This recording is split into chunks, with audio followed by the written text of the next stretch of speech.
good morning, everyone. My name is Deneen White, and I'm going to be your host today for the VIP Ignite Model and Actor Spotlight Formula event. Say that 10 times fast. I dare you. So, I am so excited to be here with you guys today because I am here for your success. Okay? You are here watching this video right now because you want more success in the entertainment industry. You want to be seen, you want to be heard, you want more. If that sounds like you, type yes in the comments. Now, I know that there are some of you that are watching us on Facebook. I know that there are some of you that are watching us on YouTube, and you know what? That's really cute. But if you actually want to get seen and get heard today by agents and managers and people in the entertainment industry that can snap their fingers and in 30 seconds or less change your life, you need to get over here with us on Zoom. So this is what I want you to do. If you're watching us on Facebook or you're watching us on YouTube, what I want you to do is this. I want you to type the words VIPignitesummit.com. Again, it's VIPignitesummit.com. I want you to go through, put in your information, click on that link, and come join us here live on Zoom. All right, guys.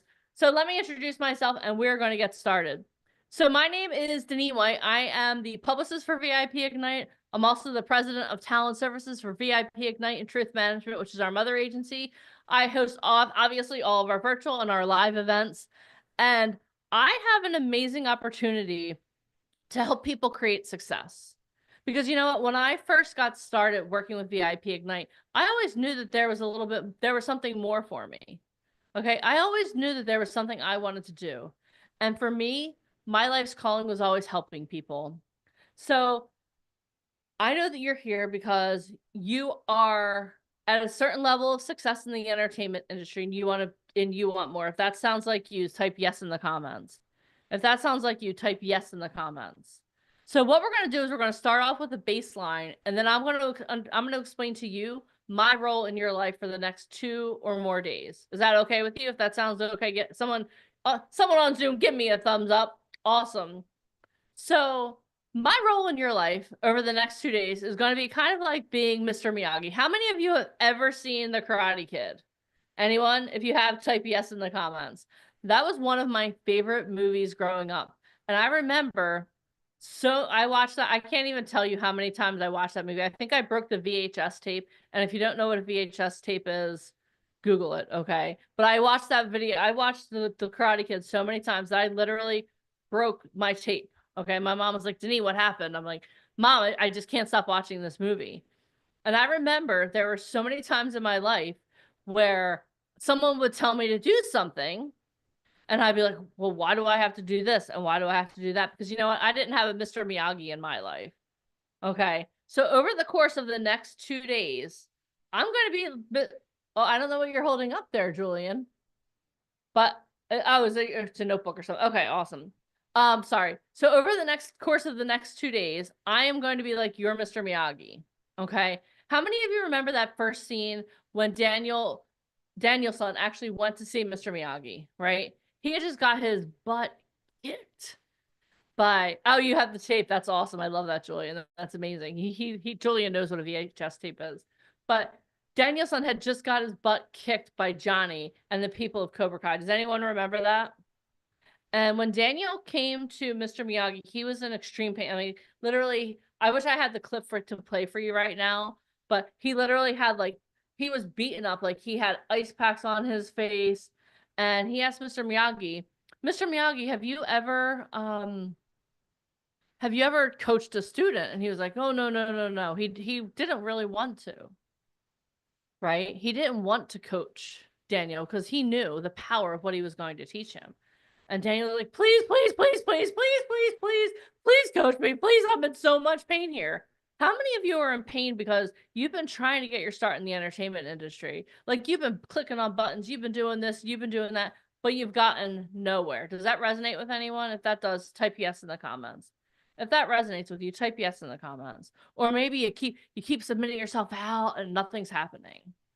And that's really frustrating, isn't it? Because you know you have talent. You know that given the right opportunity, that you could do great things, right? So I want you to imagine me over the course of the next 2 days as Mr. Miyagi. Okay. So when Daniel finally agreed to, when Mr. Miyagi finally agreed to coach Daniel, he's like, okay, I coach you, you do what I say, no questions. Everyone type no questions in the comments. I do what you do what I say, no questions, right? So the first thing is, so Daniel's like, yeah, I won't ask any questions. I won't ask any questions. I promise, right?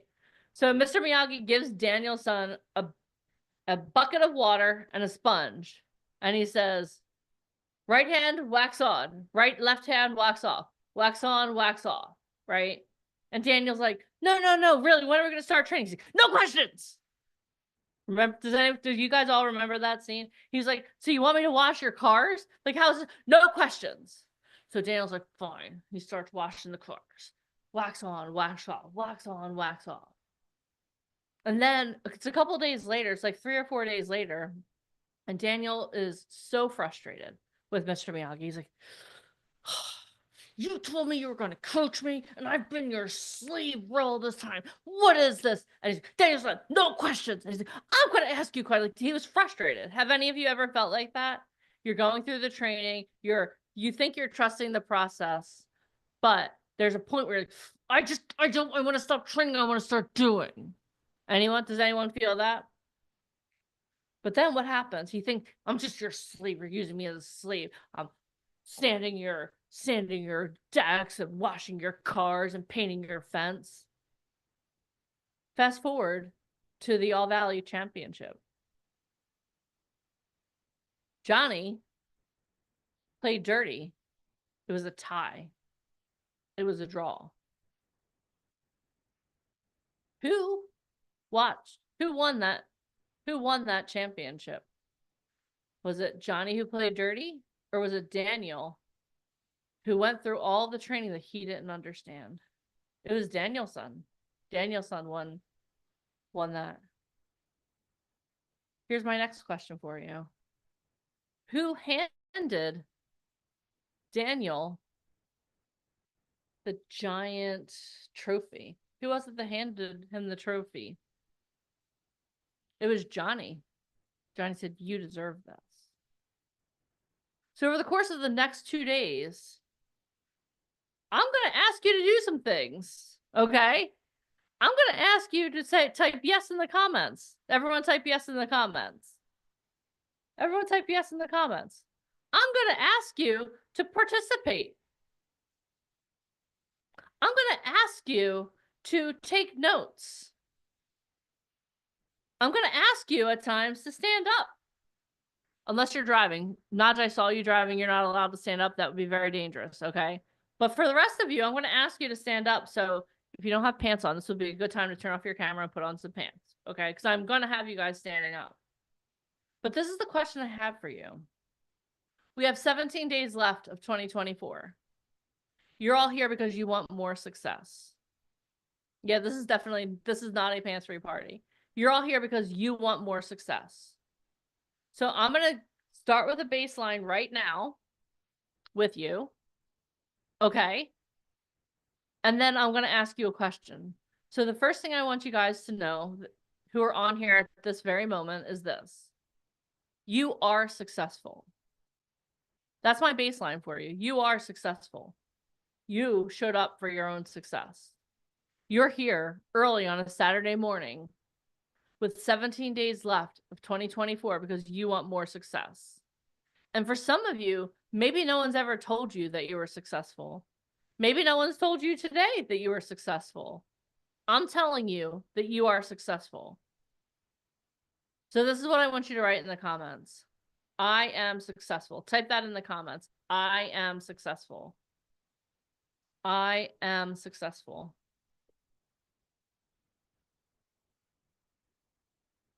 That's how I see you right now.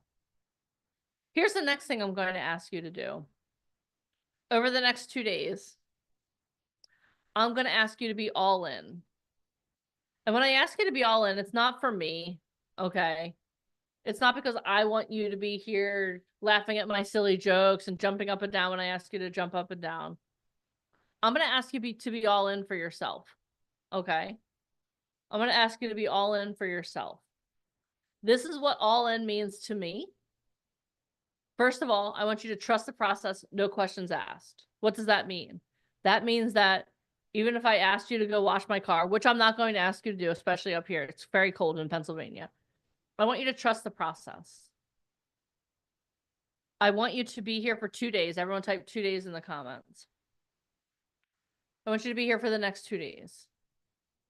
I want you to take notes. Everyone type notes in the comments. I want your cameras on. I want to be able to see you. I'm going to ask you to unmute and talk to me. I want to hear you. Okay. I'm going to ask you that when our agents are on and our special guests are on, that your cameras are on, that you're sitting up at full attention. At the end of the day today, we're going to see how many people are still here. At the end of the day tomorrow, we're going to see how many people are still here. Because here's the thing. Most likely, there are going to be some of you that are going to bounce. You're going to be like, oh my God, you know, it's 3 o'clock. I have to go shop. Oh, and I understand that. I'm not talking to you. I'm talking to the people right now that are all in. Because they're the ones who are going to be able to elevate their success over this weekend. They're the ones that are going to get seen by agents. They're the ones that are going to go on to start having more opportunities than they know what to do with. So if that sounds like you, what I want you to do is I want you to make a commitment. And again, you're not committing to me. Because no matter what happens at the end of the day today, I'm going to sleep just fine. Tomorrow, end of the day, I'm going to be fine. Okay? I already know where my path is leading. I'm going to go on and help people who want to be helped. But this is what I want from you. And again, you're not committing to me. You're not committing to Mike, who you'll meet in a little while. You're not committing to Alicia. You're committing to yourself.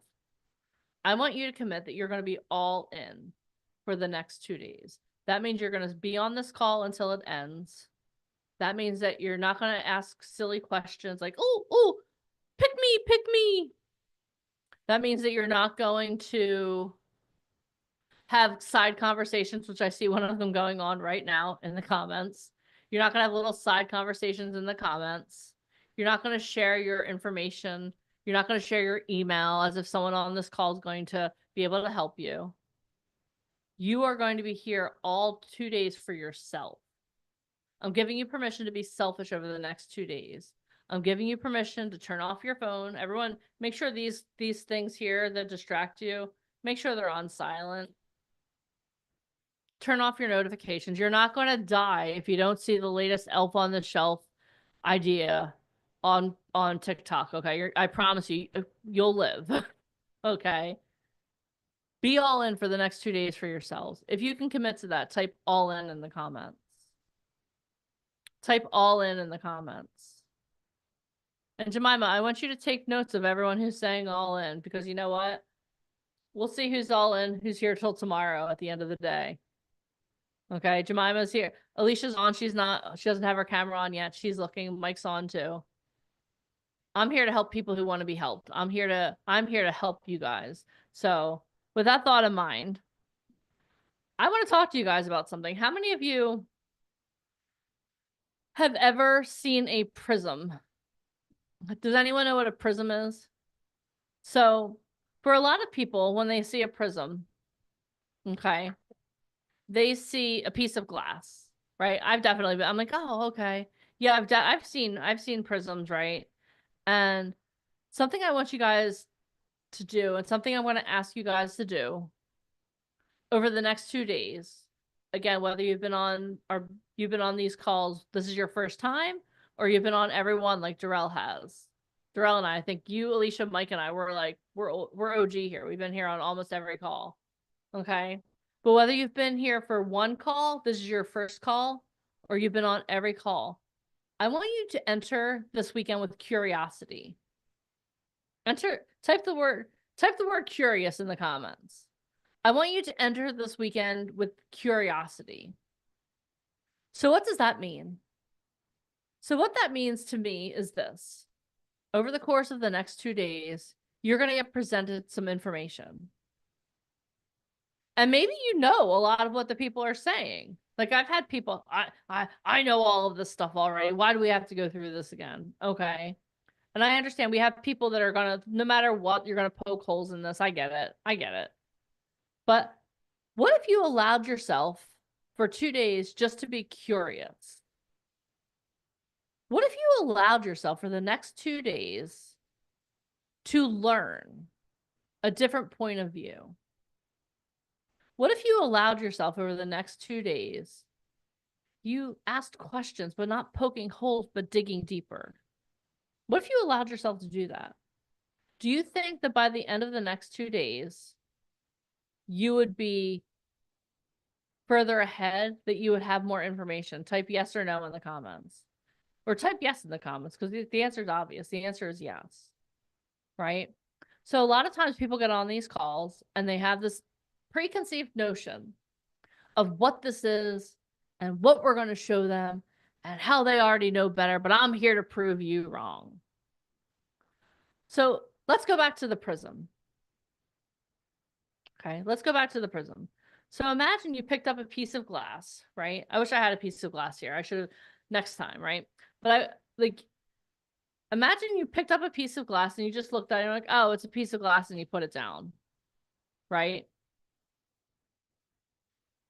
What if you took that piece of glass and you put it up to a light, and then all of a sudden you saw a rainbow coming out?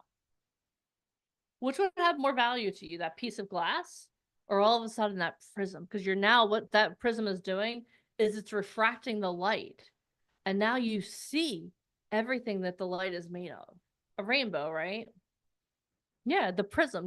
So what I want you to do is, as you have different people speaking, I want you to start thinking, hearing what they're saying with curiosity.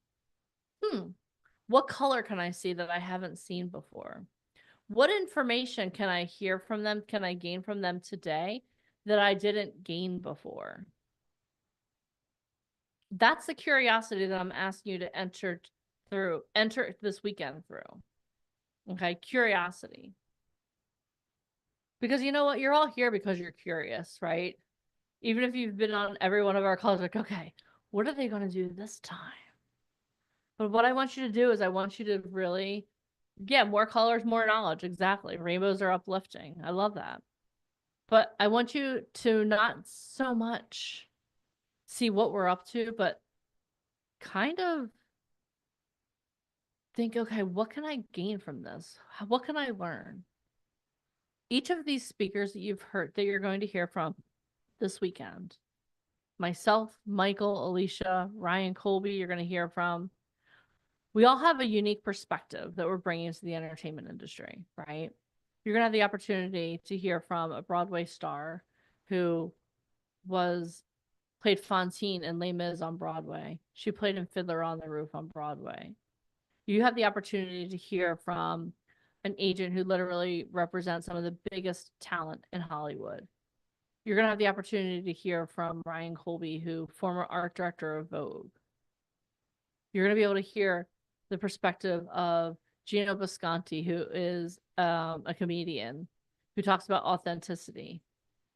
You're going to have the opportunity to hear from Nikenji, who's a Broadway star, who's writing a new Broadway show, who starred in Motown on Broadway, who's also starting a new philanthropic venture where she's starting a foundation to bring the arts to people, to underprivileged people.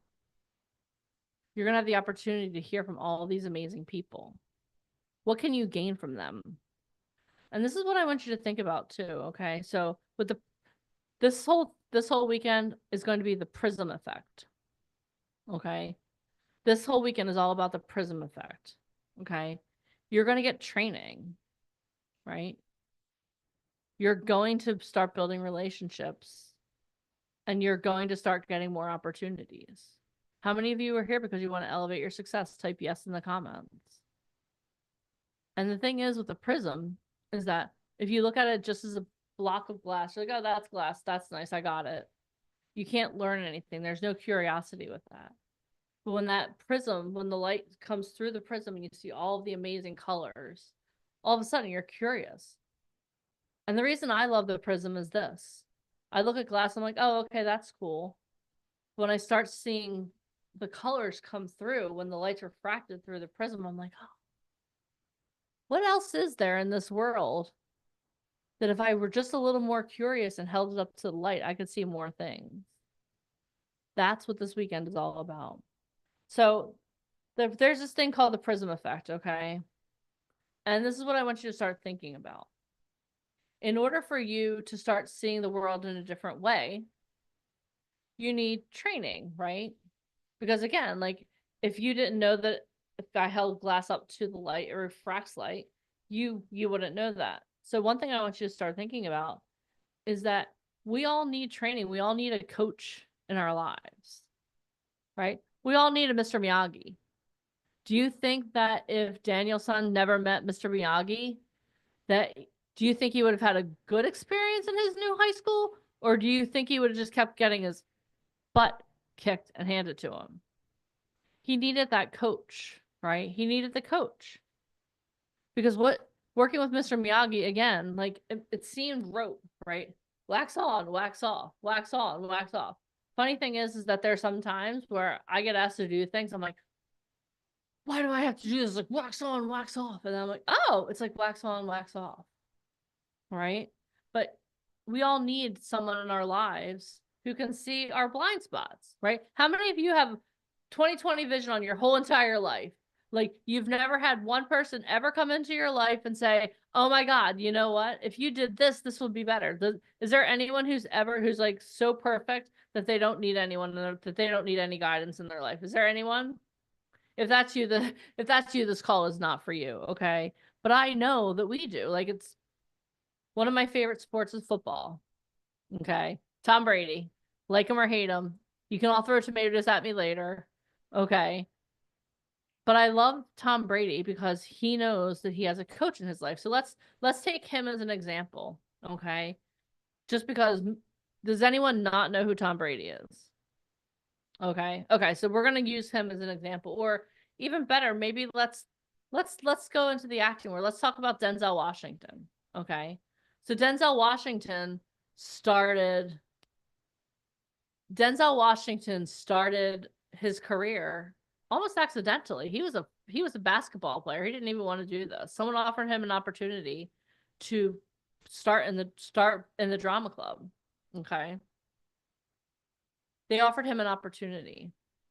So when Denzel Washington first started doing theater and acting, do you think that he was absolutely amazing on day one, or do you think that he needed a coach? He needed some training, right? Yeah, obviously he needed some training. So he started doing the thing, he started acting, but he had some really good people in his life, some really good mentors. He had an acting Mr. Miyagi. Okay. Then eventually his skills got better. Can we all agree to that? If you're working with a coach, if you're consistently training, your skills get better. If that resonates with you, type yes in the comments. So now all of a sudden his skills are getting better and better and better. And then as his skills are getting better and better and better, he's getting more opportunities, right? Can we agree that as your skills get better, working with a coach will amplify your skills will get better, and then you're going to get more opportunities, right? We all can, if you can agree with that, type yes in the comments. Okay. So now you're going to get more opportunities and you're going to get more success, right? The more opportunities you get, the more success. Is that type yes if you can agree to that. Type yes if you can agree with that. But as you get more success, you're going to get more complicated roles offered to you. So you need to get even better, right? So as you're getting more opportunities and more success, what do you need? You need to go back and you need to get more training. You need a better trainer, right? So now you have a new coach. You have a new Mr. Miyagi who's taking you to the next level, right? So now you're training, you're putting in that work. Then what happens is your skills get better, right? And then when your skills get better, what happens? You get more opportunities, right? When you get more opportunities, you create more relationships. As you create more relationships, what happens? You get more, everyone type it in the comments, more success. You get more success, more opportunities, more relationships, more success. Then when you get more success, you need to do what? You need to get more training, but you're getting opportunities that have a higher degree of difficulty, right? And I want you guys to think about that. If you come into anything in life and you're just like, okay, I got this, I understand, I know exactly what, I know everything that these people are going, I got it. Like, how much success are you going to have? And the reason that I love to use Tom Brady as an example is because from a kid, he was training, right? He was throwing the football with his dad. Obviously, he had a lot of potential, but not a lot of people saw it. So what he kept doing was he kept training, right? He went from high school, and he went to high school in San Mateo, California. Then he went on to the University of Michigan, right? He played there for 4 years. And every year he got better, right? And they saw his potential. But then the NFL draft came along, right? First round goes by. He's like, yeah, Dad, come on, we're going to get this. Is my phone even on? What's going on here? Second round. Third round. Fourth round. Tom Brady got picked last in the draft. Last. He got a call from Bob Kraft at the Patriots. Do you think he was like excited or a little bit disappointed? Right? I'm sure he was excited to get into the NFL, but he was disappointed. So you know what he did? He started working harder and harder and harder. And he was like, Danielson, wax off, throw the ball, run, train, do this, do that. Right? And he kept working harder and harder and harder. And then there was that moment. Starter got hurt. He went in. I want you guys to think about this as your acting career. Okay? You always need to be training. You need to be persistent. Exactly. You need to be persistent. You need to persevere. You always need to be curious. You need to be studying what the greats are doing. You need people in your life to coach you, right? Because Tom Brady, at the end of at the very peak of his career, he had a coach for his mindset, for his cardio. Like, he had a coach for the way he held his elbow when he threw the ball, the way he moved his feet. He had a coach literally for everything. Because you know what? You are never at a point of success where you don't need someone else in your life helping you, right? So I want you to think about this as we go through this weekend, right? The prism effect. And I'm going to ask you guys throughout the weekend. What I want you to do is I want you to be so curious throughout the whole weekend. Okay, so when you hear us talk about people who we've helped, what can I learn from this story? How does this apply to me? Because here at VIP Ignite, we're not just about dancing and telling you guys what you want to hear. We're here about creating success in you. Let me ask you guys a question. In the comments, what is it that you want to get out of this weekend? I'm giving you a lot of what I expect. I want to know what do you expect out of this weekend? What do you expect? Pursuit of happiness. Yeah, I love you want success. Okay. And this is what I'm going to ask you. I want to know, okay, you want to be encouraged, you want success, opportunities. Okay, let's see here. Encouragement to grow and find new knowledge to success. I love that, Kelly. A power retrain. That sounds like boot camp. You're on the right place. To grow and learn something new. Networking and wisdom for making my dreams come true. I love that, Julie. More network and success. Success, elevate skills. I love that, Trudy. More knowledge to expand my career. Awesome. Knowledge, networking, happiness. Okay. Happiness. I like that. Well, you'll definitely get a lot of happiness this weekend. Skills, more tools, momentum, and consistency. I love it when people quote words that I said to them back to me. That's awesome. Thank you, Sid. growth, success, knowledge, elevate myself, get in my groove, moving into stardom. Okay, I love that. More applied knowledge, encouragement and training, unlocking my skills. Carol wants to give more. Awesome. Okay, so I love all of those. I love all of those answers, but I'm curious about what you guys want. So all those answers were great. But if you could learn one thing this weekend and say, you know what, my time here was well spent, what is one thing that you really want to learn? And I want you guys to get down to being specific, because here's the reason I'm asking you this is because we want to make sure that you get what you need out of this weekend. I'm asking you to be here for 2 days. I want to know what is one thing you want to learn? Like, what is one thing that you feel like if you learned this, oh my gosh.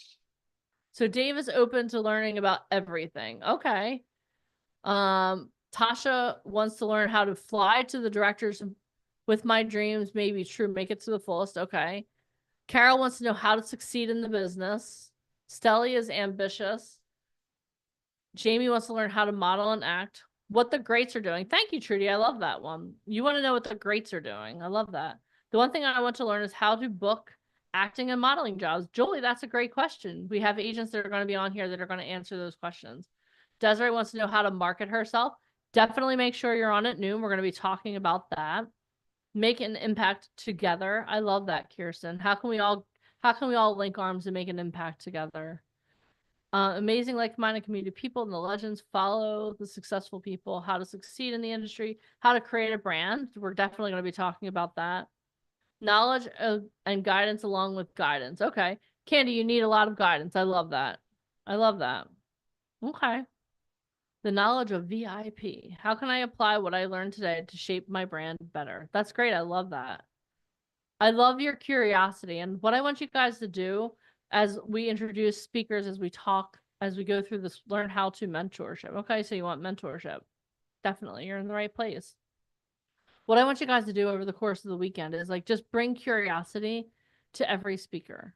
Okay. How many of you have ever been on a treasure hunt before? Has anyone ever been on a treasure hunt? Maybe like one of those things where, oh, go here, get clues, different things like that. Or how many of you have ever watched a movie or a show where people were on a treasure hunt? Everyone. Okay, thank you. like when I was a kid, we used to do crazy things like go out and like explore and find treasures and stuff like that. But this is what I want you guys to think about over the course of the weekend is this. I want this to be kind of like a treasure hunt to you, right? How many of you have ever been around kids? Has anyone ever been around a child before? Anyone? Okay. How many of you have ever been around a child that discovered something new and it was almost like, whoa, like how many of you have ever been around a kid like that, right? Right? Yeah, it's so much fun. Yeah, you love it. So this weekend, I want you to come into this weekend like with the curiosity of a child. I had the opportunity to spend a week with Alicia and Caden and Jeff, and everything Caden did was like brand new. Like he tried pizza in front of me for the first time, and he's like, "Oh, that's so good." He was so excited about pizza. And last night, and Alicia will talk about this in a little while, but they went ice skating in Florida. That still boggles my mind. I have to figure this part out, right? But he went ice skating in Florida, and at first he was like really scared because it's something new. How many of you ever tried something new and you had that fear, like, oh my gosh, what am I even doing? Anyone? Am I the only one? I know the truth. Okay, we've all had that, right? But then like you walk in, you're like, oh my gosh, what am I even doing? Like, how's this gonna work? Then all of a sudden, you start moving and you start learning and you start growing in confidence. That's what this weekend is all about. Okay, it's about entering this weekend with curiosity, first of all, because I want you guys to be curious. But then I want you to understand that I'm going to ask you to do some things this weekend, and it might be a little bit scary. Maybe it'll be scary for you to be on camera. Again, I see a bunch of people. I see a bunch of people here. Like I see a bunch of black boxes, and honestly, like I'm not even sure why you're here right now. Like because like I know I can guess a couple of you are probably working or traveling, like the people I know, but if this is your first time on this Zoom call, like you should really have your camera on because I'm curious to know you as well. Okay, I'm curious to know you. I'm here because I'm filled with curiosity. Okay. But I want you guys to that's what I want you guys to come into this weekend with, just that curiosity, right? I have to speak extra loud so those off camera can hear me. Well, you know what we're gonna do. Maybe if they don't turn on their cameras, we may say goodbye. Because let me tell you something else too. And the reason that I ask you guys to turn on your camera, it's not for self gratification. It's not so I can see all the beautiful faces looking back at me, which is definitely an added bonus. But on these calls, I'm going to tell you about one of my favorite success stories. Is it okay if I tell you? Can I tell you how your life can change over the course of this weekend if you turn on your camera and you're curious? Is it okay if that sounds good? Say yes in the comments. So, a couple years ago, we started doing these online events because I'm sure you guys remember when the world shut down. I'm not going to talk about all of that. But when the world shut down, we had to start doing things differently. So we started doing these calls on Zoom. And I'll walk you through the fear thing. So at least Mike was like, oh, I don't think we have a business anymore. I think we're out of business because we can't do, because our business was built on being live in person. Okay.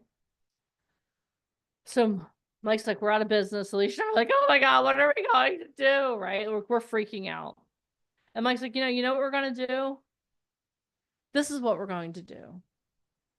We are going to build an online event that's just like being in person. And we're like, but we're not. How are we going to do that?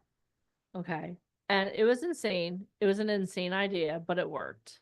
So we had like, I'll have to find the pictures. I have them somewhere. We had a whole like studio set up. We had 8 computers, plus we had 4 other computers. We had computers going on different locations, just in case one of the Zooms died. It was like bananas. And we got on this call and we were working with this woman, and I had the opportunity to interview her before this call because it was a little bit different than this because you had to be like pre-screened to come on, right? Because we have to make sure. So, because you were literally in a room talking face to face with agents. So this woman, like when she first came in, she was like curious, but she was like, I already know what I want to do. I'm only a model. I have no desire to do anything else. I'm a model. I'm only a model. Can you say she saw glass instead of a prism, right?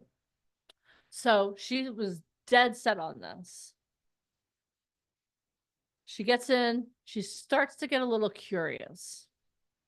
She starts showing up to calls about acting. And I see this because I'm on all of those calls at this point. And I'm like, I don't think she realizes this is about acting. Like she's gonna learn about her lighting. But she kept showing up because she got more and more curious. Next thing I know, she has a beautiful lighting. She has an amazing setup. She's sitting in the middle of her camera instead of like hiding in the corner, right? Then she gets on this event. And at this point, she's a church secretary. And she's making like $35,000 a year living in California. So can we all say, wow, she needed more success, right? So she gets on this call and she's on. Her camera's on. Her lighting's amazing. Her energy is phenomenal. She's fully engaged. One of the agents sees her and she's like, oh my gosh, I need to work with this person. Reaches out to her. Hey, oh my gosh, I want to set up a call with you. She calls me and she's like, Denise, what do I do? I'm like, you set up the call.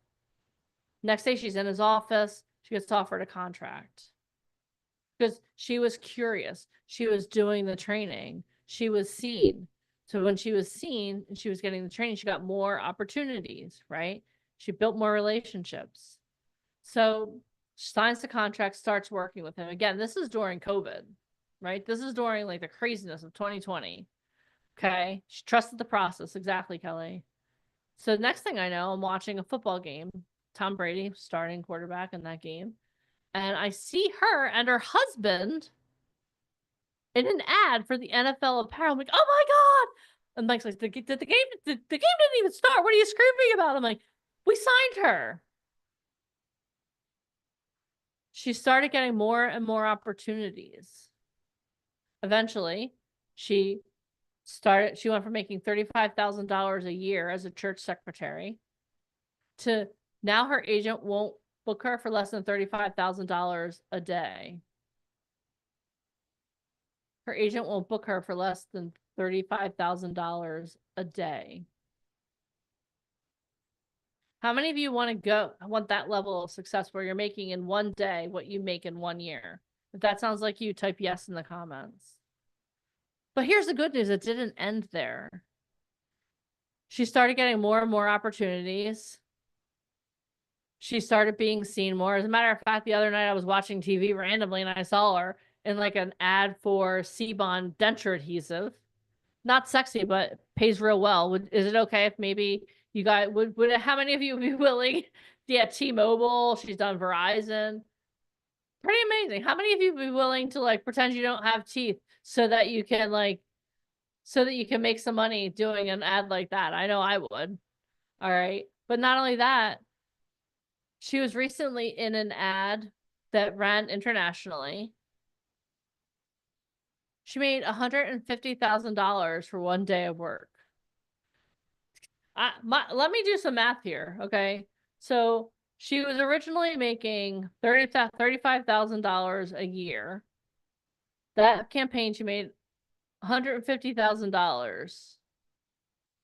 So she made 5 times in 1 day what she used to make in 1 year. How many of you want that type of success? If that sounds like you, type yes in the comments. But let me tell you something. If she would have stayed like this, I'm not curious. I only want to be a model. I only want to hear from Ryan Colby and all those modeling agents. If she would have crossed her arm and dug her feet in, she never would have had the success that she did.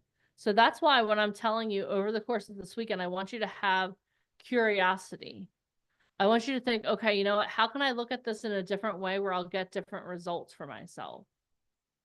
Okay, she wasn't literally like this, but this makes the point, right? Like she would get on, but she wasn't literally. Shh. You know what? Christine wants fixed income. I want unlimited income. I want unlimited income, and that's the opportunity that you have in the entertainment industry. But here's the thing, like. That's why I asked you at the beginning, like, are you willing to be curious? Are you willing, like, it's going to be 2 days. I see some people yawning already, right? But it's going to be wax on, wax off, wax on, wax off, wax on, wax off. Take notes, drink water, stand up, sit down. I'm going to ask you guys to do all of these things. Are you willing to come into this with curiosity so that can be your result? That can be your result. If that's you, type yes in the comments. Because that's what we're looking for. We're not looking for people that are not curious. We're not looking for people who think they know it all. We're looking for people that are curious, that are willing to understand that there's a cycle, right? The first thing you need is you need training and you need a coach. You need someone to help you elevate your skill set. Then once your skills are amplified, then you're going to start developing more relationships. Once you start developing more relationships, then you're going to start getting more opportunities. Once you get more opportunities, you're going to get more success. You're going to get more complicated roles. Then you're going to need more training so you can keep elevating. Have any of you ever heard of a guy named Al Pacino? Has anyone ever heard of Al Pacino? He still has an acting coach. Has any of you ever heard of a guy named Denzel Washington? Yeah, still has an acting coach. That's because they enter the world with curiosity. Every role that they take, they enter it with curiosity. They don't want to see it just through their lens. They want to see it through other people's lens. They want to know where their blind spots are. That's what this weekend is all about. If you guys are ready to have your success elevated, if you're ready to really start moving forward and you're ready to, if you're ready just to get this thing started, right? If you're ready to end 2024 getting in motion so that 2025 your momentum, type yes in the comments. And this is why it's so important too. I'm gonna say one more thing about curiosity and about science, because actually growing up, I only cared about science. I never cared about any arts or anything. I always was a science person, right? And I remember one thing I learned is that an object in motion is in momentum, right? So in order to be in momentum, you need to be in motion. And it's easier to keep something moving that's moving than to get something started. Does that make sense? Okay. So how many of you want tremendous success in 2025? If that sounds like you, type yes. Yeah, because science. So what you need to do and some of you are already in motion, you know what? And I consider if you're here on this call right now, you're already in motion. But how many of you want to amplify your motion? How many of you want to go faster, go bigger? How many of you want 2025 to be that year like, whoa, I can't believe. You look back, you're like, whoa, look at all that success. That success starts today. Everyone type today in the comments. Everyone type today in the comments. Okay. So now what I'm going to do is I'm going to introduce her to you. And then I'm going to bring on Alicia Kabak, because she and I are going to talk about some of the amazing people that we've had over the course of the years, who've seen rapid transformation. How many of you are here because you want transformation? How many of you are here because you want transformation? So what I want to do is I'm going to introduce Alicia Kabak to you, and then we're going to talk about some transformation stories of people that we've worked with. And this is what I want you to do is, as we're talking about their stories, I want you to be curious. I want you to, how does this relate to me? How can this be me? What do I see in me in this story? Okay. So Alicia Kabak is a co-founder of VIP Ignite, Truth Management, and VisionCraft. Alicia has spent nearly 2 decades transforming the lives of aspiring models, actors, and entertainers, helping them break into the industry with the right tools, training, and connections. She's known for her no-nonsense, tough love approach. But that's exactly why models and actors want her on their side. Alicia's ability to push people past their limits and out of their comfort zones has created countless success and transformation stories. Her journey began when she saw the need for genuine, authentic guidance in an industry filled with false promises. Since then, Alicia has been on a mission to change the game for aspiring talent by offering them real opportunities to succeed. Alicia has mentored countless talent who have gone on to appear in campaigns for brands like NFL, Apple, and Starbucks, and who have walked in major events like New York Fashion Week. She has also worked alongside industry legends, including Kevin Harrington from Shark Tank, who, by the way, she co-wrote a book with him, which is #1 on multiple platforms right now. We've had the opportunity to celebrate her in Times Square last weekend. And she's also worked with Robert Finaro from The Sopranos, proving her influence at the highest levels of entertainment. With a deep understanding of the business side of entertainment, Alicia's insights into what it takes to stand out and stay relevant in the industry are unmatched. She is passionate about helping others find their purpose, reignite their passion, and build careers they never thought possible, especially when the odds are stacked against them. Everyone give a warm welcome to the one and only Miss Alicia Kabak. Hi. Hello, Alicia. How are you? I'm doing well. I was listening to you talking about Kaden last night with the ice skating, and I called you and Mike on FaceTime. He was in tears. He was out there alone, and he had that little push thing, and Jeff finally just said, I got to go out there. And he went out in his sneakers to try to help. And what happened? Okay, since you brought that up, what Yeah. happened when Jeff came out to coach Kaden on how to ice skate? Was he still in fear, or was he excited and have fun? No, we were in right outside of Disney Celebration, and it was just so magical. And I don't know if it was ice or plastic. I didn't get that close. I was sitting in the back drinking my Starbucks. But I think Caden's foot, because it was so slippery, kept like gliding off one way, and Jeff kind of just like showed him, okay, if you change your ankle this way so it points straight, and then all of a sudden, Kaden just started going. But Kaden couldn't figure it out. And I called you on FaceTime, and I felt horrible. He was literally sitting there in tears in the middle of the rink. And I'm like, I'm ready to push these parents over and like just, Miss New Yorker here, like just watch out. That's my kid. Not pretty much. But the point is that he was scared because he was doing it on his own. Yeah. Okay. But then Jeff came out. Jeff came out, his dad, which he kind of Mr. Miyagi'd him, right? And he showed him exactly how to do it, and then he had the time of his life. By the end, he said, Dad, get off the ice. And I was like, you can come drink Starbucks with me. Yeah, and we were watching, and he was making friends, and he was okay. Yeah, He wants to go back tonight, but I was tormented just watching. I was just like waiting every yeah, time he because fell. sometimes as a mom, it's hard to see your kids struggle. But then when you see when a coach comes out, and we're just He going to was use so Jeff as the proud of coach, himself. He yeah, was, something magical I took happens. pictures. Yeah. Yeah. And This was we've my had favorite one. Hold on, I'll show you really quick because he asked me to call you on FaceTime. This was him.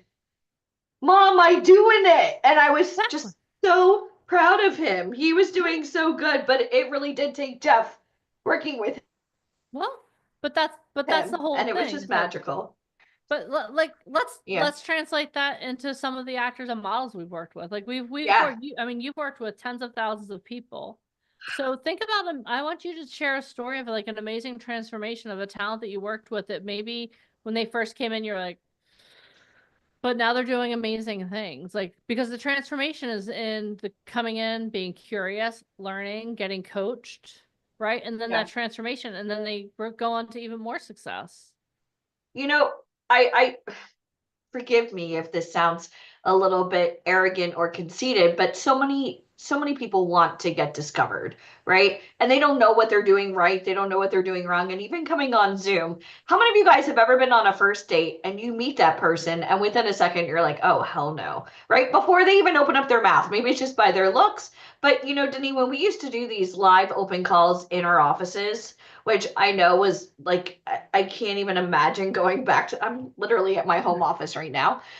But we had like three offices in New York City, an office, in Philly. We had like people that would fly in to come and meet with us. It didn't matter if they went to Yale School of Drama, 80 grand a year. I didn't really give a shit. Sorry, not sorry. I cared about, are they a good person? Kind of like going on a date. Like you may be attractive, but don't open your mouth and make me not want to like you. And so I found often, even when people came on Zoom, sit back, put your shoulders back. That matters. If you're getting a chance to talk to an agent or a casting director and you're like slunched over, or you're looking at your watch, or like it would piss me off when people would pick up their phone. I'm like, I'm sorry, am I boring you? Trying to help you get on TV? Like, look like you're alive, kid. And I feel like I do that with my kid, which I don't know if that's good or bad. But I want people who want to be here. And I can tell you, there's been so many times, even at the live events, what are you doing? Stop playing on your damn phone. Like, get a pen, get a notebook, take notes, look like you want to book the role. Because Yeah. casting directors, Hollywood has this whole thing, the no asshole policy. And honestly, I should have a shirt that says no assholes. And Deneen, I thought of you today. Look at my shirt. It says "Don't stop believing." It's That's like awesome. our Our motto for song. all Okay. karaoke songs you and I But sing. Journey. well, Ali, you've met so many people, so let's talk about a talent that maybe they got on and you're like, "Ah, I Yeah. don't know," Wes but Poss. Perfect example. yeah, Wes let's talk Poss. about him. And I hope he's not here, but in a way, I hope he is. He's probably on set today. But Wes Poss was scared of his own shadow. He was like living in Atlanta, living at home with his parents. His parents were not supportive of him getting into acting or modeling. And I They still remember aren't. telling him, and this sounds so crass when I say this, but if you know me, you know this is going to come out of my mouth. I said, dude, grow a pair of balls. If you're over the age of 18 and you could fight for your country, fight for your damn dream. What are you doing?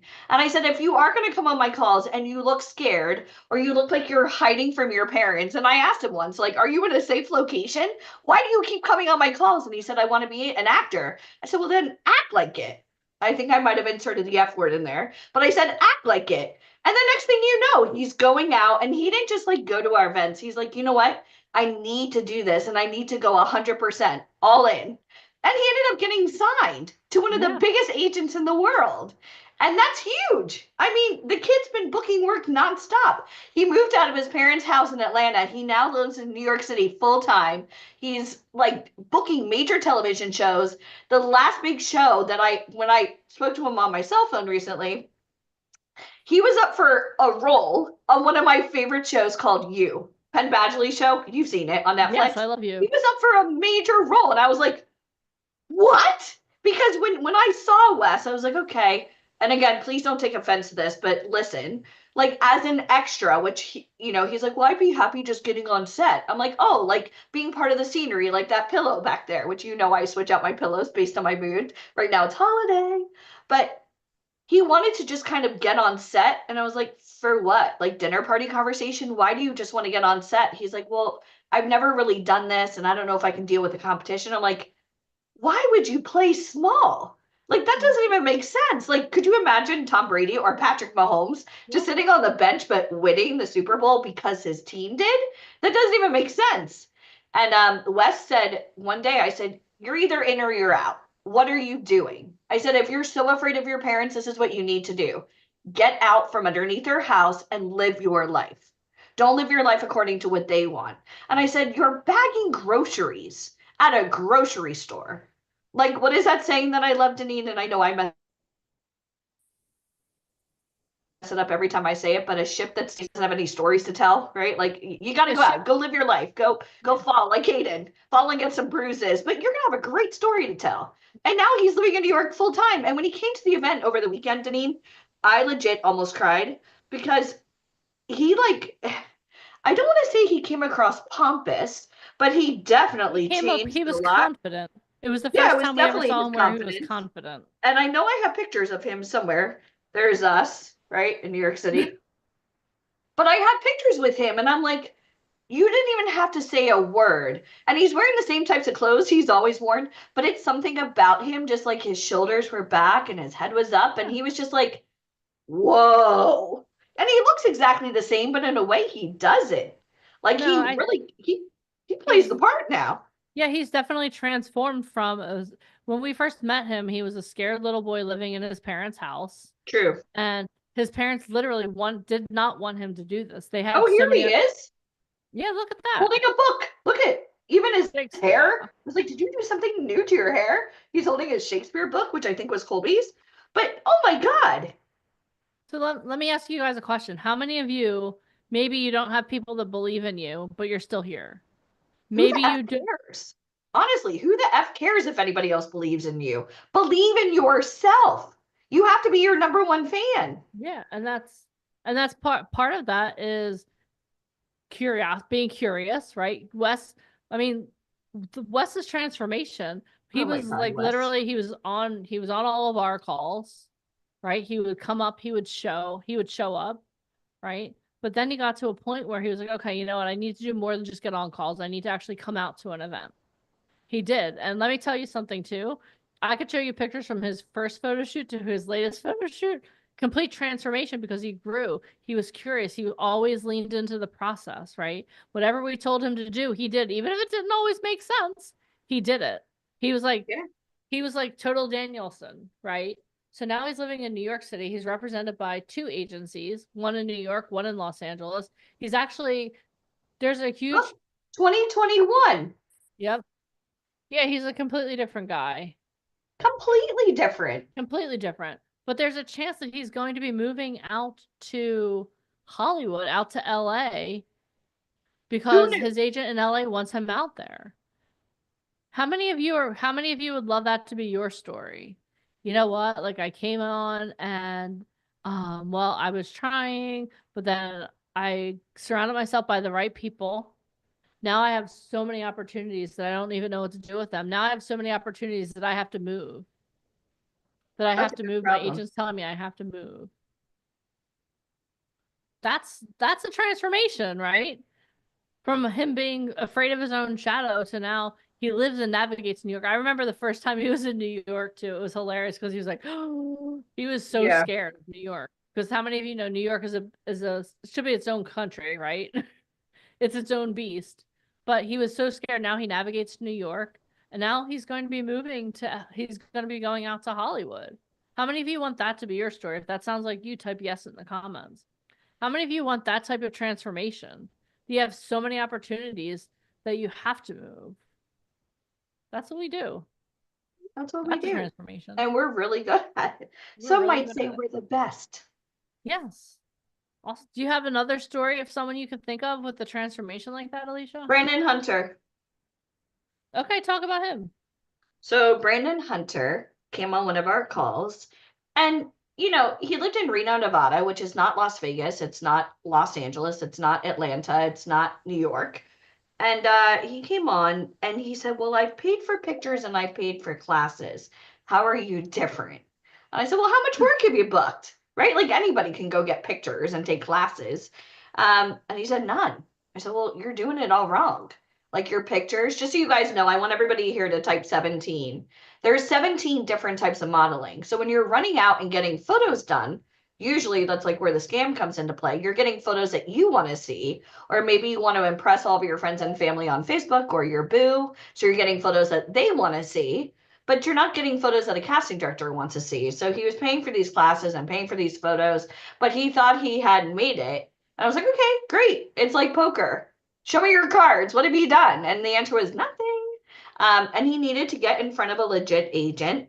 And that's kind of what we did. But it was kind of like Play-Doh. You know what I mean? Yeah. Everything that he thought he knew, I always took like this. Like just wipe it clean. Like get all of like your thoughts away because everything that you've done up until this moment, unfortunately, was done incorrectly. And I remember he came out to one of our events.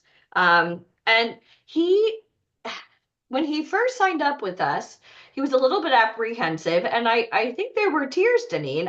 He knows better than to come to me with tears. I don't do tears at all, and I know I'm a mom, but Deneen does That's the my area. tears. That's Yeah, my area of expertise. we're like Avengers here. Like Michael's the brains, I'm like the bitch, Deneen is the tears. So what did he say to you? When he came to the first event, No, when he first like joined VIP and oh he my didn't gosh. think So he could do the it. reason I was so impressed with Brandon was this. He's So attractive, don't get me wrong. he definitely has an amazing look, but when I gave a homework assignment the night before, and the reason that I was so taken by Brandon was not his looks, Here he because is. looks come and go. But he showed up and he was prepared. He had done the work. And I remember I interviewed him and we were joking about coffee. I had like a Here he is 24-ounce walking Wawa Fashion coffee. Week. Yeah, and yeah, New Thank York God Fashion for Week. Facebook, man. Yep. Fashion So Week, Vogue. so what I was impressed with him was the fact that he like actually showed up prepared. Okay. Like he showed up prepared. Like every time he was on a call, he was doing challenges. He showed up prepared. And I remember I was like, yeah, okay, yeah. So, and he's like, Deneen, you forgot something. I was like, what? What did I forget? He was like, I did my homework. Can you please let me give you the 10 We're not reasons used I to should hearing work? those words. Yeah. I know. I'm like, whoa. Like every teacher like is singing the Hallelujah chorus right now. But he said, let me give you the 10 reasons that I should work with VIP Ignite. And I was like, Yeah. whoa. That was amazing. And like we've seen such a transformation from him too. Like again, another one, like he had a girlfriend in his life who wasn't supportive. She was jealous. She didn't want him to go be a model. I Like, remember when he went to New York, his girlfriend was like crying. And I'm like, you love him so much. Let him live out his dreams. It doesn't yeah. mean he's going out and, hanging Yeah. out. I So mean, yeah, there's attractive people everywhere, but but I mean, it's meant so to be. It's meant to be. So he went to school, he got his MBA, but Yeah. now he's working full time as an actor or model. He's actually going to be in a huge he's how many of you are like into the Real Housewives? He's actually on a huge episode of the Real Housewives that's coming out in I think it'll be out in January or February. So he's doing amazing things. He's been up for some tremendous roles. So he went from being a, a boy who is being controlled by his girlfriend Yeah. in Reno, Nevada to now he's literally working all over the world. He's had opportunities also to go international this year coming up. So, how many of you want that to be your story? If that sounds like you, type yes in the comments. How many of you are up for that transformation? How many of you are willing to be curious enough about your career that that happens for you? If that sounds like you, type yes in the comments. I love that. Awesome. All right. Well, Alicia, our next guest is here. Yay. Awesome. All right. So are you guys ready? Okay, so before she gets on, I want you guys to bring up the energy a little bit because I know we've been talking, been asking you questions, but can you guys like just like show me a little life, like stretch a little bit, move around a little bit, bring your energy up, do whatever it takes. You need to do squat. I don't care what you do. Get your energy up. Are you guys ready? Are you guys ready for our next speaker? Okay, awesome. Well, let me introduce her to you. Our next speaker is Haviland Stillwell. She's an accomplished actor, singer, director, and producer with a career spanning Broadway, TV, film, and voiceover. She is globally recognized as the voice of Raquel in Barbie: Life in the Dream House. Her Broadway performances include Fiddler on the Roof alongside Alfred Molina, Rosie O'Donnell, and Lea Michele, and Les Miserables with Lea Salonga and Daphne Rubin Vega.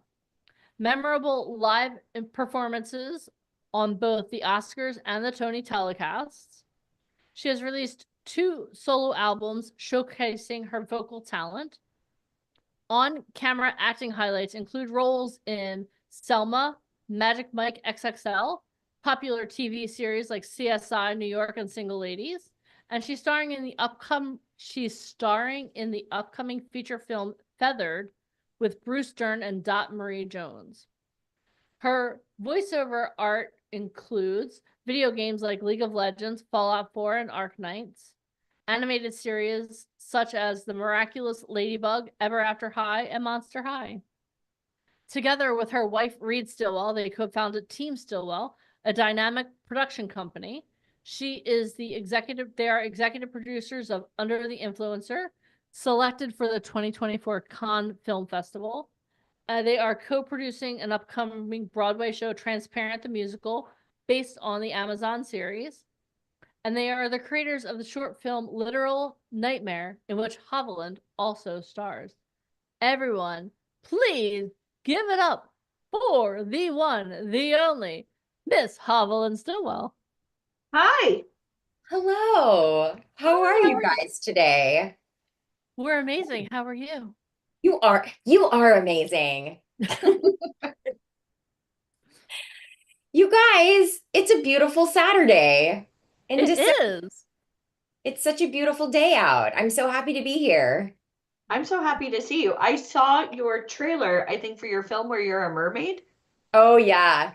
That's actually it's funny because I was going to talk about that today. It's actually so yeah, it's a film I did that is now, has been on the festival circuit and has been getting in more festivals. So this is something I'll jump ahead, but this is something it's good to like get in and then I'll backtrack. But when I was offered to do this film, the filmmaker, basically part of my contract was that I agreed to do there was a social media writer, which is, a writer is like an additional part of your contract that's like, this is aside from the performance you're going to give and the fact that you're agreeing to be on set and all of those things that are about the movie. But then it's like, you'll have a writer sometimes. You guys have probably heard, like, there's people joke about celebrity writers being like, I only want green M&Ms in my dressing room and stuff like that. And that's like kind of funny. But like, there's also writers that the producers ask, the artists to do. And a lot of times, like when you see actors posting on their social media, it's because of course, everyone wants to, to promote their projects and the things that they're doing, but it's also sometimes a contractual thing. Like, they want to make sure, listen, like, we've asked you to come do this and we want to make sure you're going to like give attention to it when the time comes. So I just made a little reel because, I was just supposed to like post a picture or something. And I was like, oh, I'll make it kind of funny because it's a comedy. It's a lot of improv that's in this film. The bulk of it is improv. And I was working with 3 other actresses who were just freaking hilarious.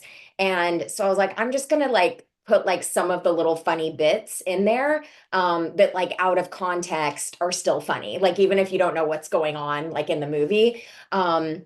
So that was kind of a thing. So yeah, I'm glad you saw it. It's so silly. I got to play a mermaid. Like, yeah, the director kind of knew me and she like, when I read like, I'd like you to come and play a mermaid, I was like, I don't even need to read it. I'm good. Like, I'm like, yep, sounds good to me. Like, You've I'm like, done it's a lot of really cool and I'm stuff. a mermaid, I'm in. Yeah. And then you're also one of the voices of Monster High. So I'm not gonna bombard your talk because you're so good. I'm gonna just let you go from the beginning and go from like, I'm a serious actor on Broadway to being a mermaid and voicing some of the biggest cartoons ever. So let me make you the presenter. Here we Okay, go. cool. And it's all you. Awesome. So So yeah, I mean, some of you I see some friendly faces, and I also see some brand new faces, so that's very exciting. Yeah, so I'll just kind of give you, some of you don't know me at all, and some of you maybe have worked with me for a year or more, and but maybe don't know, specific things. So I'm a regular coach at VIP. And I have a couple of ongoing classes, and then we're also talking about new classes for 2025. So that's very exciting. And when the time comes, you'll get an announcement, I'm sure, from Deneen.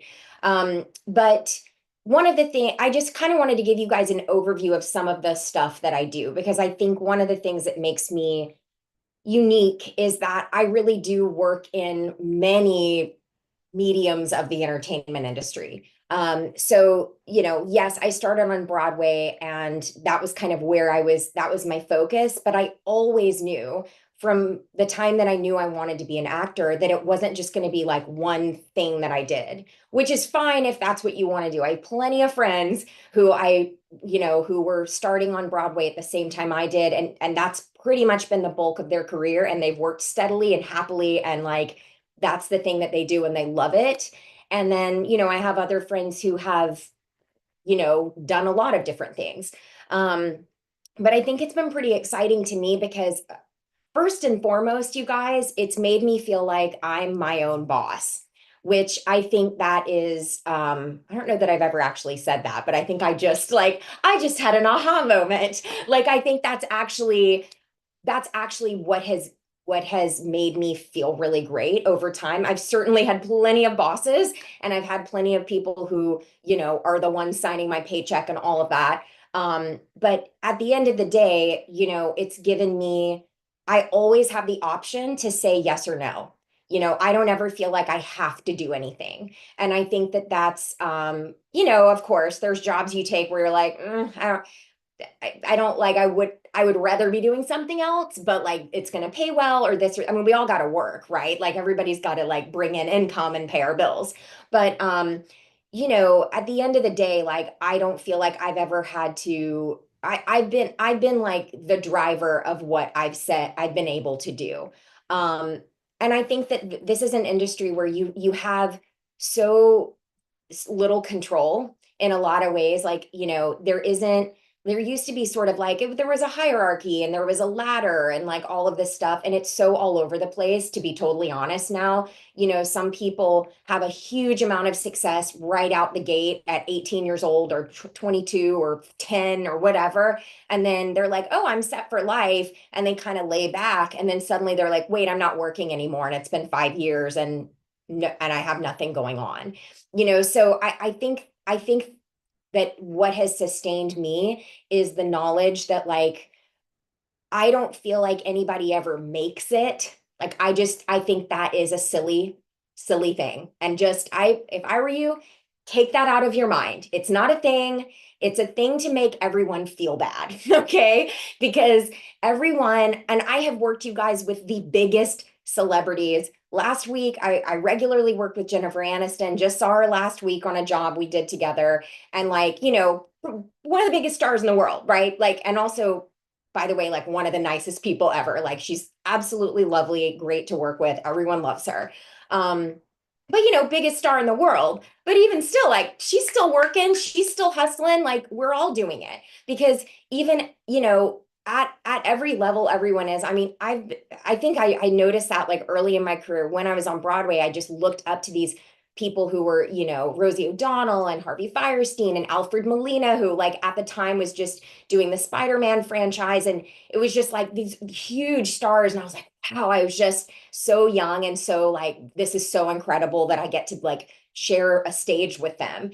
And what I noticed is that like, they're real people too. They have desires, they have jobs that they don't get that they really wanted. They want to maybe, have an opportunity that they don't get, that just doesn't happen for them. And in a certain way, the more sort of recognized, the more famous, the farther along in your career you get, there's other stuff going on, because it's almost like you have pressure from other people of what's expected of you. Like, I mean, you guys notice on social media how freaking mean everybody is to these actresses. And they're like, what did she do to her face and all that? And I'm like, you'd be saying the same thing if she didn't do a thing to her face. And you'd be saying she didn't look good. So, you know what I mean? So like, let everybody live their lives, do whatever you want, you know, you know, and all of that stuff is really ultimately distracting because at the end of the day, I always say this in my class, all of you are here because you know in your heart, in your soul, in your inner core, you know, whatever spiritual practice you subscribe to or don't subscribe to, you know, you have a voice that's telling you, I'm an actor, I'm a model, I'm a singer, I'm an artist, whatever it is that, you know, I am an artist, I am supposed to be doing this. And all of these other voices, whether it be social media, your, you know, friends, family, you know, people saying like, are you really though? Do you really want to do that? Like, that's a terrible idea and all of that stuff. Like, you have to kind of put blinders on and just say, this is my path. This is what I want to do. I'll do what I have to do. You know, I'll do what I'll work the jobs I need to work. I'll whatever. I'll do what I need to do to, you know, pay my bills and to live my life and to take care of, you know, if you have kids or whatever. We all have obligations. But at the end of the day, like, why am I going to listen to somebody else telling me my dream isn't real? Like, my dream is my dream. You don't know me. You don't know my life. You don't know what's in my head and in my heart, you know? So I always sort of think like, surround yourself with the people who do see your dreams and who do support, you know, rather than focusing on the people that don't support you. Just be like, you know, it's about them. It's not really about me because maybe they didn't follow their dream or maybe they don't believe in themselves.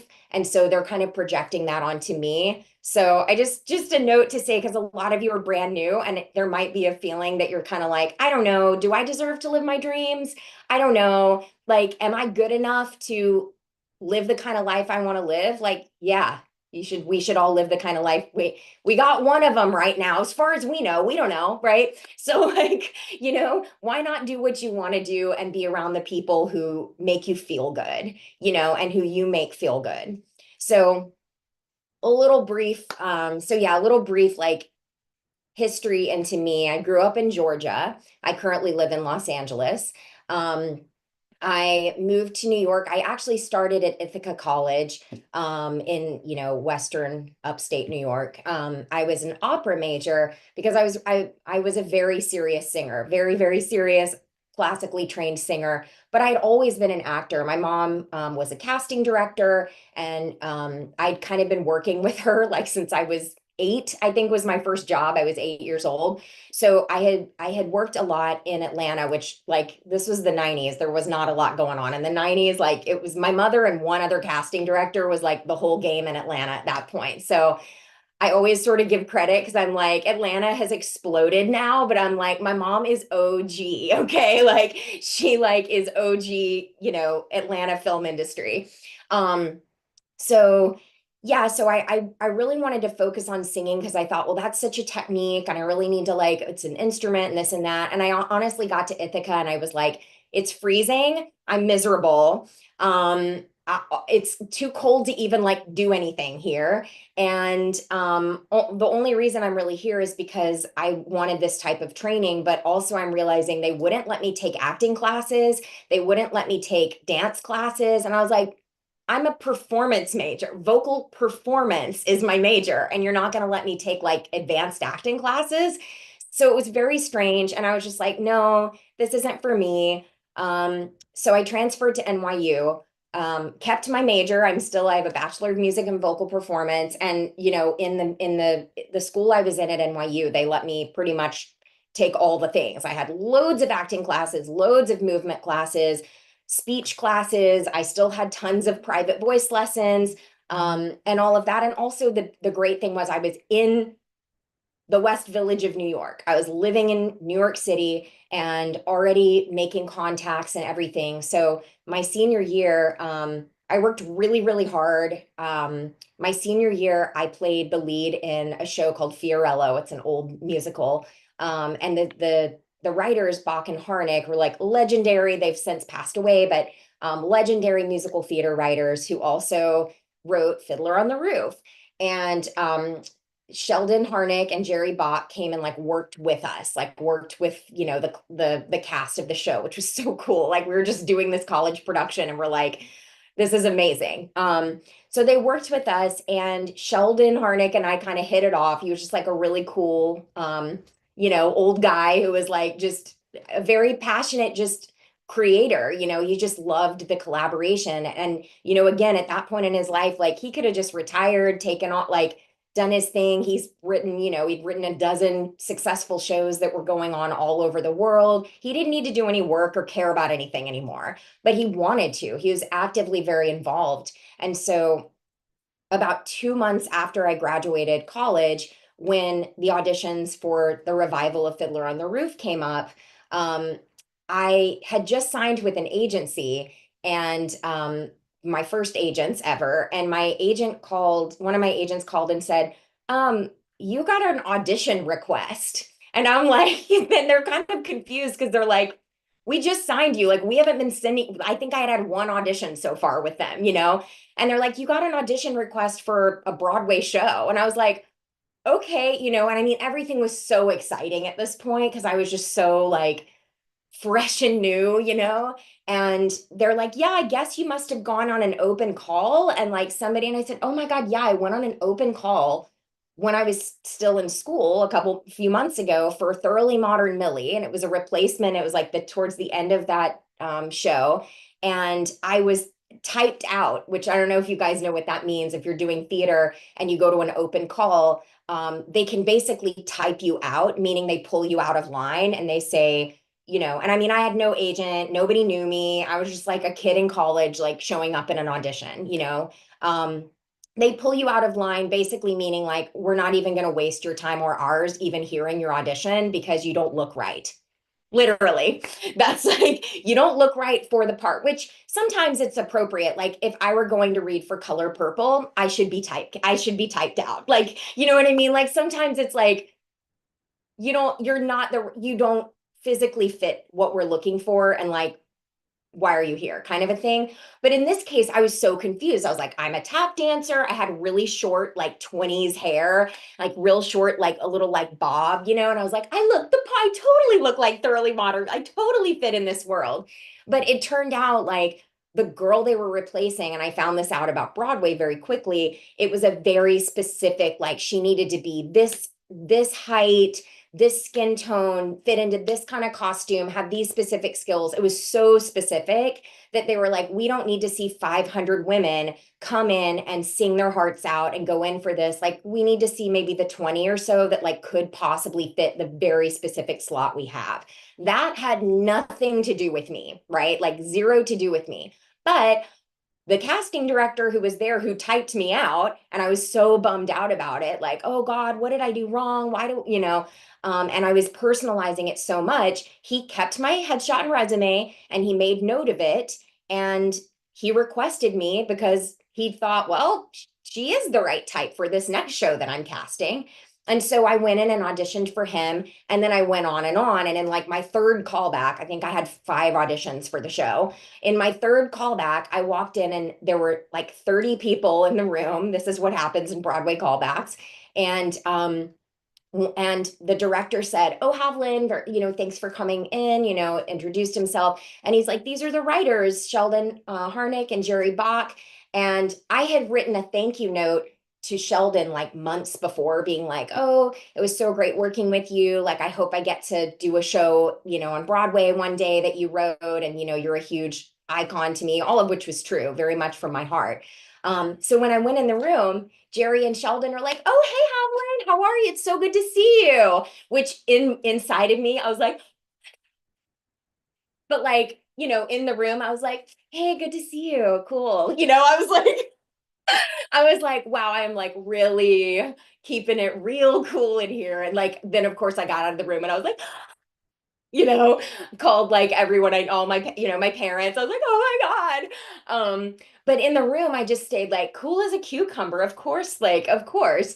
And I ended up booking the show. So these, and on and on, like I was, I understudied one of the lead roles. The first time I went on for that role, Sheldon came to see me specifically, and came and gave me notes, like, which I was like, man, like, and he was tough. The notes were tough, but also I was like, these are great notes. Like, I'm getting notes from Sheldon Harnick, like, and I remember too, like, we kind of went out after the show, and the music director, another legend who's like, he's now retired, but has done conducted a million shows on Broadway. He, after the show, said, he was like, I need to tell you something. And I was like, okay, you guys, I'm like 20 at this point. I'm a child. Okay. And he's like, he's like, everything's really exciting right now. Everything's feeling like you're a huge star and all this stuff, all of which is true.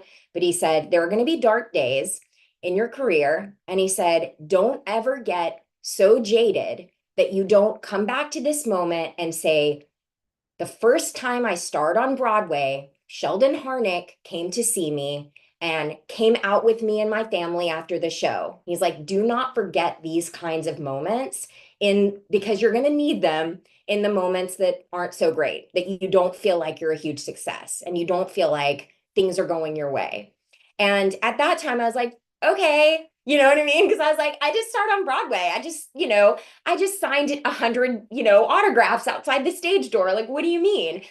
But I have touched back on that many times over the years, because I'm like, that's really true. And I think it's important. And I say that to all of you guys, because even small successes, getting a callback, honestly, in this day, getting an audition is a huge deal, particularly on camera. Like, I went by my manager's office yesterday to, like, drop off holiday goodies.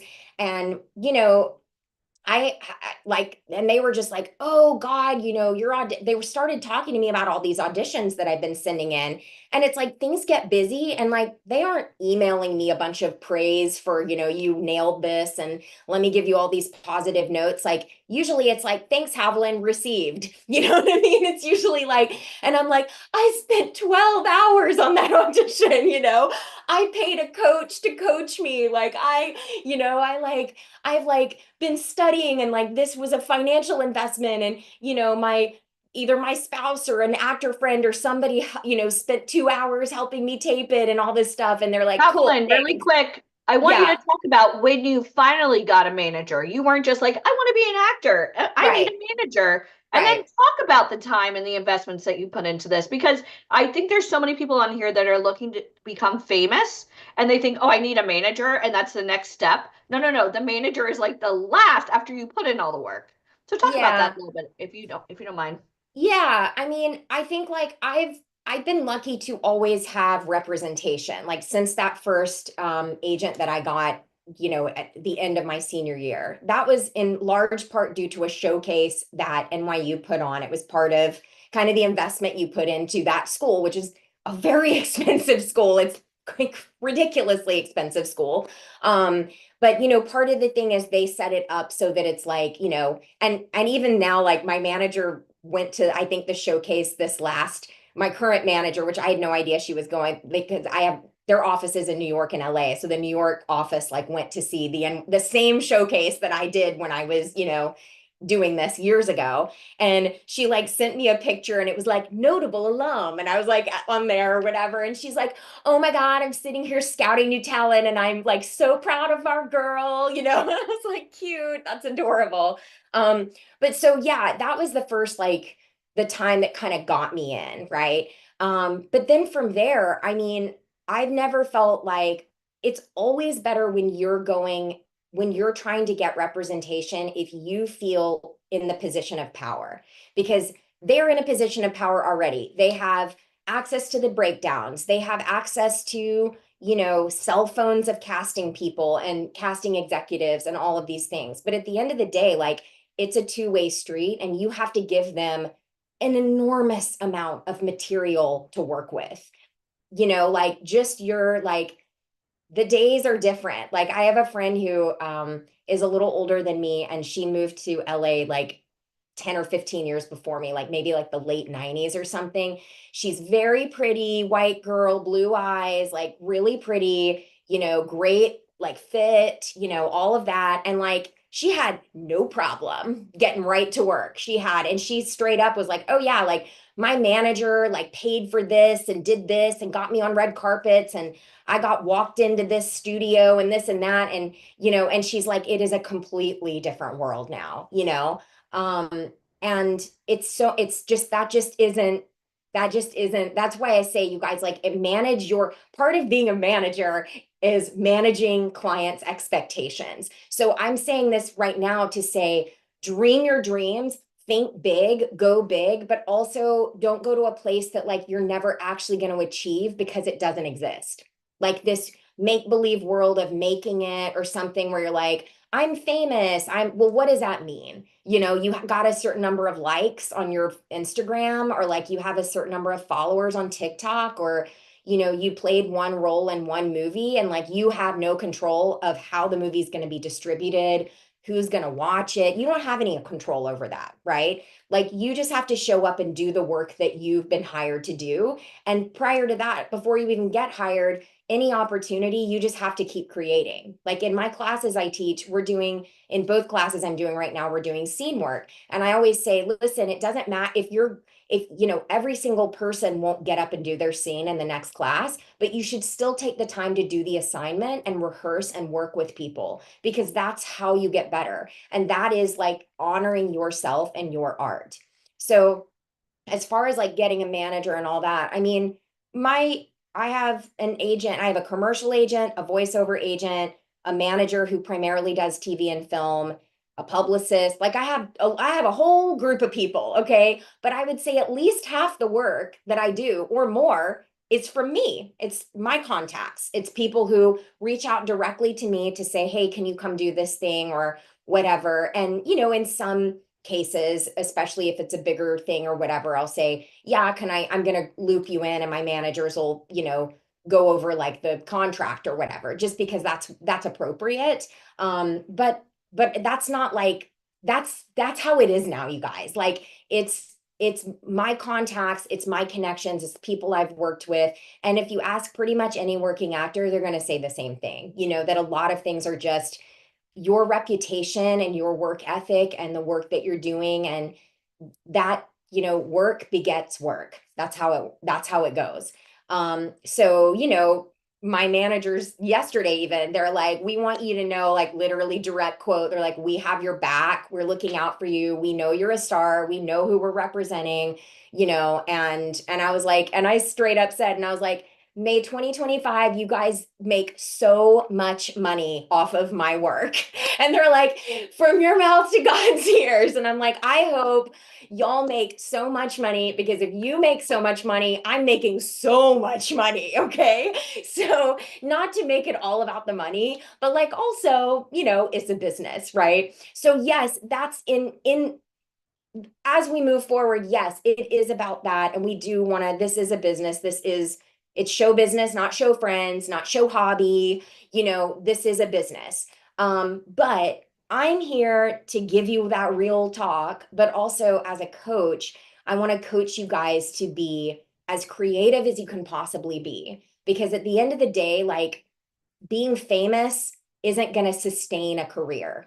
Think about all the famous people over your life, who have become really famous for something. And then like 10 years later, you're like, what are they doing now? Like, I haven't heard anything about it. And maybe if you look them up, like they're out of the business, or maybe they've done a couple things, but they're like not really active in whatever way.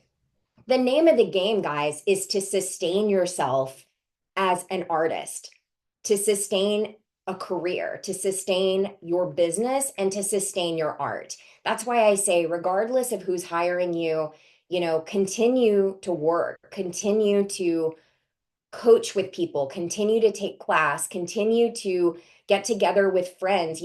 I love this community of actors because everyone's so supportive of each other and like so lovely, and just you know, it's really exciting to me when I see people, and I've been coaching here long enough now to see people make huge creative breakthroughs.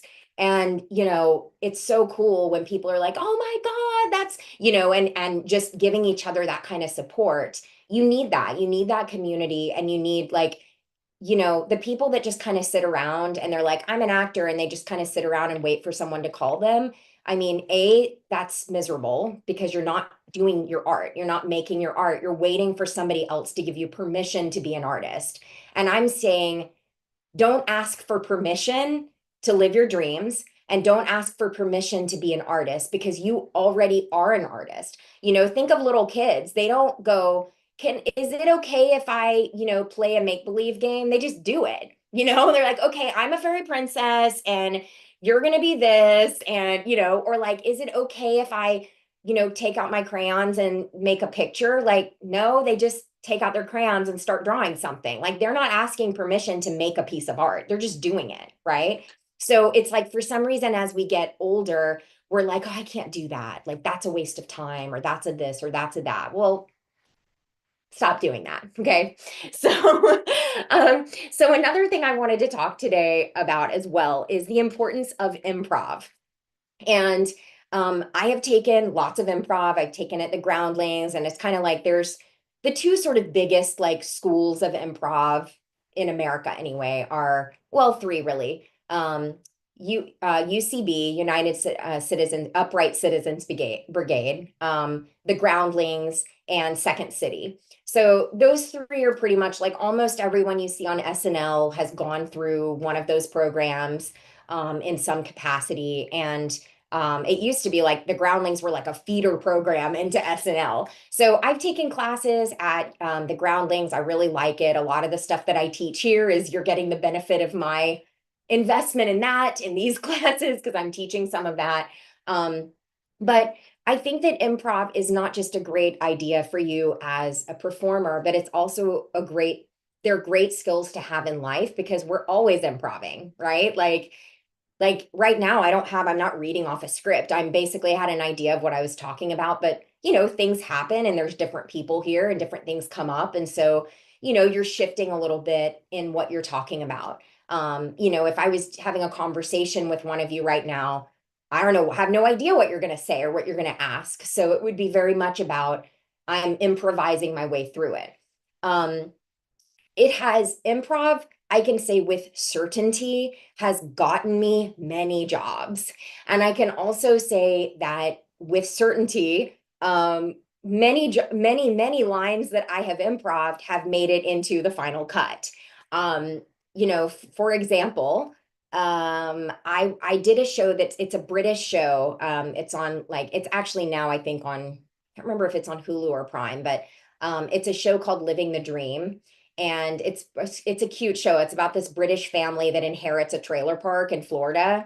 And they're very like middle class British people, and they have no idea. And they're like, ooh, ooh, ooh, ooh, you know, and they like show up in Florida, and it is like, you know, I can say this because I'm a white person from the South. It is like redneck city, okay? Like it is like Hicksville, Florida, okay?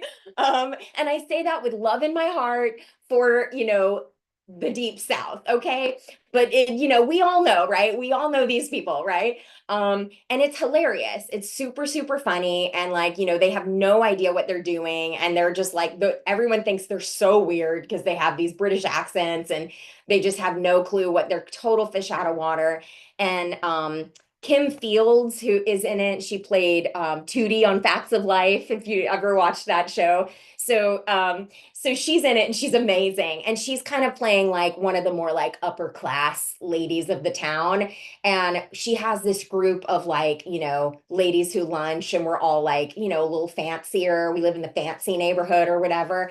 And so she brings over the lead of the show to like have lunch with us at my house. And I'm like real Southern, and my nails are blue, and I've got like huge hair and like a lime green dress on. And like, it's just, I'm like, oh my God, girl, you know, and it's just like really silly, really over the top. And it ended up being, it was a couple of episodes, and we end up like hanging out with her and like kind of trying to help her because she's just so like clueless about what's going on. And one of the things is she comes over to my house, and then another episode we go over to her house. And we all did the lines as scripted, but then there was things that came up, and the director, which often happens in comedy, the director would say, "Hey, I'm just gonna this happened on this Aniston job last week. He said, I'm just gonna let the camera roll. So you guys go ahead and do it as scripted. Let's make sure we get all the lines as scripted, but then let's play around. We'll just keep it rolling. Let's just play around and see what happens. It may or may not be used at all, but it's a good technique for directors to use because it often loosens people up, so they're not so if they're I have to say the words as scripted, it lets people, it kind of loosens everyone up. It makes everyone laugh when they cut, when they cut, everyone on the crew laughs. It's it lightens the mood a little bit, which on a comedy set is pretty important. So in this sense, we're going over to her house and we're trying to be nice, and she's ordered fish and chips or something, which is a very British meal, but it's this huge piece of fish that's, I don't know if you guys have ever had fish and chips. It's it makes Southern fried chicken. Southern fried chicken pales in comparison to the amount of fried that's on fish and chips. So it's this huge piece of fish, and it's just battered this much, it's just huge, battered or whatever, and we're all wearing, we all have our hair and nails done and or whatever, and and so he kept it rolling, and we're all kind of picking up and examining, and it's me and Kim Fields and this other girl, Libby Blanton, who's so funny, and we're sitting there, and I kind of picked it up, and I was wiggling, and I said, "Whoo, this one's so fried you could write a country song about it," and ended up staying in. It's in the show, okay? So, because the British, it was just oh, this is so ridiculous. And that is so something that it's kind of shade, but also it's kind of one of those bless your heart. If you guys, again, if there's anybody from the South here, bless your heart is both shade and kind at the same time.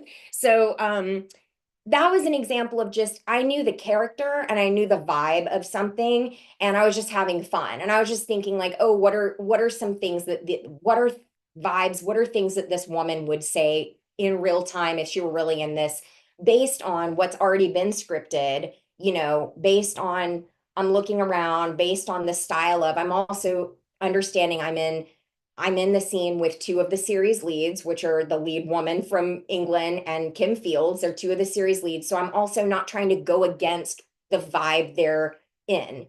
I need to fit into their world because they're the face of the series, right? So, and ultimately say something that in real life would be something that character would say, if I had started I don't know, if I had said something that didn't make sense or was out of character, it would just be kind of weird and confusing, and it would kill the vibe. The other important, the number one rule of improv is, you might have heard it, it's yes and. So yes and is the key to improv. And I feel like this is how you should be in a creative sense all the time. And that is, if I say to you, let's say we're doing a scene and we have no idea what's going on, and I say, Lilini,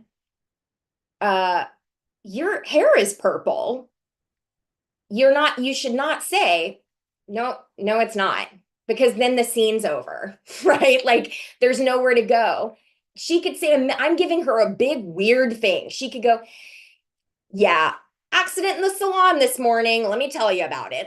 And then it's a whole thing. Or she could be yeah, my daughter did something while I was sleeping. So, and then we get into that, or yeah, I took some weird pills last night. There's so many places you could go with that thing. It also really works in, life, in an audition situation, in, an email back and forth with, my representation, hey, Haviland, are you able to do fill in the blank? Now if I'm definitely not able to do that thing. Like if they're like, hey, are you able to, do 4 backflips in a row? Like I can't do that. So I'm not going to lie and be like, yep, sure can. You know what I mean? Now, if I'm doing a comedy scene and somebody's like, show me those backflips you told me, then I'm probably going to either say something or I'm going to physically do something that's so ridiculous that it's going to be funny. I mean, like, got it. And I'm going to like do like, like log rolls or something on the floor, something that's like not that, but it's like, and I'm gonna be like, those are my backflips. I'm a gymnast, you know what I mean? Like, so you guys see what I'm saying, right? Like you just roll with things and that's why things are funny. You might notice like when SNL is a great example because you see sometimes people kind of start breaking character. Now that isn't improv. They have cue cards and those are scripted sketches, but sometimes things go awry. Sometimes people start laughing or like something is clearly going wrong or someone's wig's falling off or like something's happening and they kind of have to, these people are all very highly skilled comedians.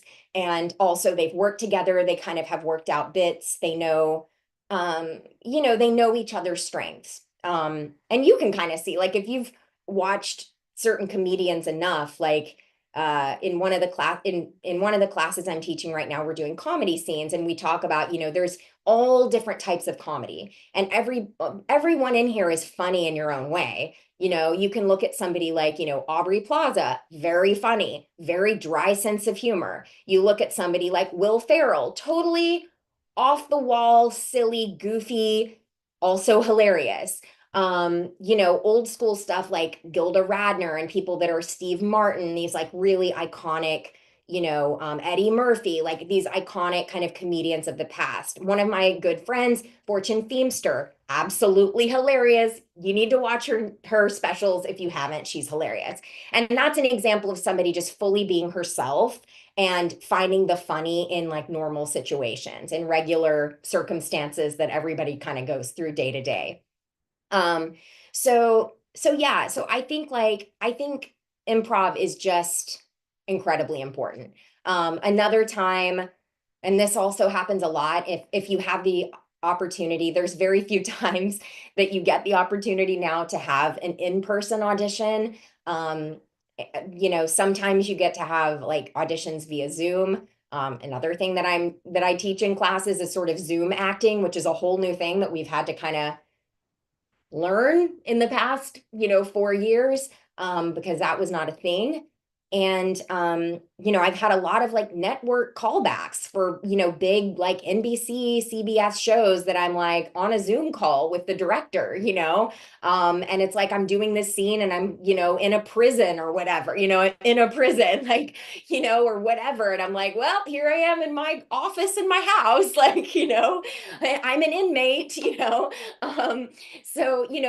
it's like your use of imagination, it has to be really huge because of course, if you book the job and you get on set and you go through hair and makeup and wardrobe and you're like, whoa, they've transformed me. I'm wearing, my inmate outfit. I'm, in this kind of dingy cell or whatever. Like they've lit it in a way that's just, it's all of these things are helping me get in the mood. All of these things are helping put me into this world that's not my normal world. So, when you're sitting in your living room, that's your normal world where you're comfortable and you're yourself and all this stuff, you really like, it's important to learn the skills, which hopefully those of you who've been coaching with me have been learning these skills to sort of forget where you are and put yourself in wherever you are in the scene so that you make it as real as possible without it being silly and caricature-y. It's really, really real. We also talk about genre a lot because of course, like, if like when I did CSI, that was a lot different genre-wise from Living the Dream, that show I was talking about. Very different genres, very different, approached with the same acting technique, in terms of like how to read the script, how to analyze the character, all of that. Same technique, but different energy, different genres, different level of stakes, if you will. Which stakes, if you don't know that, is like the importance, like the high stakes, low stakes, etc. Yeah. So I think like, a lot of times what happens, this happens in commercial castings all the time. Every commercial callback, every single commercial callback I've ever had you're doing improv. Every single one, without exception. I can't think of one that I haven't had to improv in. And that's from everything from like the silliest, craziest commercials to like the most kind of, I had one where I was like, can't remember what I think maybe Home Depot. I think it was a Home Depot or Lowe's or something like that. It was last year, it was one of their Christmas campaign. And it was like, they were pairing up, married couples and a little girl. So it was like a guy, a girl, and a child. Now you've met these people 2 seconds before you walk into the room. Okay. Like I'm meeting an 8-year-old girl and some other guy who's around my age, and you're like, hi, nice to meet you. Great, we're married, and this is our child. Like, you know what I mean? And we walk into the room. I love working with actor kids. Like, love actor kids, probably because I was one. So I'm like, I get it, babe. I get it. Like, they're usually so on point and so good, and they're so focused and listening and doing exactly what they're told. And also they still have all of that in them that I was referencing before. Like, they don't feel like they need to be given permission. So they're still they're really comfortable with people telling them what to do, because that's what they do all day at school and with their parents. And two, they're able to be told what to do and given certain parameters, but be able to fully play and like be silly and do whatever, because that's also what they're used to doing. So you can learn a lot about creativity just from observing children. So, the spot was like about the refrigerator, whatever, it's a commercial about like, they're really highlighting this refrigerator that's so awesome.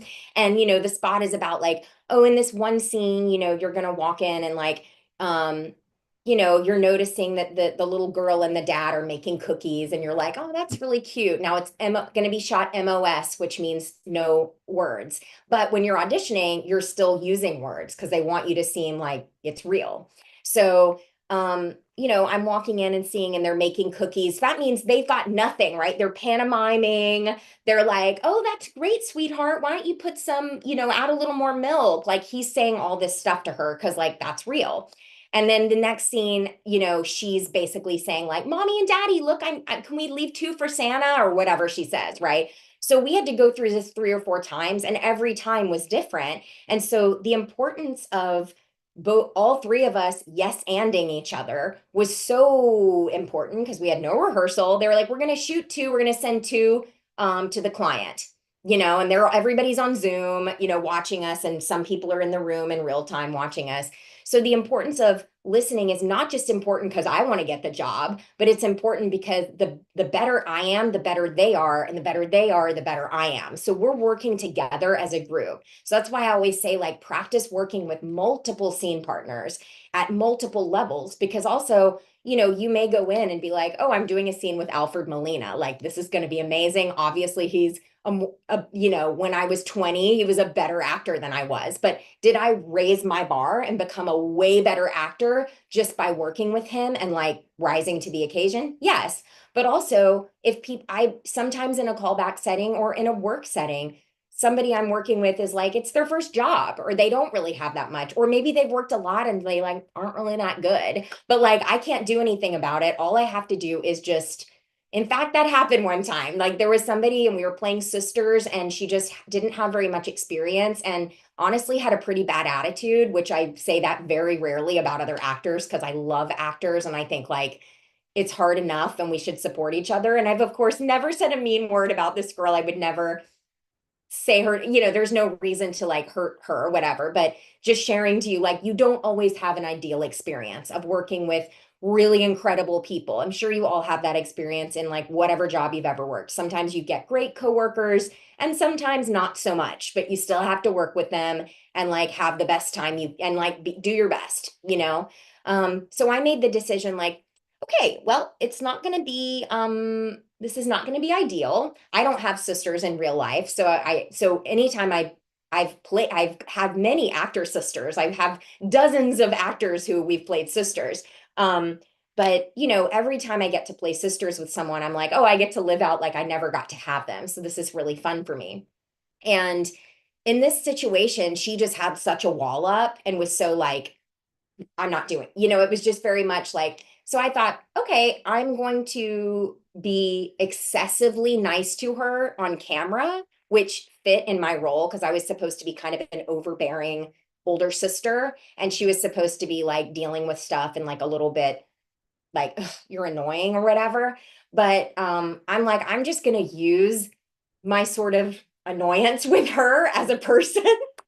Like as an actor, I'm going to put it into the character as like, you're my sister and I love you so much and you're annoying me right now, but I love you because you're my sister, but you need to listen to me because I know better because I'm your big sister. And like, honestly, it worked. Like nobody could tell, nobody, it went on screen. And ultimately when the project came out, I was like, oh, it really works. It feels like we're sisters and that we're butting heads, which is what it should have felt like.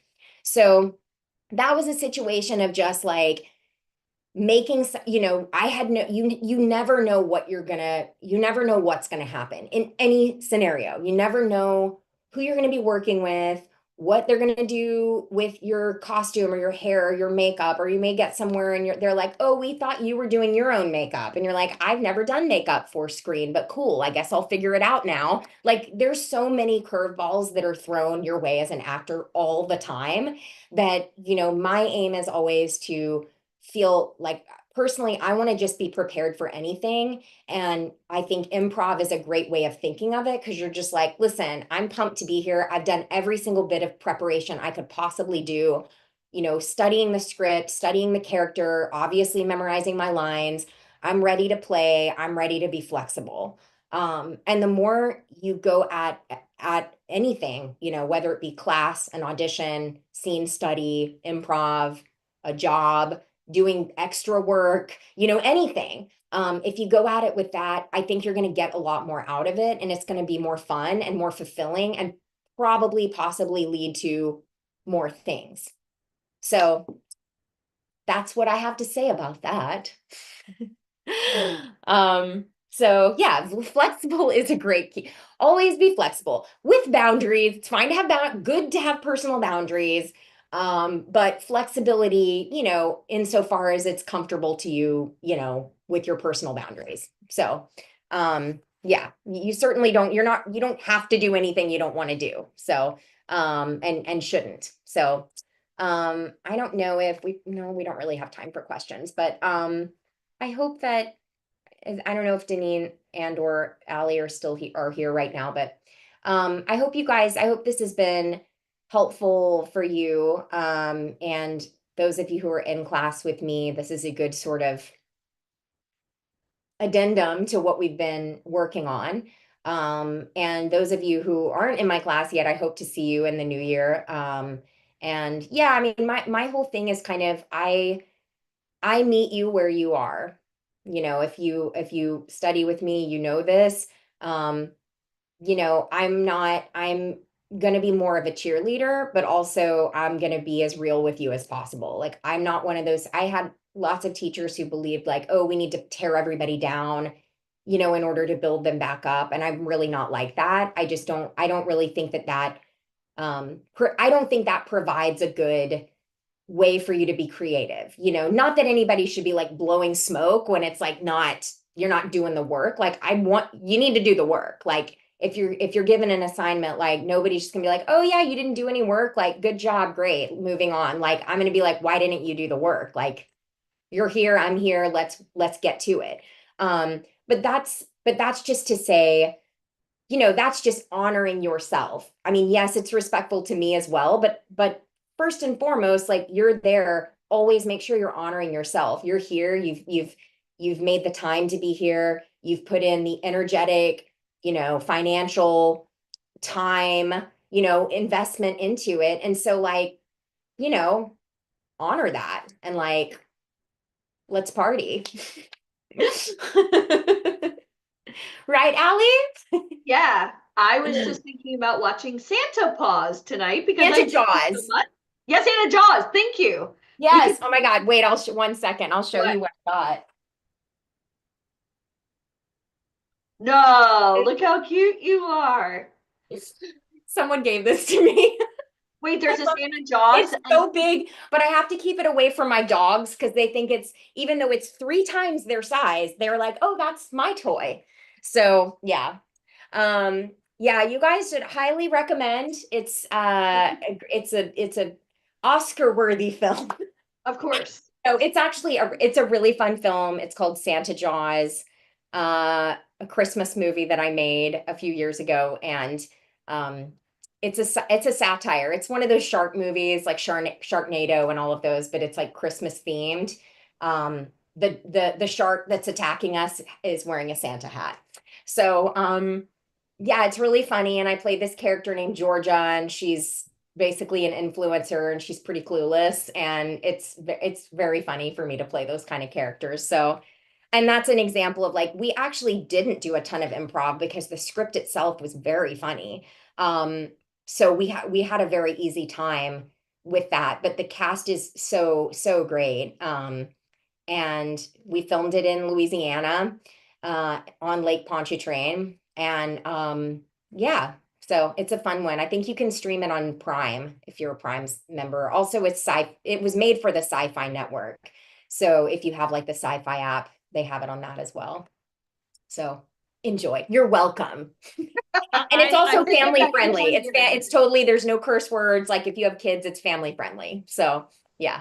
I think we should have a group watch party. Group watch, totally. Who's in? If you're in, type I'm in the comments. I think that sounds amazing. No, Caden's in, obviously. Caden's obviously in. Awesome. Definitely. I love it. Happy holidays. Happy holidays, everyone. I hope you're doing some nice things for yourself, regardless of what that is, making yourself happy and doing things that are relaxing. Oh, well, we're all going to be watching Santa Jaws laughing, so that'll Wonderful. definitely make all of us I love happy. that. Awesome. Hovland, thank you so much for being here today. We really appreciate you. Well, I appreciate you and all of you, and some of you I'll see next week in class. Yes. Can't wait. Awesome. Thank you Bye, so everybody. much.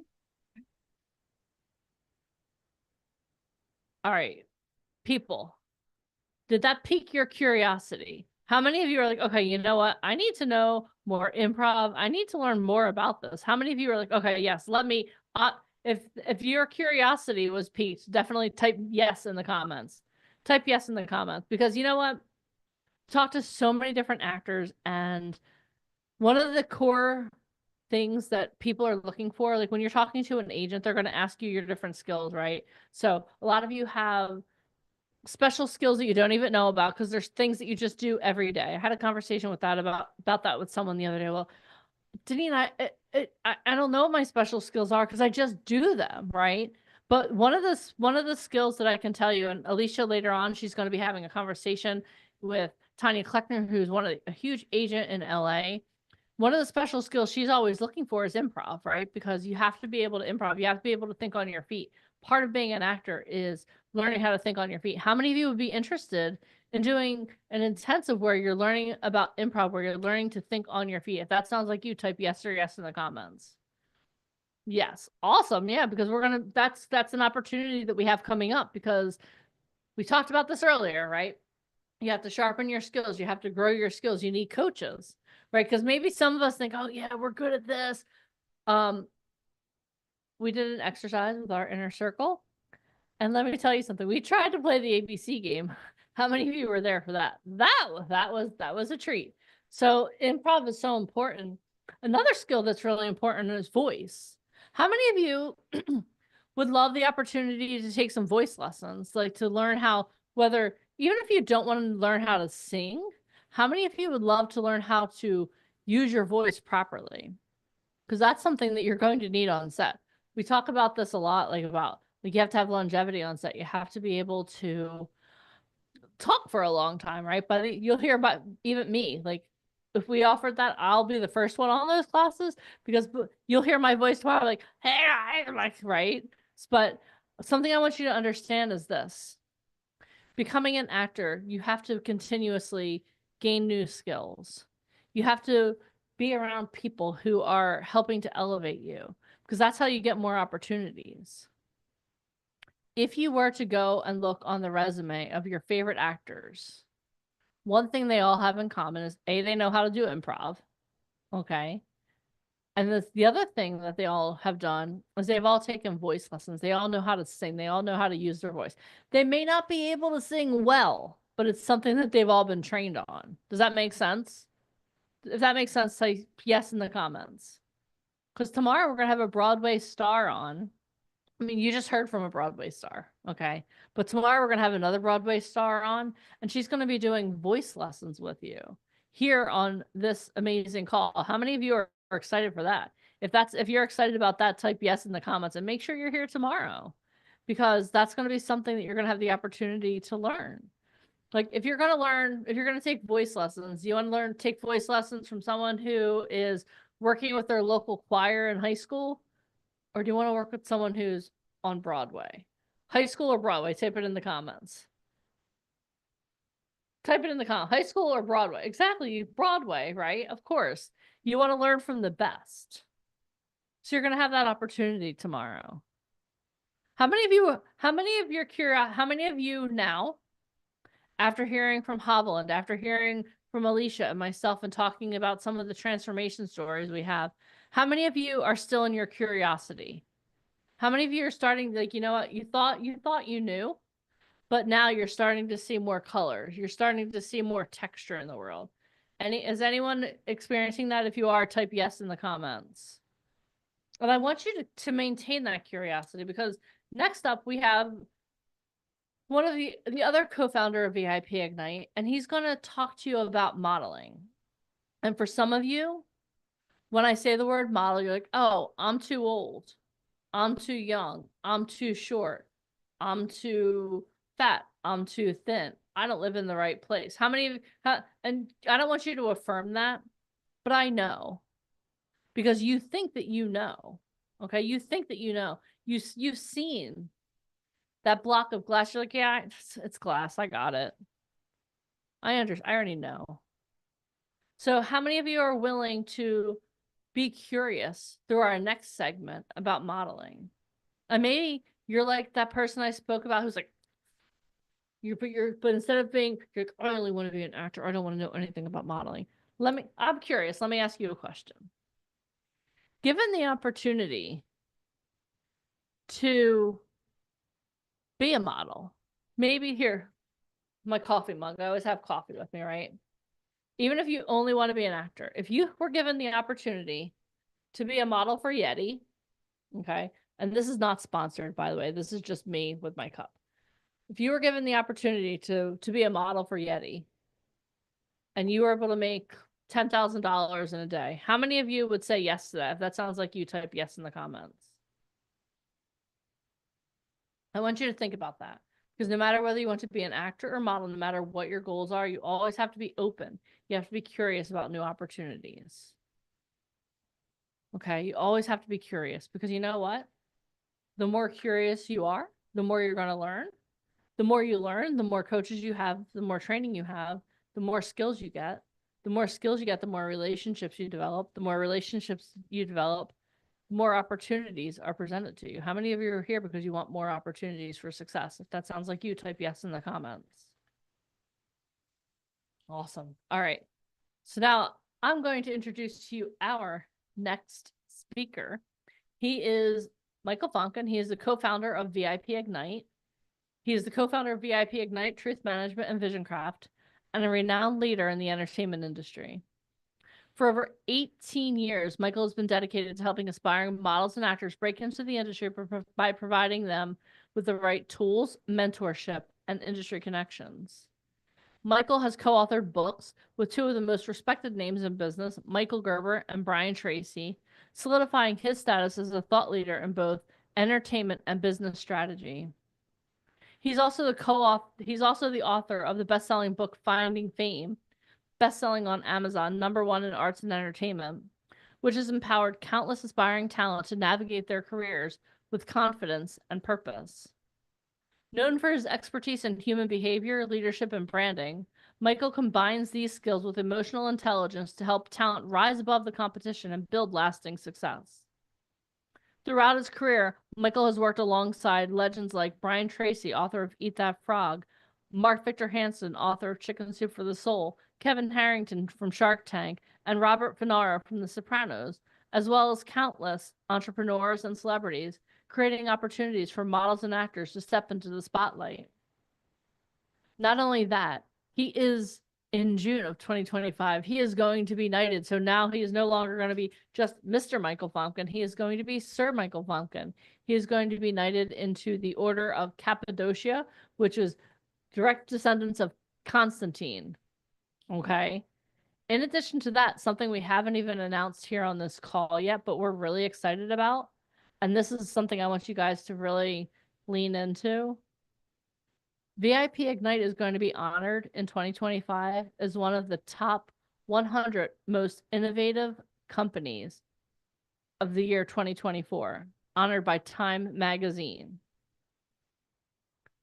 This is in direct correlation to the leadership that Michael and Alicia have given to VIP Ignite. Everyone, please give it up for the one and only Mr. Sir Michael Famke. Hey, can you hear me? Yes. Good? Can you hear me good? Yes, we can. Okay, cool. Yeah, I just had like a little microphone conflict.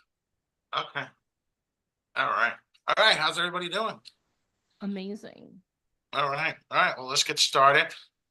You can see me? Yes. You look like I'm lost. We can see you. We can see you Okay. now. Oh, okay, good. There you are. There I am. I was there the whole time. Wait, are Deneen and I supposed to curtsy or bow now when we see you? Not yet. Or can we have a special handshake? Yeah, we'll have a secret handshake at some point. Okay, cool. That'll be fun. All right, let me pull up my screen here. All right, how's everybody doing? Cool. All right.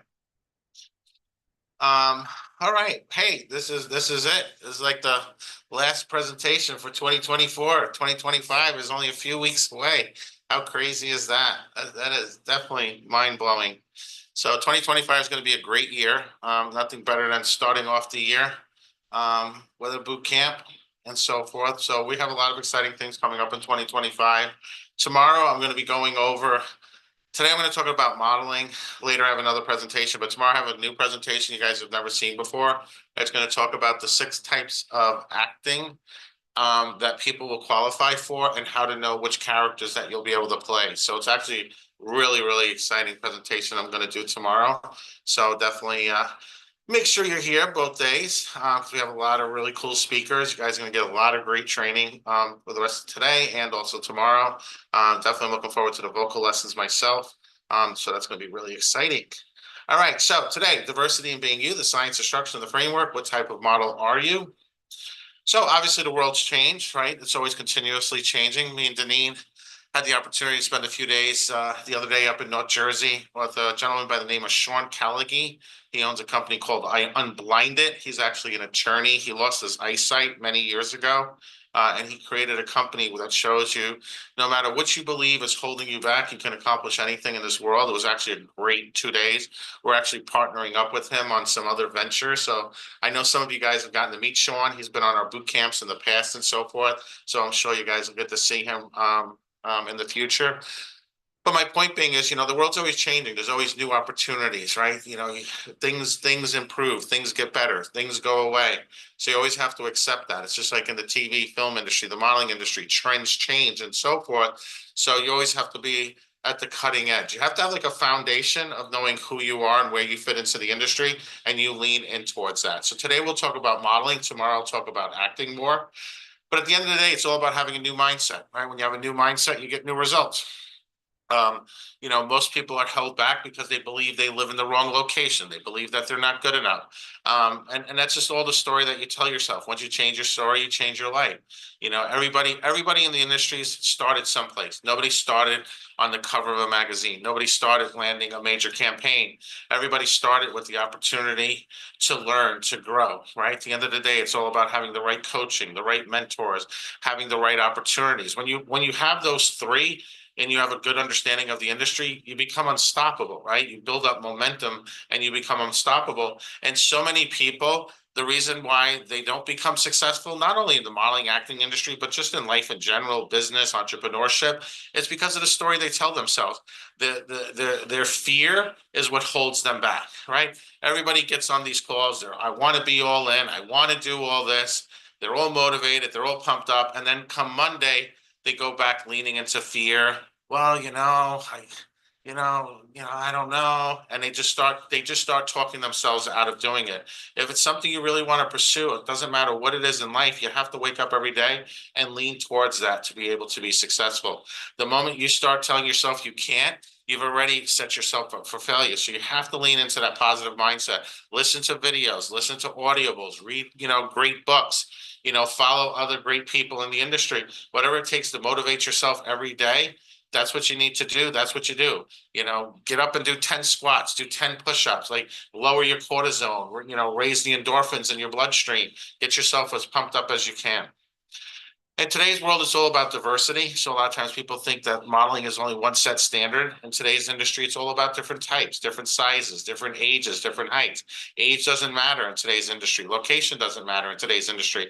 There are so many opportunities throughout the United States, whether it's local advertising agencies, local photographers, local campaigns. Campaigns are broken down by regional, national, international. So a lot of times, a Coca-Cola ad you may see that's running in the heart of America is completely different than what's running on the West Coast, East Coast. There's different ideals, different values, and so forth, different demographics. So large corporations, they break their ads down based upon segments of the United States. So the same types of ads, you may not see the same types of ads in different parts of the country. Same thing for commercials and so forth. So it's all about understanding that the industry is just not about one cent standard. That location doesn't matter, age doesn't matter. The industry is looking for different looks, different sizes, different ages, different types, and so forth. Okay. At the end of the day, it's all about what makes you unique. Each and every person, those of you that were on camera, as I was going through everybody, you fit into what's called commercial print. And we're going to talk about that in a moment, what commercial print actually is. For the past 18 years, not only we've been hosting live events, both live and in person throughout the country, where talent have the opportunity, aspiring talent, and people reach a certain level of success, are able to come out and meet with people, can snap their fingers and change their life in 30 seconds or less. But about 4 years ago, going on 5 years, we started a company called Truth Management, where we actually represent talent. We actually submit talent out not only for castings, for opportunities, but we give them the proximity to people who can really help get them to where they want, right? Most people, it's all about wanting to get an agent. When somebody's brand new, they've never done this before, their misconceptions always are, well, I need an agency. In reality, the better question is, how do I become the person an agency wants? Right? There's a lot of competition in this industry, and we really formulated the science to be able to create success stories. We did the math the other day, and I think if we went back 18 years and we just started reposting every success story we've had since like day one, it would take like over 10 years to put all of our success stories out. Like, it's just ridiculous. And that's not without even having all the fresh new success stories that are coming through. It's like a ridiculous amount, but we're really good at what we do. And it's really the science behind it is just getting really great people. We get legitimate people, Broadway stars, Academy Award winners, Tony Award winners. These people that come out to train you guys and work with you guys are dedicating their time. They're sharing their passion for this. I can guarantee you will not find this anywhere else on the entire internet or in the world to be able to get access to people at this level. It just does not exist. And I'll tell you one thing. When you're able to get access to people who know what they're doing, that's when your life changes. If you're just like goofing off, fooling around with people in your local market, people who've never had the highest level of success, it's going to take you 100x longer to get where you want to go. What our talent are able to do in a week or 6 months or in a year, it would take you 10 years to do the same thing. And time is your most valuable resource. Right? At the end of the day, you can always make more money. People think that money is the most valuable resource. It's really not. You can always get another job. You get a better job. You get a better booking. You get a better audition. You get a role in a movie. Whatever it may be, money is replaceable. Time's not. We're all only given a certain amount of time. Every moment that you have on this earth is precious. Always remember, time is your most valuable resource. If I can get someplace faster and further by investing in myself, I will do it. I've invested well over $1 million in my education and trainings and partnerships and shows and television shows and movies and books and so forth. All of those things that you see us doing are all investments, right? Writing a book is an investment of time. You have to hire editors and you have to have it copyrighted and you have to have it formatted. A book just doesn't magically appear. You have to have the covers made and so forth. So even when you see, Alicia and Kevin Harrington, #1 bestseller, in entrepreneurship all around the world and on Amazon and on Barnes and Nobles, and their books are available and in Times Square and all these wonderful things, they both had to make a huge investment of not only time, but money to get that book to become #1. And it doesn't matter if you're working in this industry as an actor, as a model, it's the same thing. You're investing money and you're investing time. Obviously, your investment should always become greater, right? I want to invest $10 and I want to make $100. I want to invest 10,000. I want to make 100,000. Okay, that's smart investing. But at the end of the day, people will hold themselves back because they're not even willing to invest in themselves. They're not willing to even invest the time. They're not willing to invest the money to go out there and actually make a difference in their life because they lean into fear. So again, a different mindset will get you a different result. So for most people who don't understand how the modeling industry works, if you go up to the average person, somebody who doesn't work in the industry, and you say, hey, describe to me what the average model looks like, this is usually the answer they will give you. They will say models are tall and thin and they walk the runway and they lead this really glitzy and glamorous life. Okay, that's what the average person thinks a model looks like. For those of you who've been with us, like, wrong answer. Wrong answer, right? That's not true. But let's go over what they're talking about, right? So there's different categories of modeling. So the first category of modeling is what's going to be considered high fashion editorial. So high fashion editorial, tall, slender, unique looking models that are typically hired for high fashion. British Association of Model Agents explains that female models' height should reach between 5'8" and 5'11", with a 6 to 8 dress size, 34, 24, 34 bust, waist and hip measurement, right? Very specific, right? Same thing for men. For men, the measurements are going to be runway. Male models who wear the latest designer fashions must be at least 6 feet tall. Male models photographed for editorial advertising purposes are required to be 5'11" to 6'2" and fit into a 40-yard jacket. They're what's considered unique looking and striking looking. The models cannot be better looking than the clothes. The whole point of doing a fashion show is for the youths, is for the designers, the buyers from the different department stores to want to buy the clothes, not fall in love with the models. So the models are not meant to be beautiful. They're meant to be, they call them striking looking with unique looking features.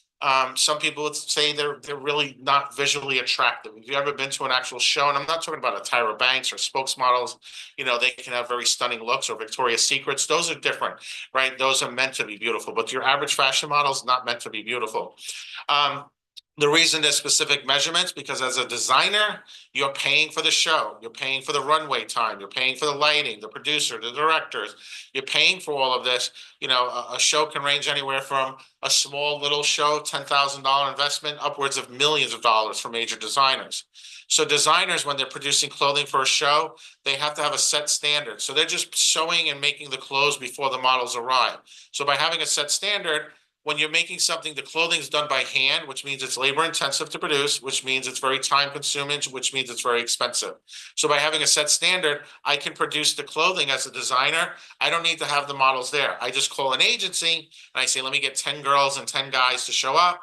When the models show up, the clothing will fit the models with very little alterations, which means at the end of the show, I can now ship that clothing from New York to London, to Paris, to Milan, and so forth. The clothing will fit the models the same way, no matter where they are in the world. That's why agencies handle high fashion. And some of you guys, well, but Mike, I saw something online. I could sell tickets to be in a fashion show. Yeah, that's cute. That you're not in a real fashion show. You're just paying. You're paying to pretend to be a model with like a local designer. Is it bad to do that? I don't agree with that. I think you should be paid to be in a show. You shouldn't be trying to sell tickets. That sounds like you're like, you might as well like help the Girl Scouts out or something like that, because you're making it all about yourself. You're not really bringing good to this world, right? So I don't really agree with it, but I could understand. Like I could understand if I was like 5'2" and a female and I wanted to get the feeling of walking on the runway and stuff like that. It's cute, but you can't use it on your resume. So it actually would hurt you more than help you, especially when we talk about commercial print.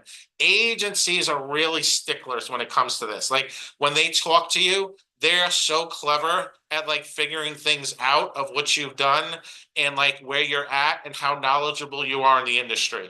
Right. There's the old saying, fake it till you make it. That really doesn't work with agents, casting directors, because of the volume of people they see that try to like BS them. So it's always like you want to leave those things out. Like, so if you haven't done those shows, you drop them off. For most people, honestly, 98% of the world's population wouldn't qualify for high fashion. Trust me, if you qualify for high fashion, you'll know it.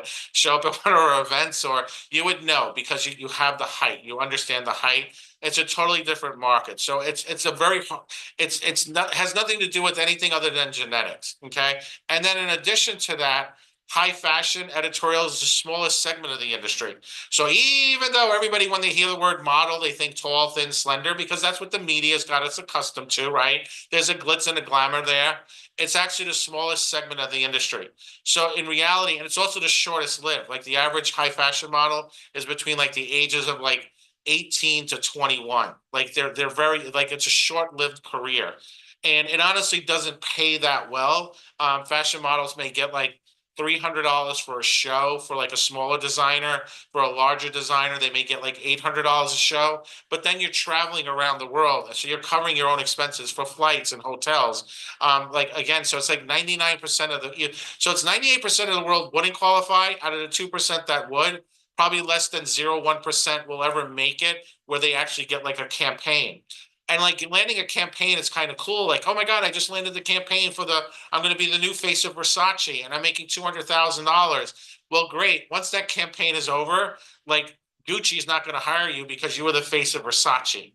Like there's all dead ends. Like not to throw on high fashion, but like I've been doing this for 18 years, and like it's like there's always models to replace the models. Like the agents don't care. Like you're in for one season and then you're just thrown out. It's kind of like it's like your turkey dinner 2 days later. It was really exciting on Thanksgiving, but by day 2, you're like, oh, should I still use these leftovers or get rid of them? That's like the high fashion modeling. Like the models just come and go. Like they don't. You're really not going to make it. The chances of you making it are so slim, even if you meet the requirements. And at the end of the day, you're going to lose money consistently because of the cost of traveling to New York, staying in New York, going to the fashion shows, going to the audition. A lot of models that are signed, they're signed like at the age of like 15 or 16, and agencies will hold their contract until they turn 18. And then they'll model for like 18, 19, 20, 21. So they'll have like a 4-year period, but most of them are going back and forth to school and college. They're doing it like in the hopes that maybe something will come out of it, but their careers being funded by their parents, their careers are being funded by savings. There are very few. Like I know people associate, Kim Kardashian and so forth. She's not high, she's high fashion, but she's created her own brand. She's like a brand. She's a spokesperson. She's worth $1 billion. She's an entrepreneur. Like if this is what you want to do, go that way. Become a designer, become your own brand, become like an influencer. And even that's hard because you're going to put like 1,001% into this. It's really, really, really hard. So not to break anybody's bubble, but I just, again, it's the last one of the year. So I'm gonna go a little bit deeper today than I normally do with you guys. All right. So second category is commercial print. Commercial print's going to be the largest segment of the industry. This is 80% of the industry. So without taking everybody's, going through everyone on the call here's measurement from the people that were on camera, this is what you're going to fall into. So like Kevin's going to be a commercial print model. Kirsten's going to be a commercial print model. Kelly's definitely 100% commercial print. Deidre Schwartz, she's commercial print, right? So these are people that are right in front of me. They're commercial print. So commercial print's going to be magazines, billboards, catalogs. Like Deidre could be in an ad for McDonald's, but then next week she could be in an ad for a medical company. The following week she could be an ad for a retirement company or a car company or a cruise company, right? Same thing for Kelly. She could be in an ad for going to vacation in, Thailand or something like that, right? Kirsten could be in an ad for like a sneaker company or McDonald's or Sprite. Kevin could do Kevin probably do a motorcycle ad, right? He's got that beard going on and the glasses and so forth. So he can lean into all those different types of characters. So it's leaning into what makes you unique. Tomorrow, we're going to talk about that. We're going to talk about the 6 types of characters and then the breakdown of the types of characters over those 6 main characters. And then we're going to show you exactly where you fill in the blank so you know exactly what you fit into. So again, Commercial print's going to be the largest segment in the industry, 80%. Commercial models, they do everything from print advertisements, catalogs, campaigns, television shows, magazines, trade shows, and so much more. Okay, there are no height or size requirements to be a commercial model. Print models must have an attractive face, good skin, a nice body, and a pretty smile. The other great thing about commercial print models, the reason why you work with an agency, and again, I've been doing this for 18 years, and I work with everyone from Wilhelmine to Ford to IMG to Click, Colby Models, Truth Models. I've worked with agencies in Miami, New York, London, Paris, Los Angeles, Atlanta, right? So I worked with agencies all over. Commercial print modeling pays the best. So commercial print models can get paid anywhere from, on a low end, $250 per hour, upwards of like $80,000, $20,000. If you average it all out, usually print models can make between like $6,000 to $8,000 a day, because they're buying the rights to your image for a set amount of time, right? So like if you're doing a campaign for, I don't know, something Coca-Cola for Christmas, those ads may run just during Christmas. So Coca-Cola may pay $4,000 for the rights to run those ads during the holidays. But then they can buy the rights again for next year. So if the ads do really well, they get to say, hey, we'll run it next year. You'll get paid $6,000. Right. So I have one of my friends is in the WWE. She's like not big time wrestler. He's retired now, but he did stuff for Doritos. They ran those like 4 years in a row for Doritos. He was in a Doritos ad. So every year he kept getting paid because, you know, him and his agents had the agreement, hey, you can use this ad again. You can do local advertising, right? So the ads could just run in Nebraska, or they could run in a tri-state area. They could run in the entire United States. They could run in the United States. And then it's like, are they running on billboards? Are they running on taxi cabs? Are they running on videos in taxi cabs? Are they in a billboard in Times Square? Are they on the back seat of your airplane? Are they are they in magazines, newspapers? Everywhere you see an ad, like when you think of like insurance companies spend a fortune on advertising, like a fortune. Like everywhere you go, you're not always going to see three things. You're always going to see Coca-Cola ads, McDonald's ads, and insurance ads, which means they're spending the most. They are spending billions of dollars in revenue for those advertisements. People will say, well, man, everybody knows what McDonald's is and Coca-Cola. Yes, true, because of the advertising. It is a proven fact. The moment McDonald's or Coca-Cola stops advertising, their sales immediately drop by 3%. So instantaneously, the ads, they just start dropping. And when you think about it now, you have ads running on TikTok and Snap and on Instagram and Facebook. So your agent is negotiating all of that. That's why it can go so high. Right. So when people say, oh, my God, like they got like 80,000 for like, you know, one of our talent got $125,000 for a You'll Play ad. Right. That's like it sounds crazy, but the production of the ad probably cost like 2 million. Right. They probably brought in 20 million from that. Right. Everybody knows You'll Play. They brought in 20 million from it. So in reality, the model was paid like less than 1% of the overall budget. Right? Like at the end of the day, the numbers, when they scale, they may not make sense to us, but from a business standpoint, from a publicly traded company, somebody who's spending, $30 million for a Super Bowl ad, the numbers make sense. And that's what agents do. They make sure, well, listen, that this is like less than 1% of the total budget. That's only fair that the model should get compensated for that, because they're helping bring in that revenue. They're the face that's attracting your avatar, your client, and so forth. Okay. And doesn't mean all ads work, right? Sometimes ads bomb out, right? You see that. You know an ad works when you see it over and over again, right? You'll notice certain ads, wow, you'll see them a dozen times. Then what happens is you get what's called ad fatigue. That means the ads, they work at the beginning, but then they drop off because then people are seeing them too much. That's why they keep making new ads, right? And you'll see a lot of times if you pay attention, you start looking at the ads themselves, you'll start noticing the same people sometimes in certain ads. Like, oh, wow, I saw that person was in a Verizon ad. Now they're in this type of ad. I catch that all the time. There are just certain people that will always consistently get booked. Medea, the girl who did the You'll Play ad, you'll see her in a ton of different ads. She's always like, there's literally an ad of hers is running someplace right now in a magazine someplace, because she's always consistently being booked. It took her 2 years to get to that point, but boy, oh boy, she's happy she was there, right? At the beginning, it's arduous, right? At the beginning of your career, you're putting in more work and time. Then as you get coaching and training and you start building that brand, then that's when it kind of moves into becoming more free flowing. She's on that side of being more free flowing right now. Here's an example of Macy's ads, right? So this again, commercial print. Again, you know, in today's world, you'll see a lot of mixed ethnicities. You'll see a lot of mixed cultures. You'll see a lot of mixed relationships. So it's not uncommon to see 2 men in an ad. It's not uncommon to see 2 women in an ad, and so forth. I think a trend for that will start changing starting in 2025. I'm going to be upfront and honest with you guys. I think you're going to see a lot of advertisers will go back to more traditional advertising. So you're going to see more moms and dads in ads versus dad and mom. And there's nothing wrong with that. That's just that your choice and so forth. I work in the entertainment industry. I support that, but I'm going to tell you from a brand standpoint, they're going to go back to more traditional advertising. You're going to see that. It's already started happening. We're already starting to see it in the castings. And listen, you go with the flow, right?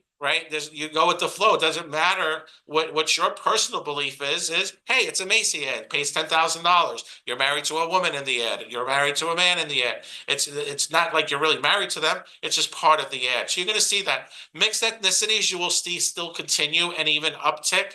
So people, because it's the changing culture of the United States. Advertisers want you to see yourself in the ads. They want you to be able to see yourself. They will always target whoever's spending the most money. At the end of the day, who's ever spending the most money? You know, as the inflation kind of affected here and the cost of goods rose here, you saw a lot of high-end designers, Versace, Gucci, and so forth. They lessen their advertising budget here in the United States, and they up their budget in Dubai, Hong Kong, and Italy, and places like that where the money was being spent. So again, these are things like when you're in this business, you track that.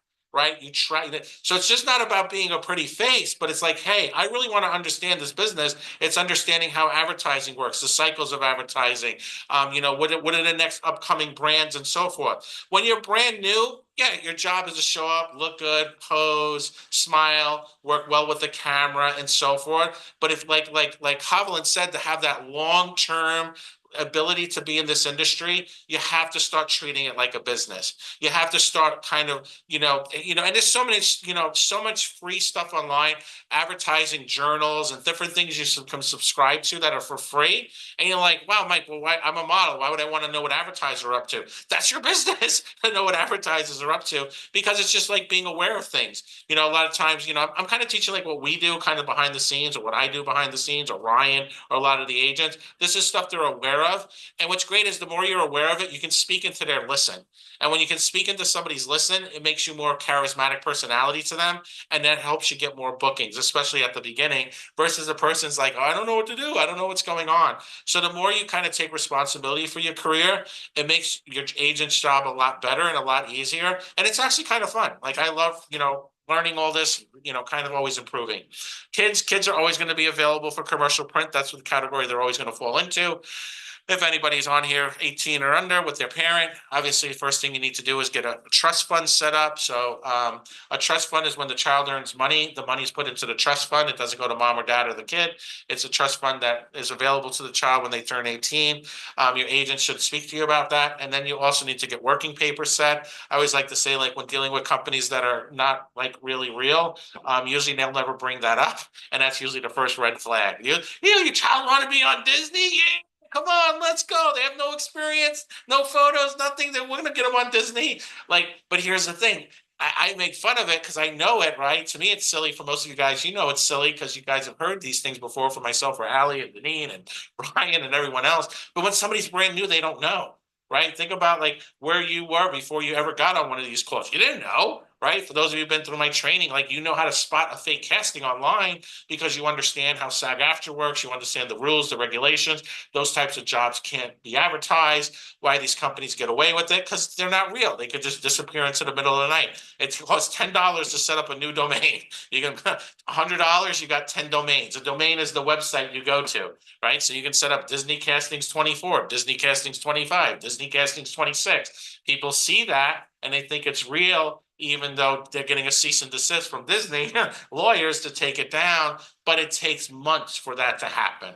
And they'll set up their servers in like, in China, South Korea. There's lots of places where the United States laws don't apply, but the internet is still accessible. So again, I'm going really deep, but just so you guys know, like always, understand how the industry really works and you'll never get yourself into trouble, right?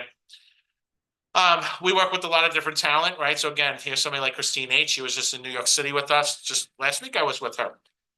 She does international work. She's an international speaker. She started her own foundation to help people in the NFL, people who suffered from head injuries. She met Lee Steinberg, he's the real Jerry Maguire. He's actually Patrick Mahomes' agent.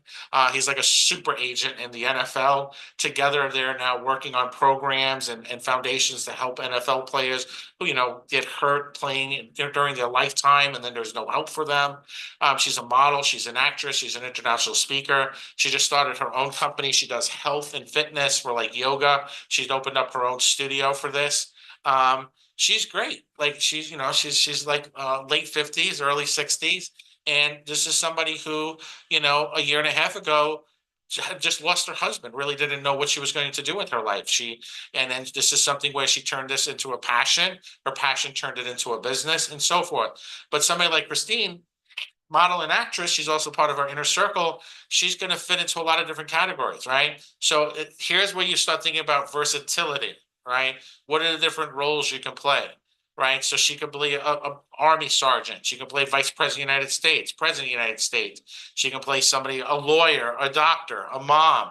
She can play a grandmother, right? She can play the aunt, right? So there's different ads she can play. There's really across the board. She can be in probably like 90% of most consumer product ads. She could be the grandmother buying kids, stuff for the Christmas, right? Because she's a little bit older, right? She's not going to play a young mom. She has to play like an older mom or a grandmother. She's not going to play a 20-year-old, new mom, right? She's not going to be able to play those roles. So it's understanding where you can be submitted to. And that's how you work with your agent. Hey, let's get the right headshots. Let's get the right photos that highlight the characters that you can play. Okay. So again, it's kind of seeing where you fit in. And like most times it's hard because you look at yourself in the mirror, you see yourself. Like you see the person who was upset, the person who was tired, you see the person with whatever's going on in your mind. Like you see yourself from like an internal view. An agent, a casting director, they're just seeing facial features. They're seeing the tip of your nose, the difference between your eyes. Are your eyes a little bit down, up? Do you have like sadness in your face? Do you have happiness in your face? What kind of characters you can play? So tomorrow's exercise, you'll really get to see past your internal person and then see the external and the characters that you can play, right? Here again, age doesn't matter, right? Property management company. So this is for a leasing company. It's based out of Australia. Actually, one of our new teams that we work with now that became a part of the company is based out of Australia. So this is pretty cool. But again, age doesn't matter, right? So depending upon the person, depending upon the ad, what they have. So this person here, right? She just looks like somebody's grandmother, but she has an agent. She has a manager. Probably has an agent. She probably doesn't have a manager unless she's doing TV and film, but she's definitely got headshots. She was submitted out for this. Probably a dozen other women were submitted out. What's great about being a little bit older is there's less competition versus like younger. Another thing to think about too is people always think about when they see teenagers, like a lot of times teenagers want to be in this business. Between the ages of like 14 and a half, 15 to like 17, there's not a lot of work. People always get surprised about that. The reality is because of child labor laws, like if they wanted somebody who's going to play a 15-year-old role is played by like an 18-year-old because an 18-year-old could be on set all day. They don't have to have like students. So a lot of times, like, so even somebody like us, we have Natasha who's 16. She's working, she's doing voiceover, she's doing commercials, but she like will take off when she turns 18 because she's limited to how many roles she can do. It doesn't mean there's no work. It just means she's more limited. And you can go look on anything from Glee, right? I show Glee, the cast on Glee, because we did a lot of castings for them when the show was on the air. They were like playing the role of high school students, but they were all like 25 and over like that. And I think the youngest person on the cast was like 25 years old. So again, it's understanding like how the industry really works. It's TV, it's ads. Like it's the sets. Like people think like when you're watching a movie that they're really in a hospital, right? They're in a set. They're at Warner Brothers Studios. They're on set. A lot of times when I watch TV, because we've been there so many times with Inner Circle behind the scenes, I can literally watch almost any movie and tell you where they filmed it and so forth. Even in Jurassic Park, it's like one little road. They just filmed that over and over again. They just went. So it looked like they were driving for miles. In reality, they were driving like 200 feet and then resetting. So it looked like they were going forever. That's the magic of working behind the scenes. So even like this thing here looks like an old sink and so forth. That could have just been a set that was built out for the day. So you have set designers and so forth. And they were creative. They got the little doggy there, right? Like your grandmother always has those little dogs and the little apples and the blue glass. So whoever did this was pretty clever. Kind of a little bit outdated yellow, outdated sink. It was whoever did this did a good job because it gives you the feel of that. But if you stepped into this picture, to the left and to the right could have been the end of the set, right? This could have just been a set that was built. This is not an actual apartment. A lot of times for movies, you can tell, I know it's a set because of the way lighting is done. When you're on a set, there's no roof, there's no ceiling because that's where the lighting goes. So you'll see the way the camera angles work. It looks like a set, but when you're there, it would make more sense like when you're there on actually seeing it filmed and so forth. So AARP, right? African-American woman, she's got a little gray in her hair, playing, for AARP, right? You turn 50, you start getting all the mail. You're like, oh my God, I turned 50, I'm getting AARP mail. It's the end of the world. No, it means now you get more opportunities to be a model and actor. But here she can play a military person. She can play a grandmother, an aunt. Again, she could be in a McDonald's ad, Sprite ad, Go Play ad, computer ad, right? Tons of things she can do. For here, the casting was for AARP. So she had probably in her headshot, she had a little bit of gray in her hair. So she leaned into that, right? She leaned into that character of being middle-aged, and that's what booked her the job. So this is a character type. So she's going to lean into that person next door, best friend, middle age. So that's a character role that she will have the specific headshot. And I think this shot was done for AARP specifically, but this would have also been like a great headshot. Like, so this might have been like one of the shots that probably got her the job, and then the job, they did a photo that probably resembled to one of her headshots. And so she might have been wearing something a little bit different, and she wouldn't have probably had a necklace on in the headshot. But for whatever reason, AARP decided to put the necklace there. And I guess it gave a little bit of a pattern break in the photo, because probably with the copy over there, if there was no necklace there, it might have made it a little bit more difficult to read, or it kind of gave a different feeling to the photo that she was maybe wearing a bra versus like a necklace and some type of top. So again, these are all things, the photographer, the art designer, right? Later on, you guys get to talk to Ryan. He's an art director. So these are the types of things that he does when he worked for Vogue. He's been doing this for over 40 years. Again, commercial print. This is called e-commerce. So e-commerce is going to get paid different than a billboard. How do I know it's e-commerce? Because you can see no exclusions online, right? Card hole exclusive. This is like they were directing traffic to probably their website, and they had a code there. Use code thank you, get 40% off. So you can see here mixed ethnicity in the ad, the dad, the mom, and so forth. You can see the male model in there. It's not super, like, it wouldn't be considered Brad Pitt attractive, but they're appealing to the avatar of the Gap. This is the avatar of the Gap. Fun loving. They like outdoor stuff. There's a style to the Gap. Every clothing store has their own avatar, their own style, and so forth. And he might be a different type of personality outside of the photo shoot. But for the Gap, they liked his look. For the female, they liked her look. They felt that this was the look that at this time worked for their advertising.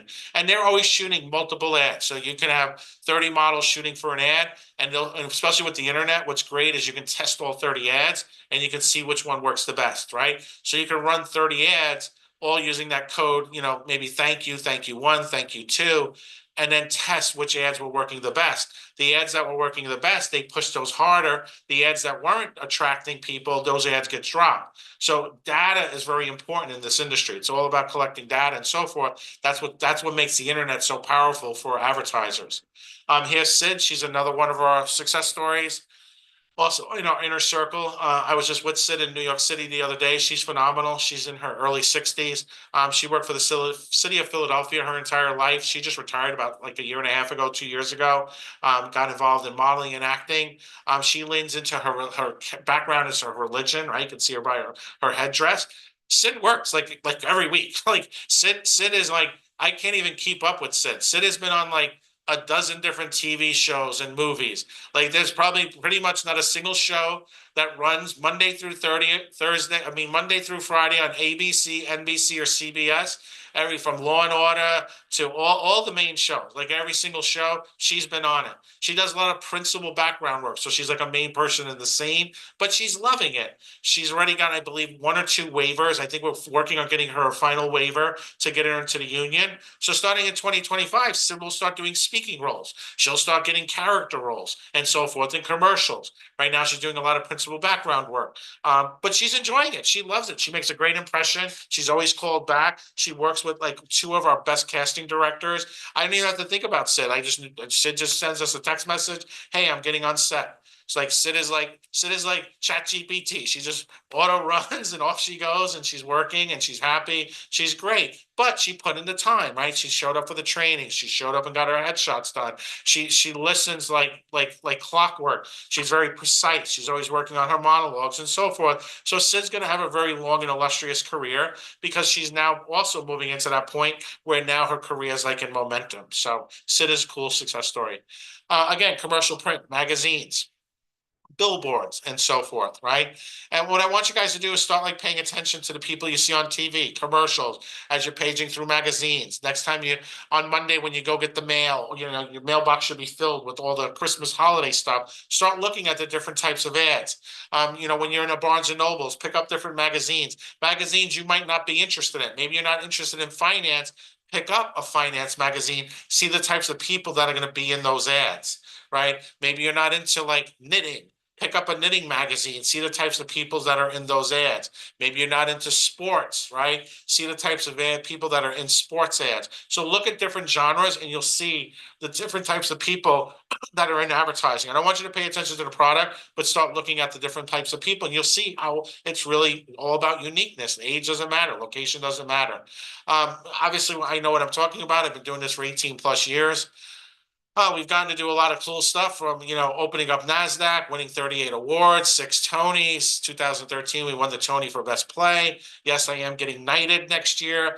We've donated, we made an impact in the industry. Like we've received awards from New York City for making an impact. Like we just run events. Like sometimes I don't think what we do is that special because I guess I do it, but we bring really great people together that have made like a big impact on Broadway, on TV and film. We may not be as big as Universal or NBC, but that wasn't our goal. Our goal at the end of the day was helping and giving back and really helping people. Like I understood, for those of you who read Finding Fame, my journey, how I got involved in the industry, from the restaurant industry and so forth, and all the things I've had to overcome and the obstacles I've had to overcome. But it was always about having to help others. That's like the journey we chose. And I think we did a pretty good job of it. And hopefully we'll continue to do a great job for it. But everything we've learned, everything we've known is through mentors and coaches and working in the industry directly. All of our talent will agree with this. When they come to our events, when they come to our trainings, when they come and they really put the best foot forward, there's no one else that will ever top this because we're getting the best. We're getting the best people in the world to work with our talent consistently and precisely. Billboards, right? Again, commercial print. These are ads that were shot in New York City. These are some of Ryan's models. Our models too. But this was for a Korean clothing company. This was shot in New York City. So even though these ads were never seen in New York City, they were seen in Korea. They were seen in South Korea. So this is something, again, location doesn't matter. There's shoots that are going on all throughout the United States right now. Today, Monday, Tuesday, Wednesday, so forth. Most of all the ads now being shot at like spring clothing and so forth because Christmas is already over. Maybe Christmas to you, but to the magazines that are 90 and 120 days out, we're already moving on to like the springtime and so forth. So again, some more examples of some of the models. Here's James Johnson. I know we talked about him in the past. Started with us, I don't know, maybe 5-6 years ago. Lived in a small town. Literally, he lived in a town where there was only one traffic stoplight. His dad was like convicted for life for like selling meth. Like he worked in a coffee shop, small coffee shop as a barista. He was pretty much considered the kid that would amount to nothing. And not because of him, but because of the small town mentality that because his dad was in prison, he would amount to nothing, that he was a loser because your dad's a loser, so you're going to be a loser. You know, people, all right? People, I believe in most people are really nice, but there's some mean people out there. We like to call them Bobs. You know, like you have Karens and Bobs. We call them Bobs now. That's our new thing. If somebody's really mean, we're like, oh, he's a Bob and all that. We got that from Gino Pisconti. Maybe he'll share that with you guys on his training call where Bob came from. But he wound up, not believing that. He didn't listen to people, right? At the end of the day, people don't have to be mean to you, saying you're going to be a loser and going to go to jail. People are going to be mean to you, saying, why do you want to do this? You can't be a model. Like they're just saying it, and then you start feeding into that story. People are always looking for others' approval. If you want to be successful in life, you can't look for others' approval. You look for accolades that you brought results. When people see results, that's when they clap. Oh my God, wow. I always believed in you. You're like, no, you didn't. You told me I couldn't do this 2 years ago. Right? That's how the average person works. You got to not be the average person. You got to be beyond average, right? The average person's being an average person is going to get you below average results. Being average does not get you average results. Being average gets you below average results. Just so you guys know that. Very important distinction. Right? Being great at something gets you average results. You have to be masterful. When you're masterful, that's the highest level. That means you really understand something. That's masterful. Mastering something gets you the best results. Anything else is a step below. So even for James, he came out to New York. He came to the event, met with Ryan, got signed, had to make a decision. He decided to move to New York, started walking, for major designers. Career took off very rapidly. Again, kind of aged out a little bit. Moved to LA. He lives in LA and Las Vegas now. He's an actor, a writer. He produces his own content. He's got his own production company. He's done all this in 5 years. Like, this is somebody who was told they can't do it. So never ever let your life, your destiny be held back by somebody else. People all the time tell me, like, my husband doesn't want me to do this. I'm like, you need to get a new husband. Like, I don't know what else to tell you. Like, trade him in, right? Like, nobody should. Does your husband play golf? Yeah. Do you tell him not to play golf? Well, no, I don't want to say anything. I'm afraid of him. Oh, you definitely need a new husband, right? Or you need a new wife, or whatever it may be. Don't let anybody else hold you back. If this is something you want to do, you do it, right? Because you're going to be a part of a community. Tomorrow we go over course opportunities to work with us closely one-on-one, get to work with all the cool speakers you met over this weekend, get to come out live, get your headshots done, come to events, have the coolest, best life ever. Tomorrow we go over that. Some of you guys will be like, yeah, I'm all in. And then some of you guys are going to like talk yourself out of it why you can't do it. Okay. Mike Trash, WWE wrestler, software engineer, sold his company, retired, became a podcast host, film editor, script writer, and now he's like been in like a dozen different films. Right? His interview was done on the day his best friend died, but he knew that his best friend would want him to do this, and his career's taken off. He's super helpful. He's super knowledgeable. And he didn't have like a professional background in this. He was like a wrestler. He was like a software engineer. Like, you want to talk about software and writing code? Michael talked to you about that all day. And his name is really Mike Trish. That's like his real name. He was like a musician in a band and so forth. He loves, like, he's very artistic and very talented. But the acting side, he's never done any acting before he came to us. He had to learn all of that. We actually had to overcome a lot of stuff with him because he was like so in character. He was too much in character. So a lot of times it kind of held him back because he was kind of like more comedy. And like a lot of the roles he got were more dramatic. And so he's done some more comedy now. He just did. I don't know if it's up on the Instagram yet. I got to check why. I sent it to my team. I don't know why. I don't think they put it up yet. Maybe I'll have Deneen make sure that goes up today. Jemima, if you're on here, I sent you the commercial that Mike did for the realtor company. I want that ad put up for everybody to see it. So Jemima's on here. Make sure you look. I sent that to you a few days ago. Mike was just in like a really national commercial for a realty company. Really cool commercial.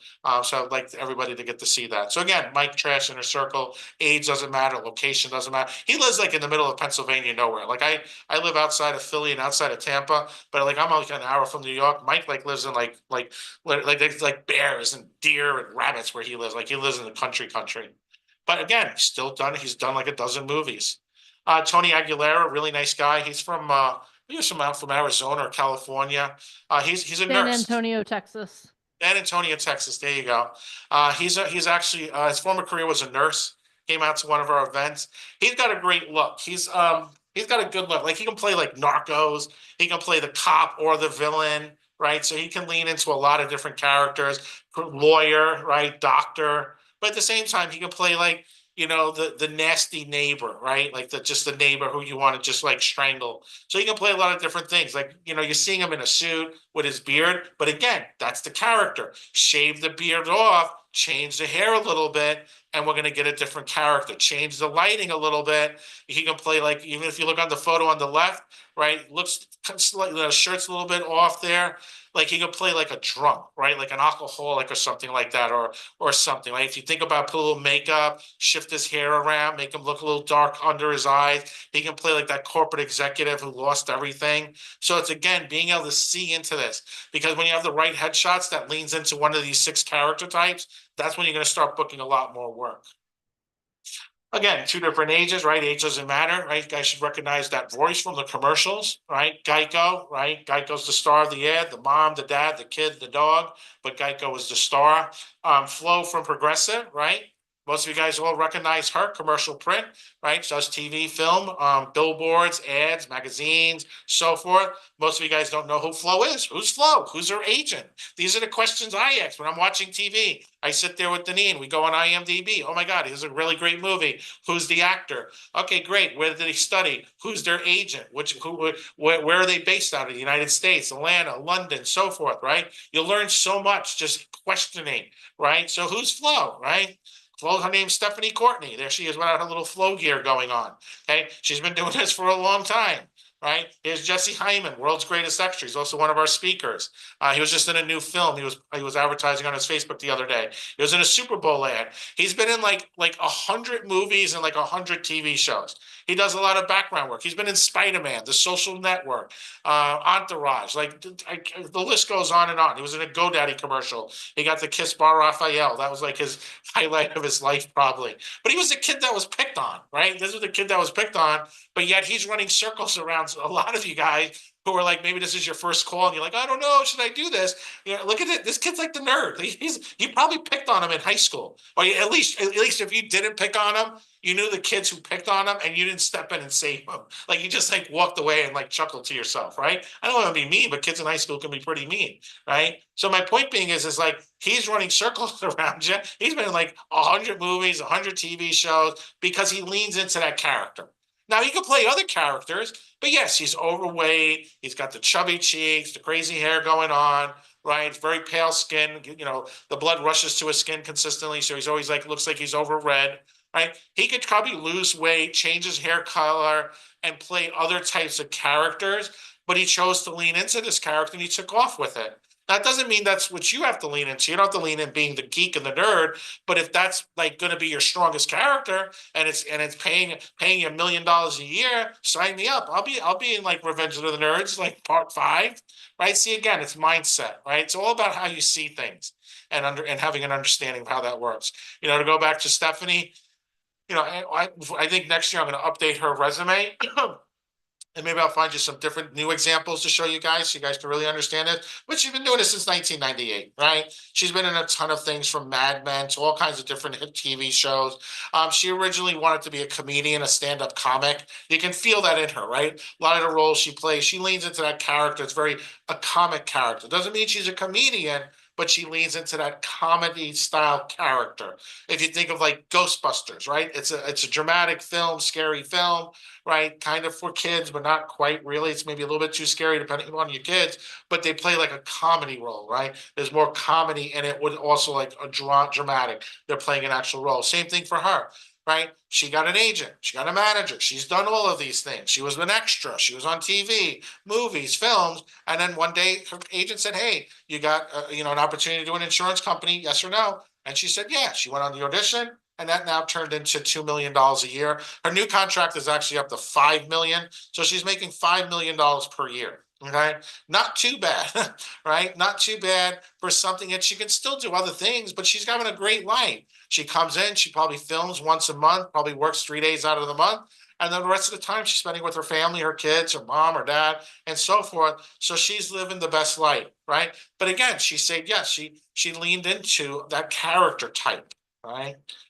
She didn't try to play, the girl in the Titanic, right? She leaned into that, even though she could. She's a pretty girl. She's got a nice look. We can change up her hair and change up her makeup. She can play a lot of different roles. So don't just think she's comedy. She leaned into that, and that then did well for her. So we talked about high fashion editorial. Next category is promotional. Promotional modeling is live modeling, trade shows, boat shows, car shows. It's great work part-time. You can make anywhere from, 15, probably now it's more like $25, $30 an hour, upwards of $150 an hour. A lot of conventions. We work with the largest promotional company in the United States. They're based out of Las Vegas. So the talent handle everything from NFL games, MLB games, Comic Cons, conventions, and so forth. They're called Live Talent and so forth. Great company. I've been friends with the owner now for over a decade. But again, promotional modeling is it's a great supplemental income, and you're having fun. It's open to men and women. Only requirements, you have to be 18 or over to be in it. Then you have fitness, right? Fitness is a subcategory of commercial. So commercial is like, so you could be a fitness model. It could be anything from supplements to clothing. It doesn't have to just be, don't think just Nike and Reebok, right? There's dozens and dozens of clothing companies. A lot of fitness modeling now is e-com because they find that's their biggest market. They may not be doing billboards and catalogs and so forth, but like supplements and so forth, $1 billion business. So fitness is something you enjoy, and age doesn't matter. Christine Harding, she's a fitness model. I showed you her earlier. She does like fire yoga and all that stuff. So she leans into that, right? She leans into being able to do fitness types of campaigns and so forth. So age doesn't matter. You don't have to be 22, right? Fitness is all ages. You can be 80 years old and doing a fitness campaign for a company or a sneaker company or a clothing company for little weights, little light weights and things like that. Supplements huge business. And then Curve plus Ms. Right. Obviously, again, a multi-billion-dollar industry. United States, more than probably the rest of the world, obviously has a little bit of an issue with being overweight. I think you'll see a lot of changes in that now with the new administration. They're going to be really going after a lot of these companies. A lot of the foods and products here in the United States, the additives that they put in here in the United States, you will not see that in Canada. You will not see that in the United States. You should really look into that. Be really careful what you're eating. Just because it's on the shelf doesn't mean it's always 100% healthy for you, because it changes up your hormones, how your body reacts to food and so forth. So you're going to see a lot more leaning towards a healthier lifestyle, probably within like the next 12 to 24 months in the ads and the campaigns. Again, being aware of that. Administrations change. Ideals change. It affects companies. It affects businesses. Has nothing to do with my personal preference, right, of who's president, but it's me from a business, as a business owner, understanding, hey, what are the expected changes that are going to affect the industry, right? Most people don't say, well, how does the president affect the modeling industry? It does. It really does, right? So again, just being aware of that changes that you'll see, right? Again, kids always have the opportunity to work. Again, different examples of, models, commercial print, right? Different types of commercial print. Obviously, it's 2024. You get to say goodbye to 2024 in the next 3 weeks, because the next time we see this, it's going to be all updated and fresh in 2025. But obviously, the world's changed. Mindset is everything. It's all about what makes you unique. And for people who succeed at the highest level, they're not lucky. They're doing something differently than everyone else. Mine and Alicia's good friend, Tony Robbins, I will actually be with him in February. I am so excited. We're going to be getting some big awards and getting to hang out with Tony and a whole bunch of our friends that we haven't seen in a little while. We've, have a partnership with Tony Robbins. We've done a lot of great things. We, together with our good friend Russell Brunson, we helped free over 3,500 children from sex trafficking. So, there's a lot of things that we do as a company to try and bring goodness to the world, to make an impact. That's part of our core values. So for those of you that work with us, you're familiar with that. For those of you that want to work with us, we're looking for people with integrity, people who want to give back and make a change. Because at the end of the day, if you talk about it, it's a dream. If you envision it, it's possible. But if you schedule it, it's real. Tomorrow, you'll have the opportunity to schedule with us. So that's when it becomes real. So again, we've been doing this for 18 years. I can't wait to talk to you guys later today. I know I probably went over my time limit, but I want to give you guys as much as I could from the bottom of my heart. My name is Michael Fomkin. This is Diversity and Being You, the science, the structure, the framework. What type of model are you? So I'd love for you guys to put in the comments, where do you feel you fit in?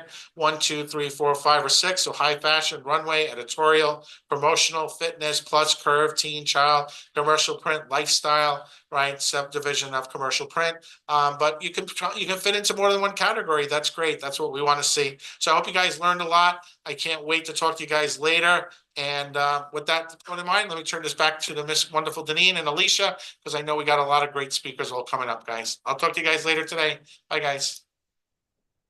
All right. On a scale of 1 to 10, how much did you guys learn? How much was your curiosity piqued in the last hour speaking with Mike, having Mike talk to you? And I want you guys to really think about that, okay? He went over a lot in the last hour. How many of you are taking notes? Show me your notebooks. Kevin Stanton can't because he's doing it digitally. I got you, Kevin. I got you. All right. Here's my question. Before Mike started speaking, whether this is your first time hearing this presentation or you've heard it 100 times, did you walk into that presentation thinking you knew what he was going to talk about? Or did you walk in with the prism of curiosity? I want you guys to think about that. You learned something new. Yaz has heard this presentation many times. Kirsten took notes, everyone, right? Yeah, you walk in thinking you know, but you can always learn something. You're always learning, you're always growing. That's how you're going to accelerate your success in the entertainment industry. That's how you're going to accelerate your success in life, right?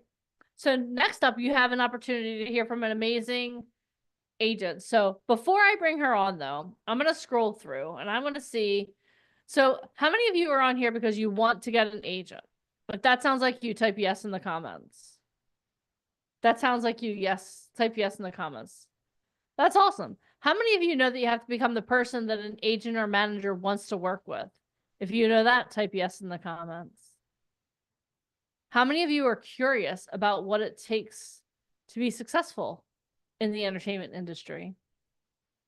How many of you are not even on camera knowing that we have an agent who's been scrolling through all of your photos, but like she sees like, let's see, David Kirk. I have no idea what you look like. How is she going to? If you are interested in getting signed, if you want to know what an agent or manager is looking for, first thing first, they have to see you. So turn on your cameras and get ready to walk into this next section with curiosity. You're going to have the opportunity to hear Alicia Kabak ask questions that you probably don't even know to ask. Okay? And if you're curious and you want to grow, trust me, turn on your camera because your life is about to change in ways that you can't even fathom. And again, we've had people get signed off of these calls, but never has it been a black box. Never once has an agent said, hey, Deneen, that black box, they're so interactive. They want to see your face, okay? With that thought in mind, let me introduce our next guest to you. Our next guest is Tanya Kleckner. Tanya grew up surrounded by legendary musicians such as Jimi Hendrix, the Beatles, and Nina Simone, inspiring her passion for music. With a college degree in music and hands-on industry experience, she became a sound engineer working with icons like Led Zeppelin, Tina Turner, and The Who in British studios.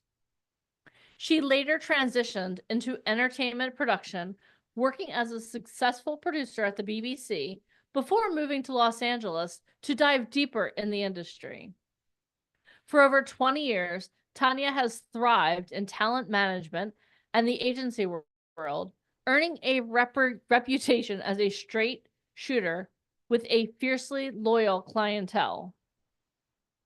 She has worked with entertainment legends such as Kelsey Grammer, Edward James Olmos, Faye Dunaway, James Coburn, and the Coppola family. Tanya's clients have booked numerous series regular, recurring, and guest roles on major networks including HBO, ABC, NBC, Fox, and Netflix. Notable shows include Constantine, NCIS New Orleans, Sin City Saints, Cedar Cove, and Power Book 2 Ghost. Currently, her clients feature on shows like Tim Burton's new Netflix series Wednesday, All American, Power Book 2 Ghost, and The Walking Dead. Tanya also works in video games, placing the actor who plays Kratos in God of War. Are you guys ready to walk in with curiosity and learn exactly what Tanya is looking for in talent? If you are, type yes in the comments, and everyone join me in welcoming our amazing next guest, the one and only Tanya Kleckner.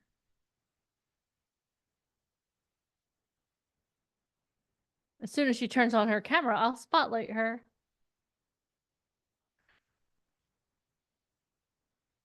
All right. Oh, there we go. I see your camera on. Okay. Aw. Hello, It's like a holiday Tanya. party. Hi, How are Hi. you? how are you? Nice to see you. Amazing to see you as well. It's cold here, but it's cold there, right? Where are you guys? And where are you? I'm in Pennsylvania. It's like 30 degrees outside. Oh, I don't well, even want to look outside. It's 60 here, so I guess I can't complain. I don't even know what the temperature is here. I've been outside today. Yeah, all is good. And I Oh. thought I was just speaking to Ali on text before. I thought, oh, it's my Saturday morning. I can relax. And then I just got like a ton of auditions that come through. I'm like, what? It's Christmas. We're supposed to be relaxing. What's happening? So Is anybody taping right now, or is it everything for after January? I mean, no, I'm working on two Peacock shows actually right now that my clients are very strong contenders in booking, and that we're hoping to hear something before the holidays, and then I have an Amazon thing that could possibly be happening as well. I cannot tell you what any of them are, but it's very exciting. The video game I'm allowed to announce now that my client is one of the stars of, and I just posted that on my social media. That's for Mafia and God's Country. That's a huge AAA game. If any of you play those games, you all know the Mafia series, and my client is one of the stars of that game. We've been working on that for the past 3 years, and the new trailer just got released, and you can see my client's character, and I put my client and the client's character I saw that like side by side. yeah. So we're 3 years. 3 years. Almost, I think maybe just over 2 years, 2.5 years, something like that. But it's still not finished. It doesn't come out till next summer. So we're still working on it. But the trailers just got released, and now we're allowed to announce who the cast are, which we were told by the game company. It's 2K Games that do that. So yeah, so good things are happening. Yay! Happy holidays. Yeah, thank you. And then my client somebody finished. books like 3 years worth of video games. How are they allowed to book other work, or how does that? Yeah, of course. They're non-exclusive, which means you can go and do other work. So they do work around your schedule. So the game company will come to me and say, hey, is your client free this week and this week and this week? So I'll go back to my client. I'll figure out maybe they're going to do a guest star on an NCIS, or they may be up for a series. So if I do a series regular contract, I'll carve out the fact that they are in the middle of doing the video game, and the video game will work around that client's schedule. Yeah. Because when you're doing a video game, it's sporadic because they're consistently writing the script for that game. They obviously have the initial concept, the story, but they're always writing different. Everything's just changing consistently within the game. I have another client that's actually about to start a video game, and they're doing that in London, and they start that at the top of next year. So she'll be flying to London every now and again to do that game. That's going to be for the next couple of years, and that's another big AAA game. Cannot tell you what that is. So They get to wear the blue dots and do like the motion. Yeah, doing the robot. She's one of the leads, so that's going to take a long time, and you get paid very well. And so I emailed the head of casting over at the studio, and I'm like, can I finagle an agent ticket to London? She's laughing. She goes, I'm trying to do that too. I'm like, well, we need to sort that out. So I'm going to be coming to London to the studio to do that. So that'd be quite fun. So I get to go home, right, and visit my family and stuff. That would be fun. Yeah, we'll see. Know if you get an extra ticket. So hopefully in a year and a half or something, I can announce what that game is, because it's a franchise. It's a big one. We'll see, and blah, blah, blah. That's huge. Now, let me ask you a question. For the video games, are those union, non-union? How does that work? And what do you submit over to PlayStation? What do you submit? The ones that I work on are union, and what I get is, so they actually come to me directly, the video games company. These don't really come out on breakdowns, or discuss breakdowns, because I have a close relationship with the actual gaming company. So it can be Sony, 2K Games, EA Games, Activision. They'll come to me directly, and they'll say, hey, we're casting a new game. We need these characters. They'll never tell me the name of the game. Right. They'll have a code name for the game, and they'll give me the storyline and the character description. So they'll need a 30 to 40-year-old white guy. He cannot be over 5'10". They always want a specific height for the guy, obviously, because that's how they want to work with the actor on mocap, and it has to balance out with the other actors when they're doing mocap, and they need to have them be a specific look. Sometimes there's going to be likeness with the character, so I have to work out who this guy is, what he looks like, and then they want real actors for these games, really good actors. There's acting, and then there's like video game, and it's like right. But they want really good actors, because if anybody's a gamer, these are very story driven. They're like limited series. They're like major feature films. They're insane.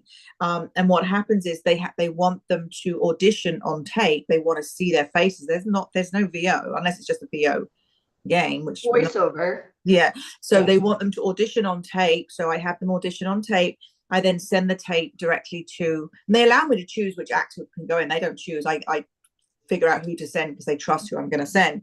So I choose my best actors to audition. I send that to, say, Sony or whoever, and then hopefully it's a long process. It could take a month, 2 weeks, 6 months to get a callback, and then you'll get a callback, and those callbacks are generally going to be on their stage. They like to have in-person callbacks because they like to do chemistry reads with the other characters, and they'll have you do the chemistry read with the other actors, and then we might have to wait 2 weeks, a month, 2 months, 3 months for the next process to see if they want to book you. Then if they want to book you, then you have to go back to the stage, and they do what we call a face scan of you for your character, and then hopefully then we start doing I do negotiate your contract, and I do really enjoy doing video game contracts. They're fun.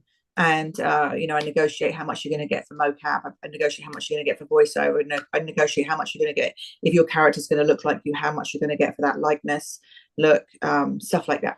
Yeah. They own the likeness? Yes. Like for merch and stuff like that? Yes. Okay. It's a buyout. Yeah. It's a buyout. Okay. Yeah. And there's a lot of money to be made in that. Yeah. I think you can make good money because it's ongoing. But what you can come out from this is there's such, this is a billion dollar. Yeah. They make more money than TV film combined. So oh wow.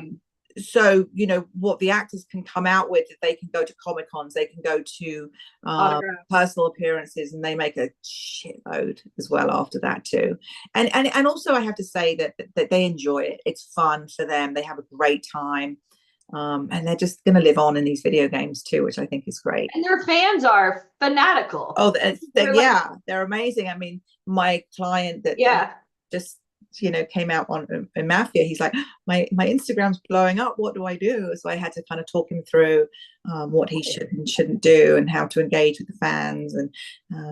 And he's just the most loveliest, beautiful actor I represent, and sometimes it's new to people, but he's a working actor, but he's not done a video game before, but it's fun. We had a really good time, and he's so grateful, and he just loved this character and fell into it so easily.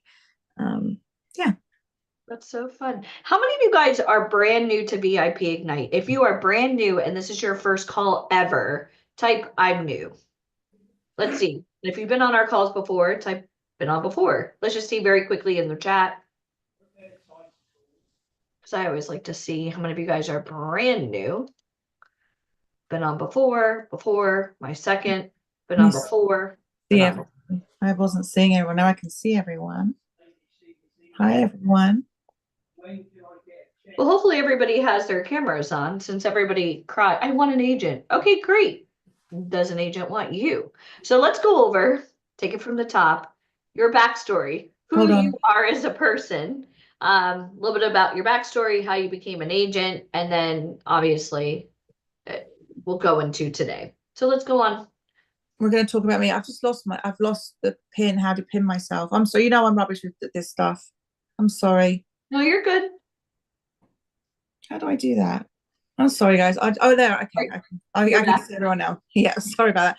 What's Okay. my backstory? I kind of grew up. My dad was a big musician, so I grew up surrounded by musicians and all of that good stuff. And then I wanted to do live. I played a lot of instruments myself, but I kind of didn't want to be in the front of everything. I wanted to be behind the scenes. So I went and did live sound at a very big studio. So it was like one of the biggest live rehearsal studios, I guess, in the world. If anybody's seen Live Aid, that was done in 1985, this was the main studio that all the bands rehearsed at. So that, they had people like Duran Duran and even Metallica and Tina Turner and The Who, and anybody who was anybody rehearsed there. And I worked there, and I was learning live sound at this company. So it was a really, really good time, really good fun. Met a lot of amazing people. Even Jerry Lee Lewis was there. I mean, it was that insane. So yeah, even Elvis Presley's backing singers, I can't remember what they were called, but we were very impressed by them because I was a big Elvis Presley fan. I still am. So that was fun. That was fun for me. So yeah, it was Spice Girls. They were there. That was fun too. But yeah, so there was a really good time. And then I moved out to LA and kind of carried on pursuing music, but then I needed to have a job that kind of paid my bills, and I got a temping job at a very big talent agency, and I was on the reception as the receptionist, and I kind of fell in love with kind of the whole logistics of how this agency ran. And the two senior partners, they had a lot of A-list celebrities. I noticed that the assistant wasn't very good at her job. She just kept getting everything wrong. So I started watching her to see what she was getting wrong, how she did her job, kind of befriended those two senior partners, was kind of worming my way in. And then I knew she was going to get fired, and I'm like, I can do that job. And then they said, do you want it? And I go, yep. So they fired her and they put me in that job as a permanent position. I love those agents. So, they were kind of, a few of them were kind of old curmudgeons, but I'm very, very good with those types of personalities. I love those personalities. And I was there for about 3 years. And then after that, they promoted me to be a junior agent. And then that's when they put me, and we kind of had different areas that we covered, and I covered indie films. And back in the day, we had really good actors. So, if you do an indie film, they come to you because they want a named talent to be attached to that indie film, because that's what basically gets these films sold and gives you distribution. So they would come to me at the talent, you're on your commission base. So, I would be adding actors that make a ton of money, and I'd be making a certain amount of commission. So it was happy days for me back then, because they pay a lot of money back then. And I was booking these indie films left and right, and then they started giving me TV shows and things like that. So I kind of, that's kind of how I fell into it, and stayed there for a long, long time. And if anybody ever saw the TV series The Offer, did anybody see that, about how The Godfather was made? Juno Temple played Betty McCart. She was one of my mentors there as well. So yeah, that's it. And that was 30 years ago. So I've been an agent for 30 years. So along the way, I've made actors millions and millions of dollars, a lot of money. Yeah. That's it. And I'm here now, still alive and still kicking. And I'm still making people a lot of money. Well, let's talk about making a lot of money. I mean, everybody wants to get rewarded in public, but you have to kick butt in private. So as an actor, what do you need from them in order for you to book them roles and make a shit ton of money? What do you need? Well, I need determination. I need passion. You need to invest in this. I need you to be invested in this 150%, because this is a really tough job. You are going to get so many no's along the way before you get that yes. All those people that you see on TV, all those people that you see, you think, oh, you see this actor on a Disney show, you see this actor on Netflix, and you're thinking, and I've heard this so many times from people, oh, I can do that. I could do that. I could do a better job than that. No, you couldn't. I've never heard that before. I'm just kidding. Yeah, right. I was like, what? And I'm like, no, you can't. And they're like, oh, I could have done that. I could have done. And it's like, okay, first of all, wind your ego back in, because no, you couldn't. You need to have training. You need to have that foundation, with the training, not training back in high school. Training consistently. Current training. So when I meet somebody, first of all, listen, I'm a saleswoman. Talent agents are basically, we're saleswomen, salespeople, men and women, that are selling you to the networks and studios, and we work for free until you book a job. So you as the actor need to invest in yourself. You need to invest in your training, in your headshots, and you need to come to me with the right tools so I can sell you. Right? Does that make sense?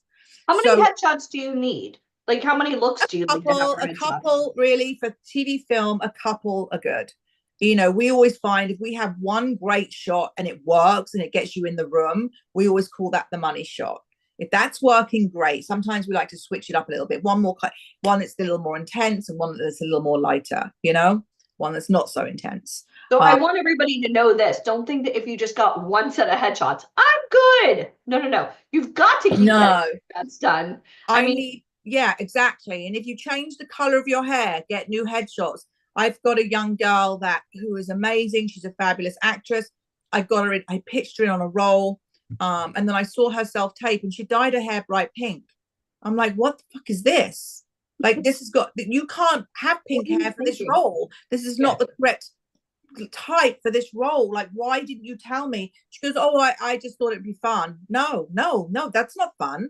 You're not going to book this role now. That was a waste of my time pitching you. And I look like an asshole that I'm sending this casting director a tape with you with pink hair when I could have pitched in one of my other actors that could have probably booked this over you. Now I've just lost 10% of my commission.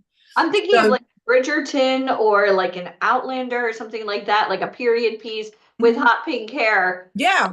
Casting director would automatically go in just going no because you're not blank canvas. It just you have to. I'm not saying you have, like, if it's Bridgerton or Outlander, you don't have to dress the part. No, you kind of have to have that visual with your face, and they have to look at you. But they're just looking at this funky, punky kind of girl that's just thinking, oh, she's far too edgy for this. We can't get that visual on her, you know.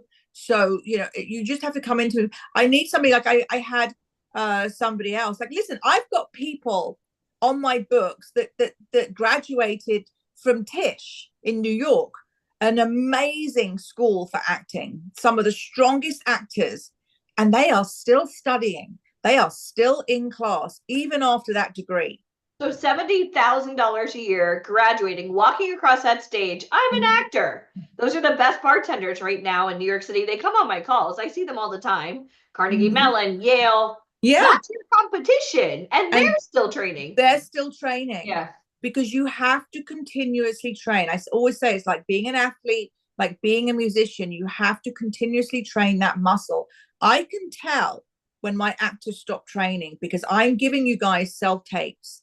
I am, like just this morning, I told Ali, I'm like, oh my God, I just got so many auditions for these acts. So I'm sending my actors out. I will watch the self-tape before I upload it to the casting director's link to make sure it's good enough. Because I need to, my name's on the line as well, right? So, but most of my actors I know, I trust them. They're all, working great actors. But my newbies, I have to make sure that they're good tapes. But I can tell when they stop training because their tapes become a little lazy. I'm not saying they're terrible, but they become a little lazy, and I'll call them out. And they're like, how can you tell? Like, because I can see that you're not challenging yourself. You're doing this on your own, and so you just don't see what you're doing, because we all get that laziness where our eyes are kind of drifting off, or there's certain things that we don't see ourselves. So it's always good to have someone training you on these tapes to tell you what you're doing that's not quite right. And it can be the most minor adjustment on that self-tape that can go from no callback to a booking. And that's what you guys have to learn and understand. It's all about the training. It's all about, being in this, it's getting the right tools. And the most successful actors that I've ever had and still have to this day are the ones that are training, are the ones that hand their tapes in on time, that are great tapes that I upload onto the link, then get a call back, then get a booking. Because what is happening is they are handing in great tapes every time. The casting director sees their tapes, loves them. They might not book that job right away, but what's happening is they're building a fan base. So that casting director is going to think, right, they're great, I'm going to put them in my little back pocket. I'm going to remember them for the next job that I have. I'm going to remember them for the next episode I have, right? And then the jobs will start coming in. And they'll, like NCIS, for instance, Jason Kennedy always remembers people's great tapes. And so he'll just keep bringing you back. every time he thinks you're right for an episode. And I had an actor say, why do I keep going back in for NCIS? I'm like, well, first of all, they have a different director for every episode, so they need to approve it too, right? So, and also it's a good thing that the same casting directors keep bringing you back. It means they're fans. It means that you've made an impression. So that's why, you know, that's how I develop actors. If you're going back in these rooms again and again and again and again, that's a really good thing. And that's what I try and do. Now, if I see an actor is not going back in these rooms again, and I pitch them, they're like, no, and I realize something's not right. You didn't impress them. So now we need to fix that. What can we do to fix that? I need to go back and see your tapes again, see what happened. And we need to maybe change your classes up, sort things out, figure it out. What's going on? Maybe I need to speak to your coach, and we need to kind of, you know, change it up. And that's what we do. Or I can see if you're handing your tape in late, you know, have you missed appointments, stuff like that, and then I'm going to fire you. I wish you were more blunt. Yeah, we had a class the other day with Mara, and we had everybody go around the room and do their slates. And I think now, especially in this like digital world where people are at home and they're like, oh, I think I could do this, and they're not getting any constructive feedback, they're going to keep doing what they've always done, and they're always going to get the same results. But it was crazy because Mara, even from somebody just saying their name, she's like, what's the pause? What's the beat? Where's the voice inflections? Where are the tones? And I think it's so important, even from just saying your name, the introduction, it could make or break. Yeah. And it's literally changing the trajectory of somebody's future by having a coach be like, no, what the F are you doing? Well, Like, it's so true. It's about, we want to see the energy right away. We want to feel it right away. It's the same thing when you meet an agent or a manager right away. As soon as you get on that Zoom, you introduce yourself, and if you're like, and then we see the back of your bedroom and it's just chaos and completely in the back, and or you're just a complete mess. Show up. It's the immediate like introduction. What do we think of you right away? We're just going to be put off very quickly. Are you professional? Because if you're not professional, if you're all over the place, we know that's how you're going to be in this business. We need to make sure that you're put together. Words about yourself without one spoken word, and you do that when you come to the events. You're like, that person's a mess. Yeah. Like, them struggling holding a coffee that's in their bag, and you're like, what is happening? What's going on right now? I'm with this person and it's driving me crazy already. I can't. It would just drive me nuts to work with this person the whole time. You're like, are you even paying attention? Why are they here? Yeah, I actually met with a young lady who I thought was amazing, and we went.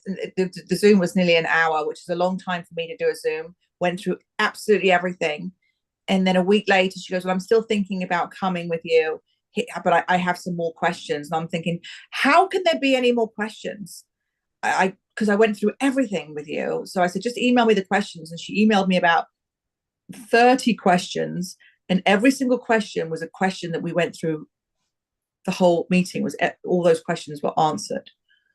So I just wrote to her and I said, I answered every single one of these questions. We went through every single thing here. It's good luck. It's almost like going to Cheesecake Factory. There's like 100 different salad dressings. I'm like, you always have that one asshole at the table. I'm sorry. Like, I don't get this. Like we literally, this is the whole meeting. You literally just re-asking every single question that we spoke about for a whole hour. And so I thought, wow, that person didn't go. This is how this relationship's going to be. I don't think I can handle it. There is no relationship. Moving forward. That was crazy. But anyway. So training is super important. Obviously, having a multitude of headshots. Mara had said six different types of headshots, just so that you have choices. Don't go with, I have one photo. That may not be what a casting director is looking for. Kind of like a pair of shoes. Oh, well, I've got one pair of black shoes. Okay, heels, flats, flips, you know. Yeah, I mean, Mara and I sometimes think differently. As you know, but then all managers and agents do think differently. 6 is a fair amount. I don't always need 6. I always like to have a couple, maybe two or three that I use.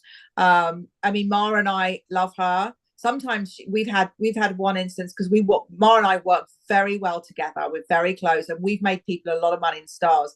Sometimes she'll like the self-tape, I won't like the self-tape, and vice versa. We've actually called the casting director together, and we're like, oh, she likes the tape, I don't. What do you think? And they're like, okay, let me watch it. And then they'll watch it and they'll tell us, and like, what adjustments we've got. And then we'll call the client together. So that's how well we work together.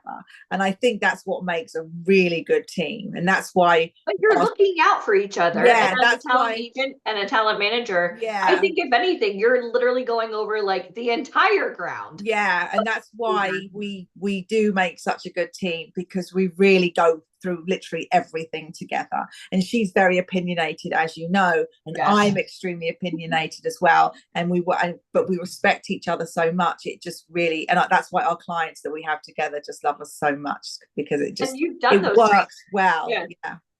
And you've done those trainings with our talent. And every time you do that, I sit back, and I'm always just sitting in the back, sometimes taking pictures, and you'll go to the camera. I know we had Shondale, I don't know if he's on here, but he was wearing a plaid shirt when we were in Atlanta. Oh, yeah. And you're like, change. And I was like, I have a black shirt in my room. But because it was just too much of an eye. Too distracting. Way too distracting. Yeah. And that goes for everyone. Anyone that does a self-tape, you have to watch what you wear. Don't wear anything. Ladies, don't wear really loud colors, because we're going to be looking at your outfit. Yeah. Bracelets can make noise, very distracting. I had a guy that did a self-tape. His breathing was so great, but he had a big chain on his I can't think what this is called now, on your wrist. And then he kept banging it on the desk. And I'm like, oh my God, stop banging that bracelet. But I had him retape. He listened, he took direction well, and his tape was amazing. But also, don't wear big earrings. I don't want to see that. Nobody wants to see that. This is about you. This is about your acting. We want to watch you. We want to connect with your eyes. Don't wear too much makeup. Don't be like completely covered in makeup. Don't wear hats. Don't wear like big hair pieces in your hair. Don't do any of that, okay? And that's with guys as well. Don't need to wear hats or anything crazy. Try and be as natural as you can be. Be the real you.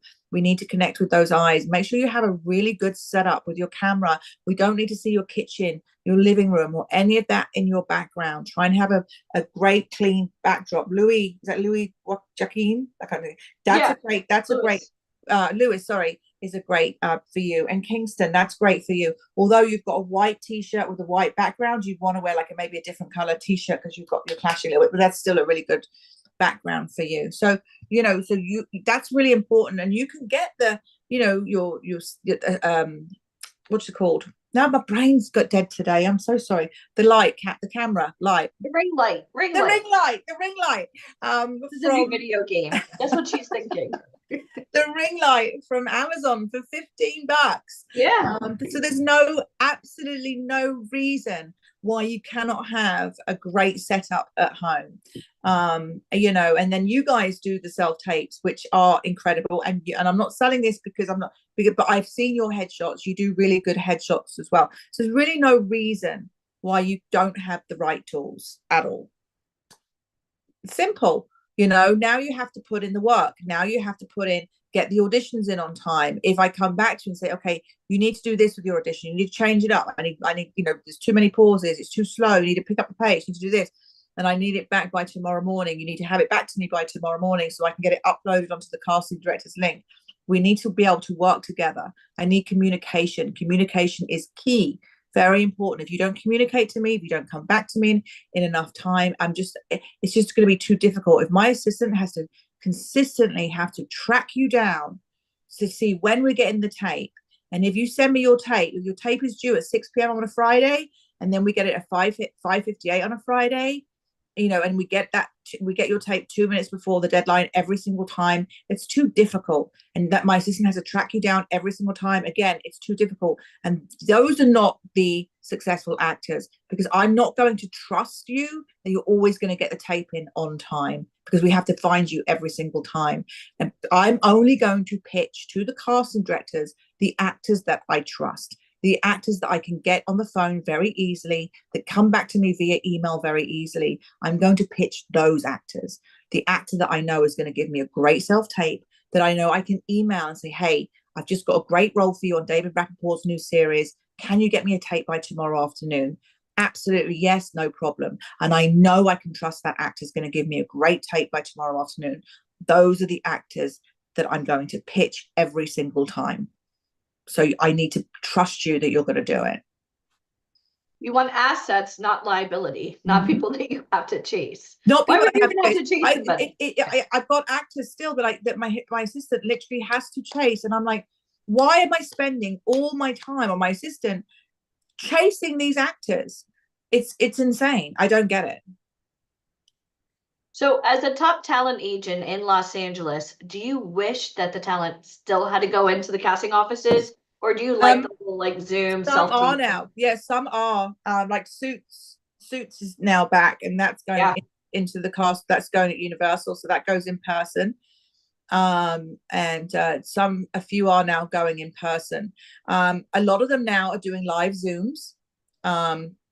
So it's like first come, first serve. So as soon as I get the self-tape, with I quickly, a lot of my actors are really good in person, or they're really good on a Zoom. So I know which actors are much better on a Zoom because their personality just pops on a Zoom. So I'll grab the Zoom for them. These are like, veteran actors that work all the time, because I want the casting directors to kind of see them again, remember who they are. And I think it leaves a good impression on them, and then they'll take the Zoom and upload it themselves. And so that's kind of how it's working. So there's a lot more Zooms, callbacks are generally on Zooms, but there are more in person. And I'm thinking now, next year there might be more in person. But I preferred it when it was in person, because they would see my actors, and then what would happen, they would, they know this character more than the actor does. So what would happen would be they're still taping the audition, but they would then say, okay, let's do it this way, because they know what the writer's envisioning for this character, right? So they would kind of give them notes in the room before they taped the actor. So sometimes that would help. And they got to know the actor. So they would kind of fall in love with the actor. And oh my God, I loved him so much, I'm definitely going to bring him back. So they kind of had that, they had a relationship with the actor. So every time I'd pitch that actor, they already knew him, they remembered him, and I could always get feedback, because they would write notes next to the actor's name. So I would go back and try and get feedback. And it's like there's a soap that one of the casting directors is working on right now, and he's actually a very dear friend of mine. And I wanted to get, one of my actors said, I really love this role so much, I just really want I really want feedback on this. So I went to him and I'm like, do you have feedback on so and so? He goes, well, I can tell you this, your other client is in the top mix for this, and it's a contract role, and this was just last week. And I was like, wow, that's good news. Nice to book a contract role. He goes, but your other client isn't. I don't have my notes. I'd have to go back and watch his tape again, but I did watch all the tapes, but I haven't got time to go back and watch his tape.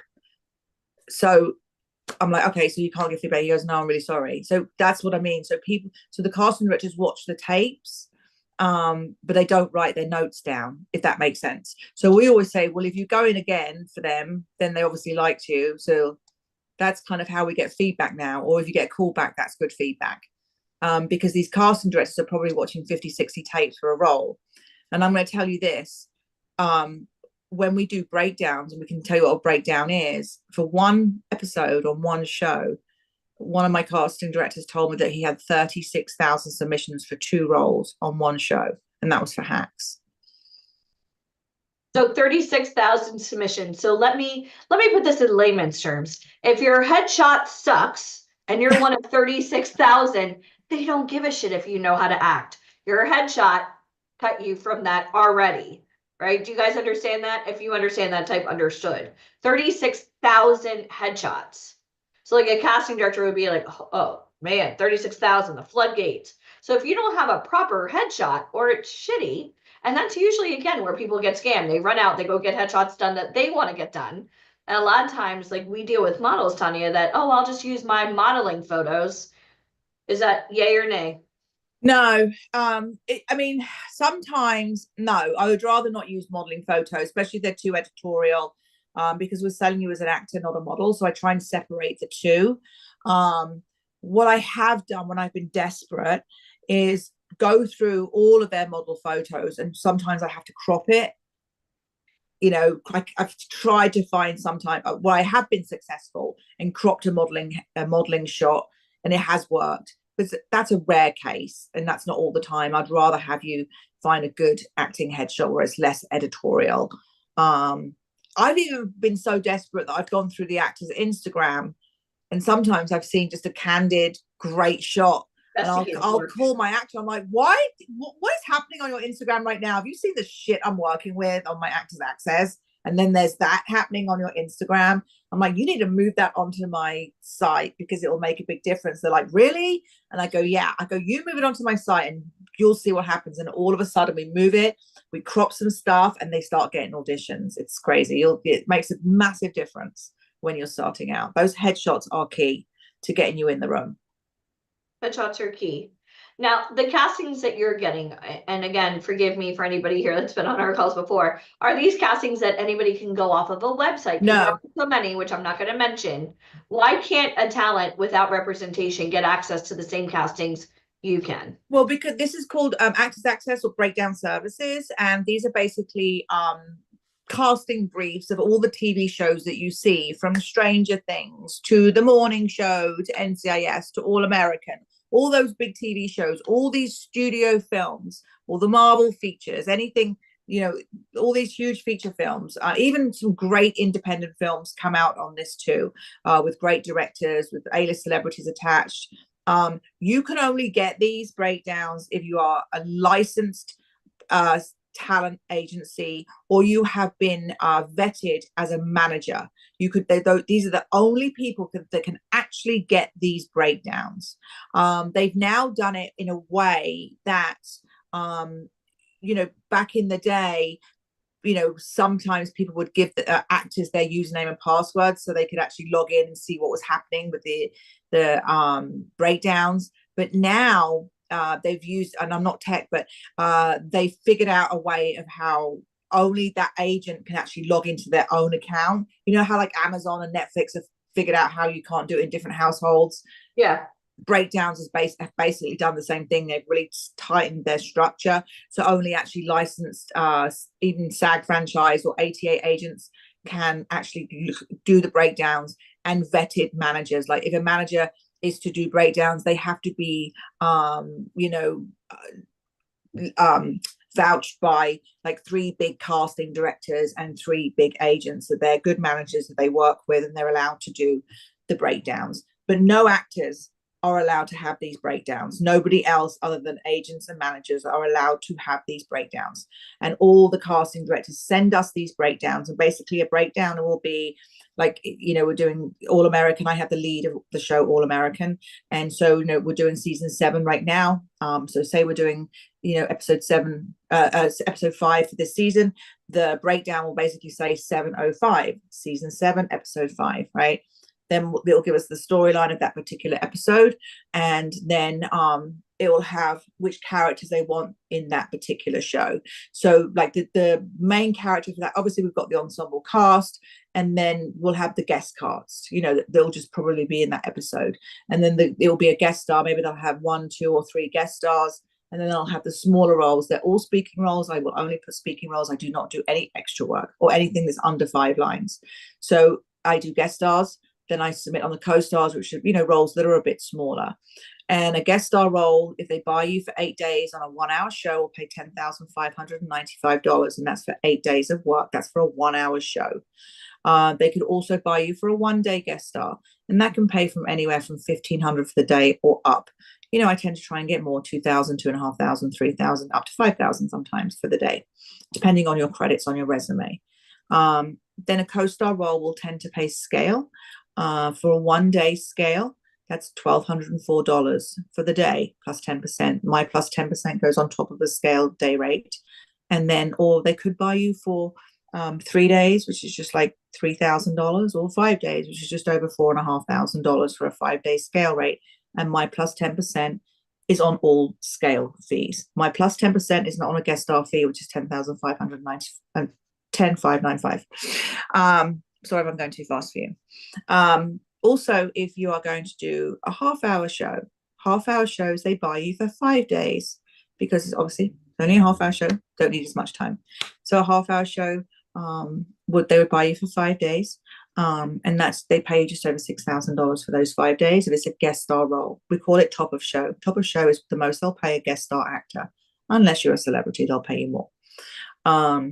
Again, if it's a half-hour show and you're doing a co-star role, the lowest they'll pay is scale, which is $1,204 plus 10%, $1,204 for 1 day. Again, they can buy you co-star for the week, just over $4,500, or a 3-day scale, which I mentioned before. And that's kind of how it goes. I can always try and pull up the co-star rate, which I try and do if you've got more credits on your resume. If I always try and get you more money, whatever scenario it is, because that's my job as an agent. But those are kind of the base rates for TV shows. And those are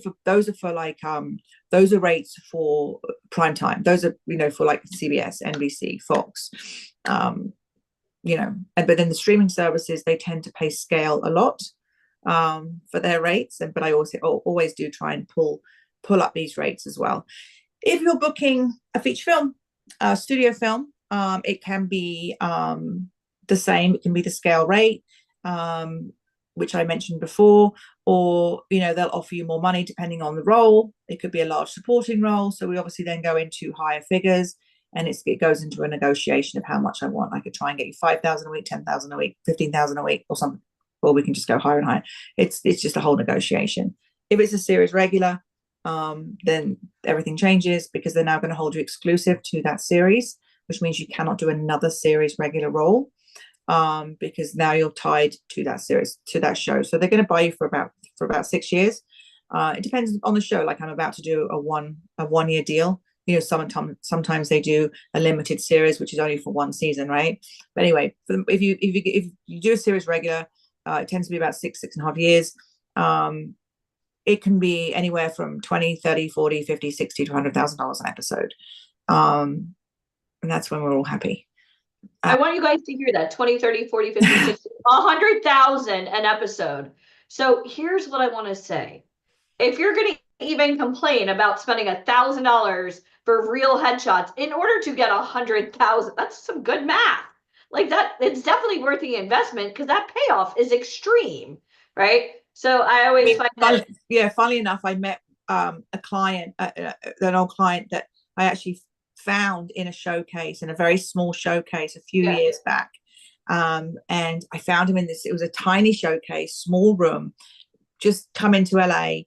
And I was like, oh my God, this guy's amazing. He's incredible. And I started working with him, and I started building up his resume. He's now one of the series leads in Chicago PD. Ooh, and from a showcase. From a showcase. And I saw him. I bumped into him. People go to companies like VIP Ignite, because that's the only way you're going to be able to. Yeah, and I really got him started, and I did an amazing job. But then he went off to like CAA, like a bigger. Happens. But it was no ill will at all. We still remain friends, because I got it. It's great.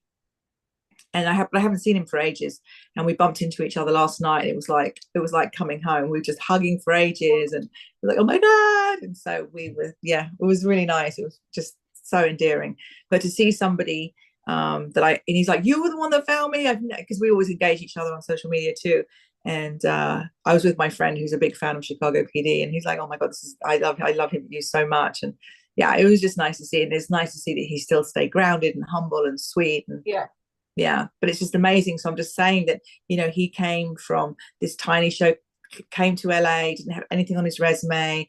I actually got his first series. I got him his first series, and then he went off to the, that's what happens. These bigger agencies come climbing in, which I got. I'm like, okay, go. And now he's on the huge show, and it was just nice. That's huge. It warmed my heart. Warmed my heart too. Yeah. Speaking of Peacock, have you watched Based on a True Story? Have you watched that yet? No. It's only 8 episodes. Do I need to watch that? Yeah, put it on your list. But I have to write it down so I forget. I'll text it to you. But nothing drives me crazier than watching a show that I've been waiting for a year, 8 episodes. I'm like, are you freaking kidding me? Now I have to wait a whole nother season, Oh, right? I know. Another year. I know. And that's why I like the CBSs. They're so great because it's like 22 episodes. You get your full fill. And obviously, as an actor, you make a lot more money, right? Eight episodes versus 22. You do. I mean, it's nice. I mean, I had a series regular on NCIS New Orleans for years, and that was always really nice. You know, that was a lot of money for a lot of episodes every year. Those are the good ones. And even like the Chicago PDs, the Chicago Fires, all the NCIS, those franchises are huge. FBI, Law and Order. You want a series regular. Grey's Anatomy. Yeah. Grey's Anatomy. Yeah. So yeah, it's good. That's I mean, good. I've had all American. Talent on The Walking Dead, Outer Banks. Yeah, I had a series regular on The Walking Dead for years. That was nice. That was very nice. Yeah. I know your bio like the back of my hand. So guys, if you're listening to this and you've ever been on a website and they're advertising speaking roles, audition for Stranger Things, clickbait, not real. Here's a fishing rod, here's a worm. Let's see how many gullible people bite. Millions of people bite. You can't get those castings on websites. So just so you guys know, there are no Stranger Things, no Cobra Kai's, no Walking Dead's. Anytime that they're mentioning, especially like Marvel or Netflix, they have in-house casting departments. They're going to work with SAG-AFTRA agents. I want you guys to all understand that. But an agent. But let me just stop you for a second. Can you imagine, like, listen, I just for 2 episodes on one TV show, the cast register, I just got 36,000 submissions or 40,000 submissions for 2 episodes. Have millions. Can you imagine if that was open to everybody? How would they get anything done? They wouldn't. They wouldn't. And they would have people like on this free call. I have to go. Can you tell me more about this later? Is there somebody I could talk to? Oh my, could you imagine? They would be getting like bottom of the barrel. And there's a lot of money at risk. Yeah. So crazy. And again, you only get paid when an actor gets paid. So I want you guys to understand this. Just because you get an agent, there is no guarantee of work. Right? You guys understand that? No guarantee. No guarantee. That was one of the questions that girl said. She goes, "Can you tell me how many times I'll audition a week and how many times I'm going to book?" God bless her sweet little heart. No. Huh? I wanted to write back. I'm already exhausted by your email. I get those. But here's the thing. An agent is only going to submit you out for things that you qualify for. But you booking the role, that's your responsibility. That's I want your job. To type that. That's my responsibility. As an actor, can you guarantee work? Can you guarantee work? And I'll then take over and make sure that you're taken care of, that God forbid anything happens on set, this is a SAG signatory, that they're going to take care of you, that they're licensed, bonded, insured, God forbid you fall over and break a bone, that they're going to protect you, that you're covered. You know, because I'm SAG franchise, I can call my SAG rep and make sure if you do overtime, they don't pay you, then I'm going to get on the phone with SAG and say they need to pay you, that, you know, that everything's covered. So I'll do my job, you do yours, you know. Listen, I make 10%, you make 90%. So there's the math. So and they can't get those castings without you. No. So they have to do their part. But you can do your part. There are some castings like, you know, like the short films, or it could be a non-union indie, but you have to also do your due diligence and go and use the website IMDb Pro, which is a great tool to make sure that these are legit people. They're not going to run away with your money. But like Ali exactly said and hit the nail on the head, you know, these big, huge companies, Marvel and all this stuff, they're not, this is like you say, Ali, it's clickbait, isn't it? To pull you in. Exactly that. But sometimes you get these indie filmmakers that are going to do a short film or a web series that you might pay $100 a day, which can sometimes be good experience. But like I said, use IMDb Pro, look up who these people are. Are they real? Are they legit? Can you get some tape from doing this? Something like that to kind of keep yourself proactive. And also, you know, wherever you are in the country, is their local theatre. You know, do something like that to also keep yourself proactive, keep that muscle active. But then again, I'm saying, you know, theatre is great to do. It's not, you know, TV film training is very different from theatre training, but I also think theatre gives you the confidence as well to do TV and film. I actually went to see a client in a play last night, and that was his first theatre. I mean, this is a working actor. He's done series and films, and he's a known actor. And that was his first theatre performance. He goes, oh my God, I was so nervous. This is my first theatre. There are And no redos in it was, theater. yeah, and he was phenomenal. He's like, now I need to do more theatre. So it was, I think that's a good tool to have. Yeah. Did you guys love this? I hope you love this. And the best part is yeah, we're on Zoom right now, but if given a chance to go and spend time with Tanya, how many of you guys would love to meet a top agent? And like she said, face-to-face matters, right? Face-to-face matters. Even if someone has never even stepped on set before, you're almost like able to part the Red Sea, the winners from the losers. You know someone who I love how you say and stuff. someone who can't, right? No drama. No drama. No drama. I'm too And old she for that. watches. She Can't do watches it. not only you, but who you're surrounding yourself with, right? Yeah. Yeah. You can tell very easily. You're very good at that too, Ali. I know. And then if I ask you anything, you're like, no, crazy, no, like just there's a lot. But I want to have you met this person? I want to work with people that are genuinely in this and invested in this 150%. And obviously that you have that talent and you want to do this and you get it and you understand the business. But I also want to like you and I want you to like me because we're on this journey together and this is a team and that's what's important.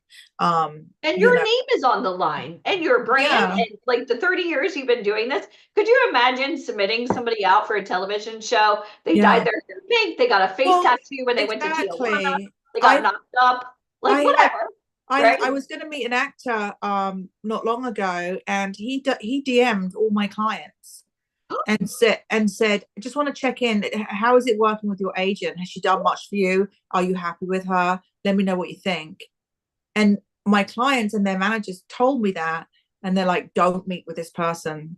And I'm like, oh my God. So I emailed the actor before he was coming to me and I'm like, sorry, but I'm canceling this meeting. That is insane. I know. That is crazy. I know. My clients are like, wow, this is crazy. Like, kind of ballsy. Like, how dare you? Embarrassment. How dare you email my clients? You know, oh my God. Yeah. So. That's a lot. Sounds like he lacked social intelligence. Exactly. A lot. Oh my goodness.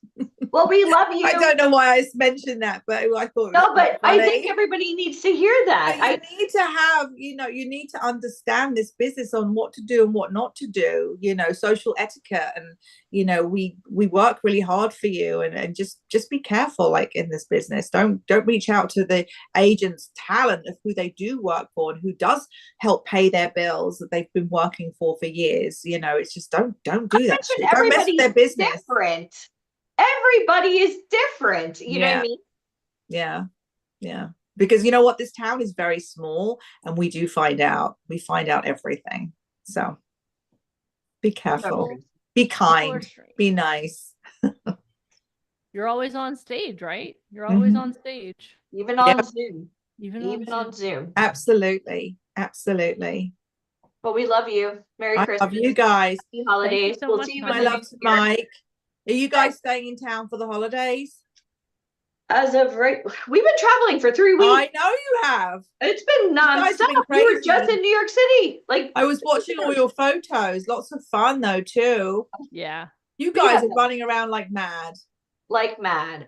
But 2025 is going to be huge, and you're obviously a part of it. I'll just give you all the dates. We need to get like the whole company and you and Mara, we should get like sweatsuits, like world tour. We need to have our matching pajamas that would be fun. As well. And little flasks. Yeah, whatever it takes. I love you ladies so much. You are so in my heart.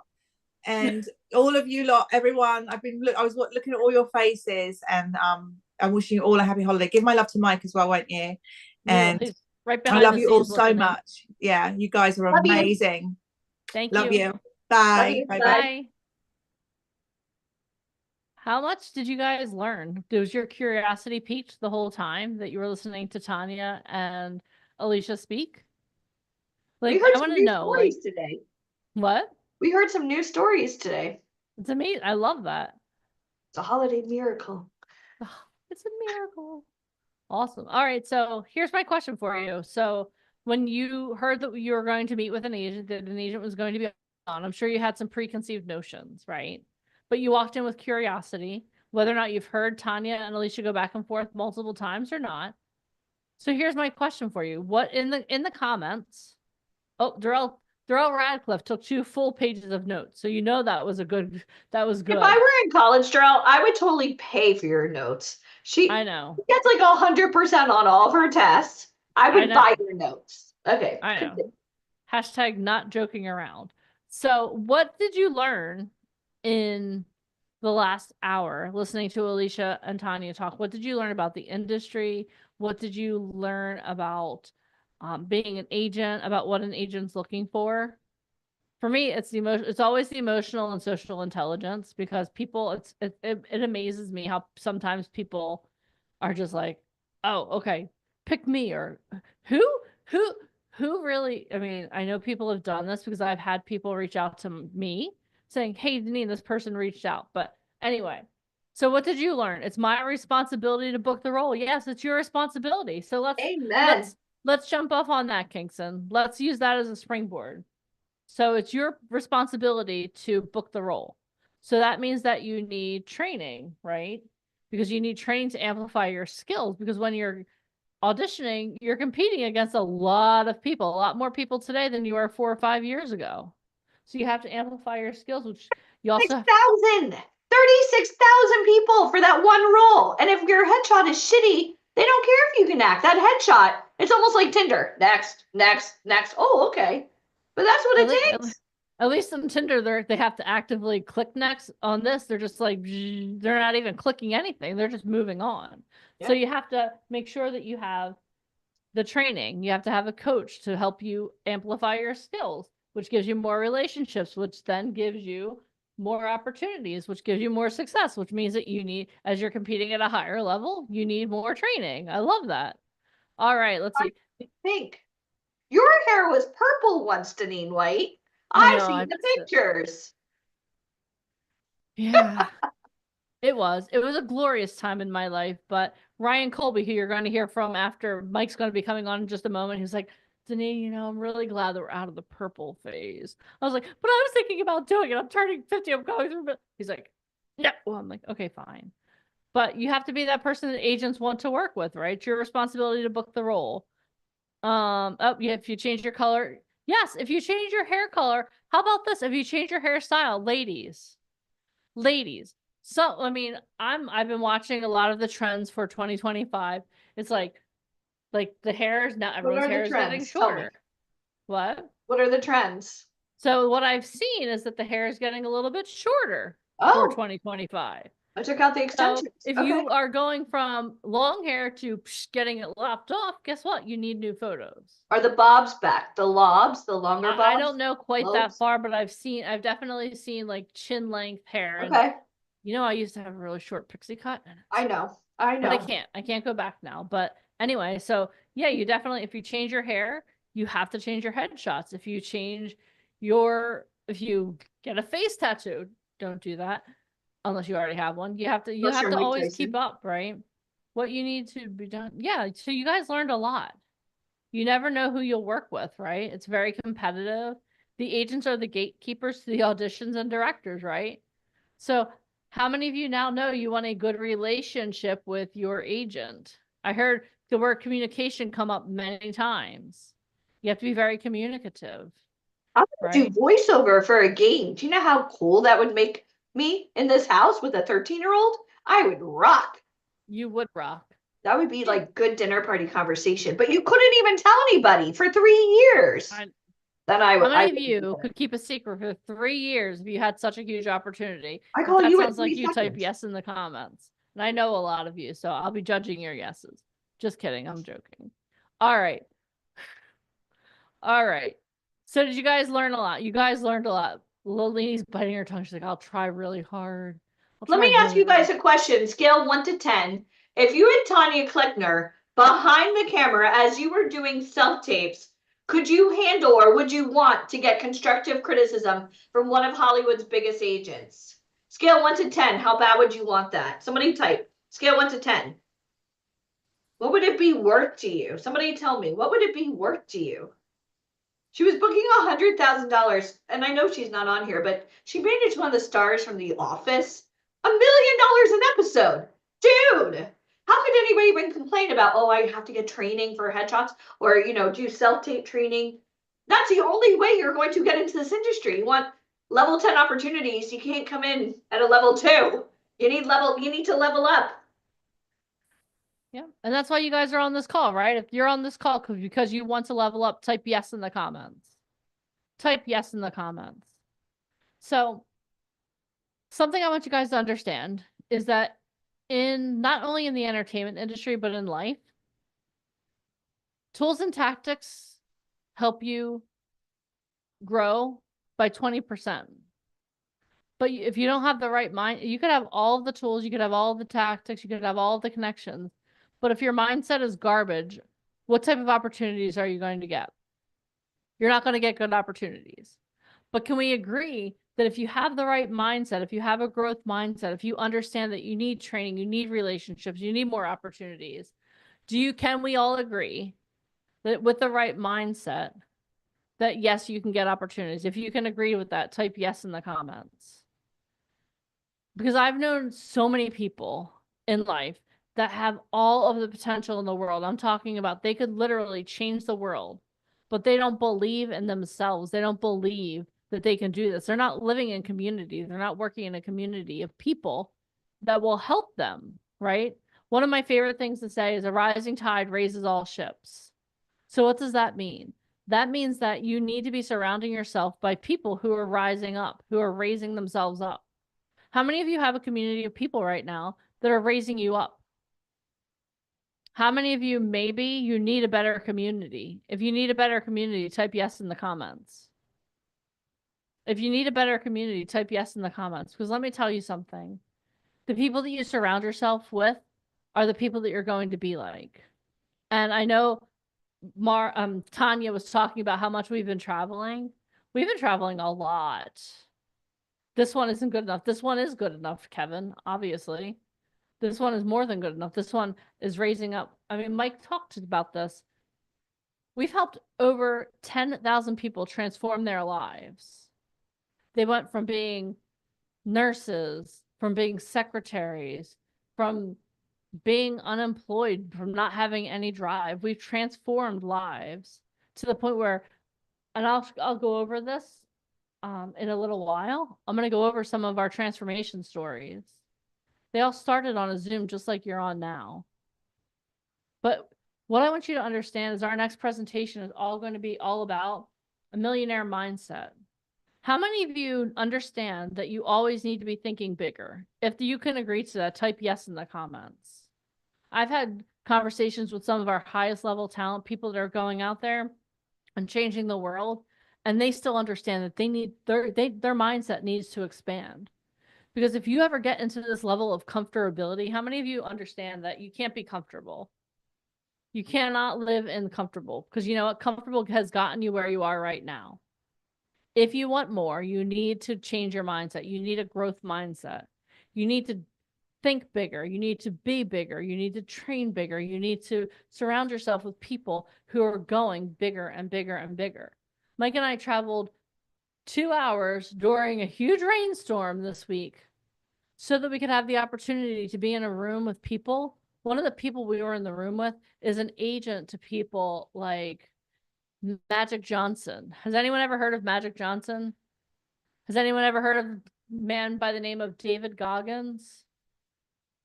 If you don't know him, definitely look him up. But we literally, we traveled 2 hours to be in a room with people that are working with people on this level. And that's what we want for you. You're in this room because you're on this Zoom, because you're surrounding yourself now by people that aren't sitting. They're not sitting in your living room, right? Well, we technically are because we're all here on Zoom. Okay. But you always need to be expanding your relationships, your training. You always need to be growing. So our next speaker is Mr. Michael Fompkin. He's going to talk to you about why it's so important to think bigger. Because we started off with the baseline of we are successful. How many of you already are starting to feel that expansion from being on here today? How many of you are seeing more colors? You're seeing the world more vividly because the prism that you're looking through is growing and expanding. And you're learning different ways to look at things because of the people that you're surrounding yourself with today on this Zoom call. There's always more. There's always more. So if you guys are ready, are you guys ready to expand a little bit more? Because we still have a lot to go. Okay. Michael Famkin is going to come on next. He's going to talk about millionaire mindset, how to think bigger to achieve greater success.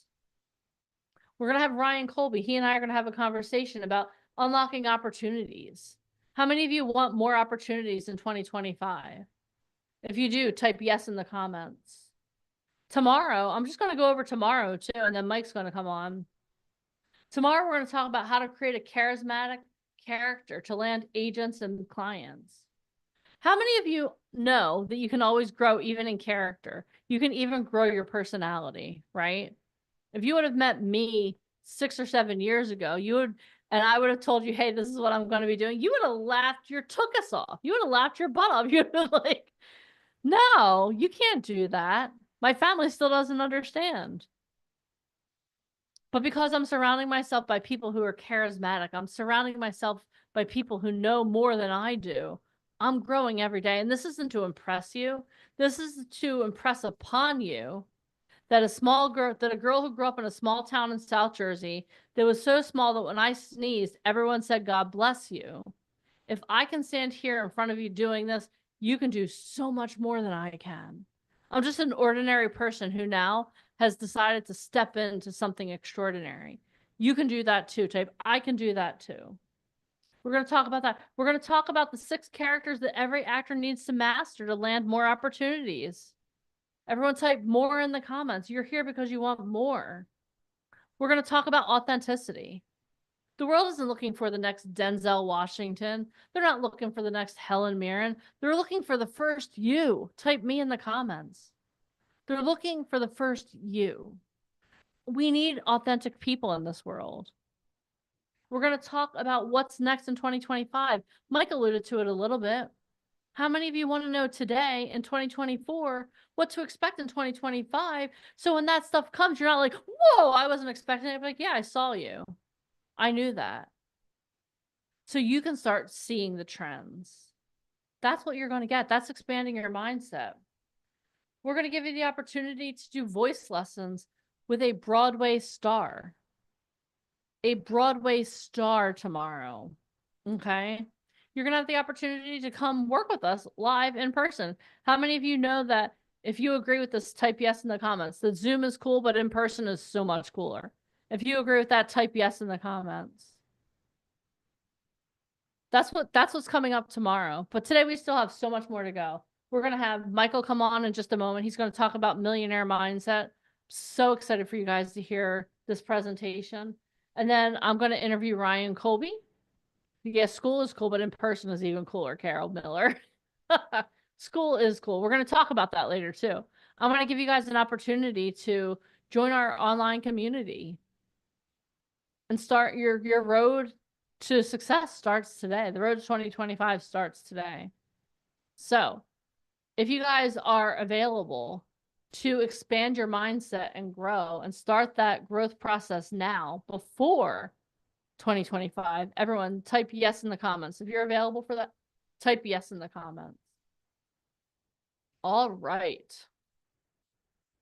All right, Mr. Michael Funkin, are you present and accounted for? Oh, there he is. Hello. Okay, everyone, please give it up for the one and only Mr. Michael Funkin, who is about to expand your mindset before 2024 ends. All right, can you hear me? Yes. Awesome. All right, good to go. All right, let me pull up my presentation so I know I made us go a little bit over time, so I'll try to catch us up a little bit, but we'll see. Mr. Colby will wait, don't you worry. Mr. Colby will be fine. Oh, Ron, Michael. Ron. All right. So, all right, great day today so far. So this is Millionaire Mindset for Models and Actors. No matter age, experience, or who you currently are, the secrets to unlocking unlimited potential. I get to work with a lot of really cool, amazing people. And, you know, in the entertainment industry, entrepreneurship, it's all about creating eco partnerships. right? Like, how can you create an economy for partnerships, right? When you're an actor, you're in a movie, you're in an eco partnership with that production company, with that studio, with the other actors, right? You all want to see that product become successful. When you're a model, you're in an eco partnership with the magazine or that product, right? You're being compensated to, help promote that product, and and the goal is always to sell movie ticket sales and for everyone to be profitable, right? So that's how somebody who's successful looks at things. They look at, how can I bring value to this product, to this project, and we all win, right? Everybody wants to win. We don't want just one side to win. Everybody needs to win. It needs to be a win-win situation. So we're going to kind of talk a little bit about that and kind of unlock some of the secrets to success. Obviously, like I said earlier, everything needs a new mindset to get new results, right? If what you're doing right now is not working, that means you need to make changes. It's that simple. People come to me all the time and they say, well, I am a model, I am an actor, I've been doing this for XYZ amount of time. And I'm like, okay, great. How much have you made in the last 6 months? Well, they're like, nothing. Okay. Well, that means probably the results that you're getting is based upon the efforts that you're putting in, the framework that you're following, the relationships that you have, right? Because you can think about this, right? We bring relationship capital to the table, right?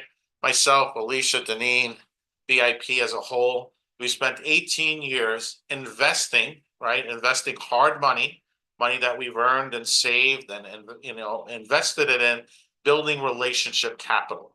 So that relationship capital now has turned into productions, movies, events, trainings, coaching, all of these different things. So the more when you invest into getting the right photos, you invest into coming out to the events, you invest into the coaching, a side benefit of that is now you're getting access to that relationship capital. When you develop a relationship with a Tanya, with a Ryan, with a Haviland, that relationship capital now grows exponentially because now you get the benefit of all the investment they made into themselves, plus all the investments they made into the relationship capital they have. When you start shifting your mindset, a lot of times people will say, well, I got to get headshots. Headshots are going to cost me $1,000 or $500 or $200, right? Depending upon who you're going to. Maybe you're getting free headshots from somebody. And people always just look at the money that they're spending as somehow that's just their world. They don't say, well, wait a second. It's like, if I get good headshots, that's going to get me into the right rooms. That's going to get me better opportunities. That's going to get me more relationship capital. Because now all of a sudden, when I meet that first casting director, that could turn into being on set, and now I become friends with the director, who that director now works with 3 other casting directors, works with 3 other production companies. Or I'm working with the production assistant who next week's shooting a commercial for Dove or shooting a commercial for Coca-Cola. That relationship capital exponentially grows. So I want you to understand that at the end of the day, it's not the investments you make into yourself.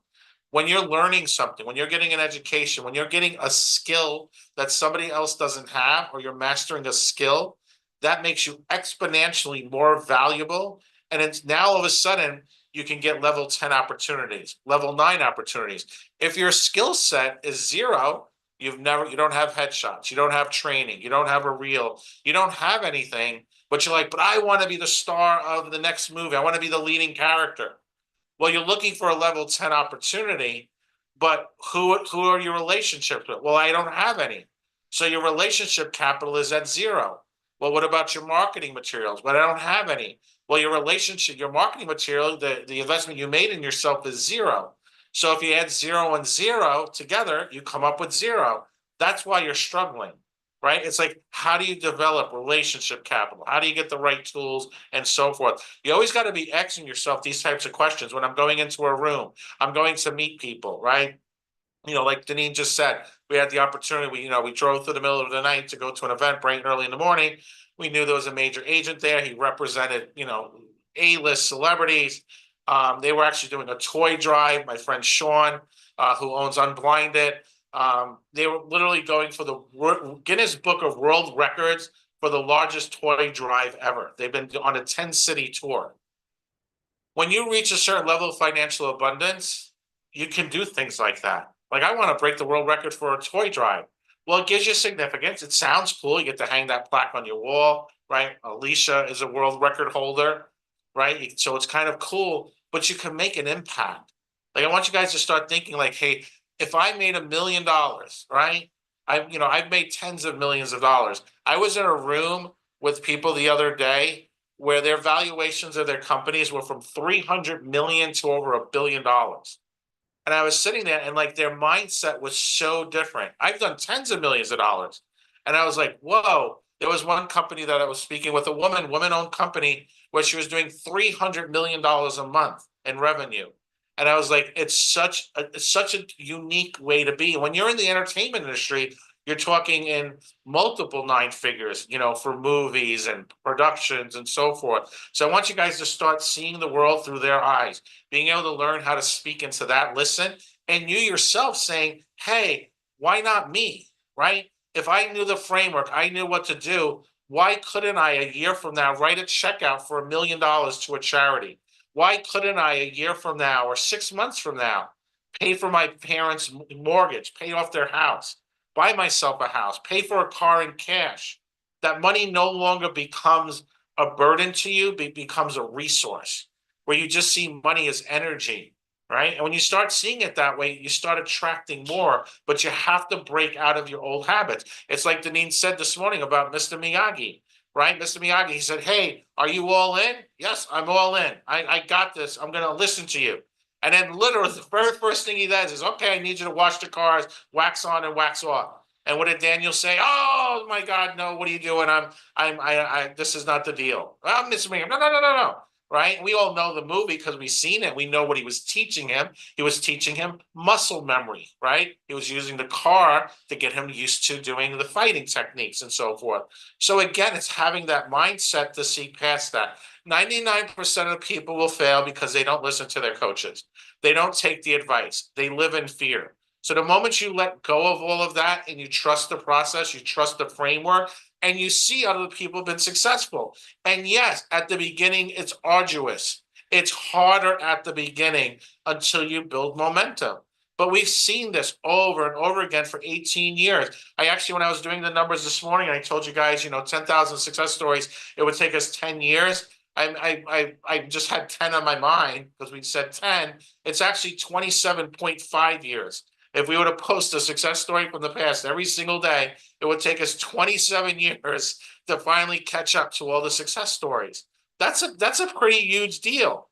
For a lot of you guys coming up in June, we're going to be listed in Time Magazine as one of the most innovative companies of 2024. You guys got to hear that first. Hopefully when that issue comes out, you guys will get an issue. We'll do a big thing about that. But that's really, really cool. Like, who would have ever thought 18 years ago we would have done all of this? But it took momentum. It took having a new mindset. We had to go through the ups and downs. We had to overcome all the obstacles. We had to overcome all the people who didn't believe in us and so forth. But we still pushed through. We built these relationships because we knew relationship capital was the most valuable asset you could have, whether it was in TV, film, modeling, music, entrepreneurship, and so forth. That becomes the greatest asset you can have because there's nothing you can do in life that is great that you can do alone.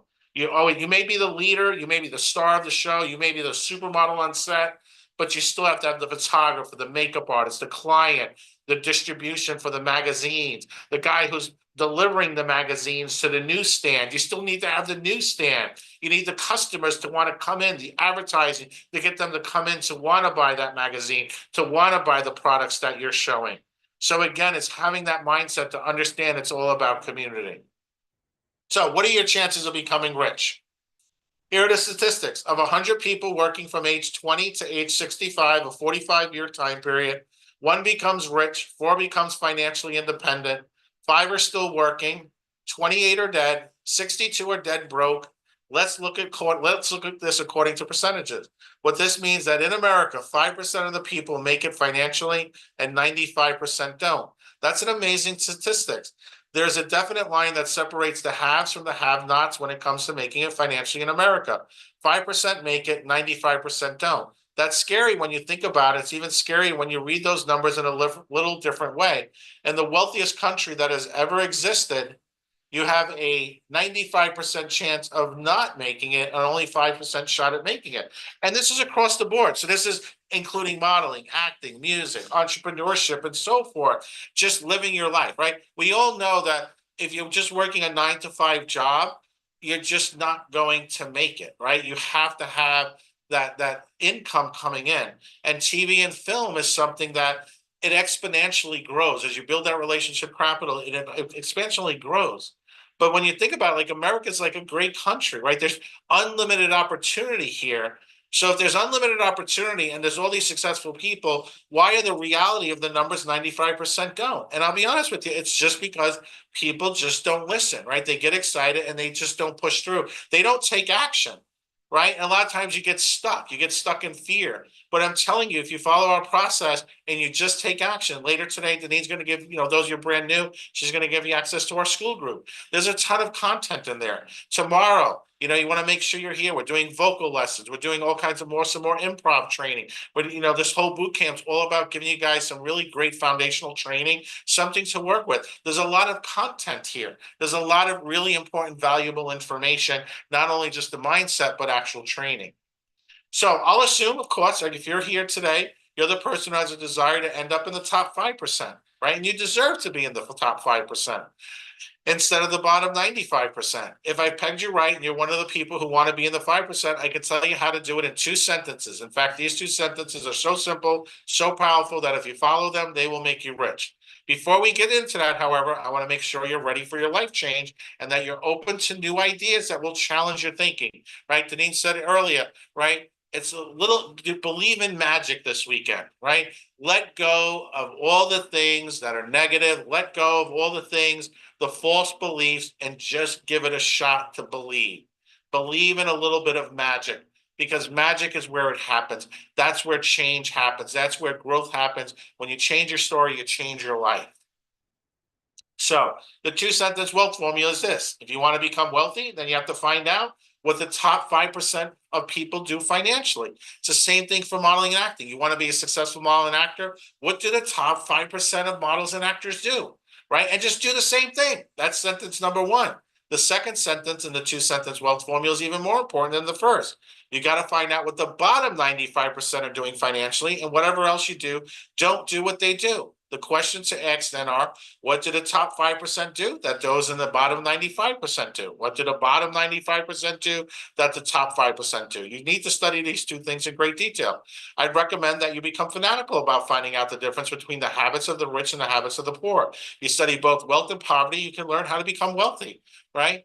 You see, to me, things are based upon results. We work with a lot of companies. We work with some of the best companies in the world, not only in marketing and software development and entrepreneurship and so forth. And what I see as the common denominator is it's when you find the right people. That's why we make this simple, right? We go out and we find the best people. We find the best people in relationship capital. Believe me, Allie can show you her emails. We probably get at least 300 to 400 people a year, literally for 18 years, who go, I want to speak from your stage. I'm an actor. I've been in the business. I'm an agent. Literally, I'd say 99.99% of them get deleted. They never even get a chance to speak to you guys. They never even get a chance to come to our events because they haven't proven the results in what they're saying to deserve to be here. Like even this morning, you had one of the stars of Les Mis on Broadway here, right? She's a go-getter. She does voiceover. She's a full-time working actress, voiceover work. Now she does production. She's creating her own shows and so forth. So we want to consistently get people like that. Tomorrow you get to meet one of the characters from the Howard Stern show. He opens up for Artie Lang. He's been on TV and film and toured the entire world. This is what he does, right? He performs from stage night after night after night. We're getting you the best people in the world. Those of you who get to work with Jeffrey Gurian, right? Comedian to the stars, Ryan Colby, super agent, been doing this for over 40 years. Right, so we consistently are bringing those top people, learn what they're doing, listen to what they're saying, because the people that don't matter, they're not here. They don't even make it here. And if you're running around, you see something online And if they're not working with us, I can guarantee you they wanted to work with us. And we felt they weren't good enough, okay, to work with us. Very important, because I see talent do that all the time. Oh, I'm working with such and such company. Really? They're terrible. Well, I don't know. I thought it was good. And I get it, but you don't have to think about it. We've already done all the work for you. The difference between the rich and the poor. A rich mindset seeks to spend their time, resources, and energy on work that continues to pay off long after the effort is invested. Okay. And television, it's called residuals. Okay. When, you know, we just had dinner with our inner circle with Dan Lauria. He's the dad from the Wonder Years. He's in the new movie Reagan.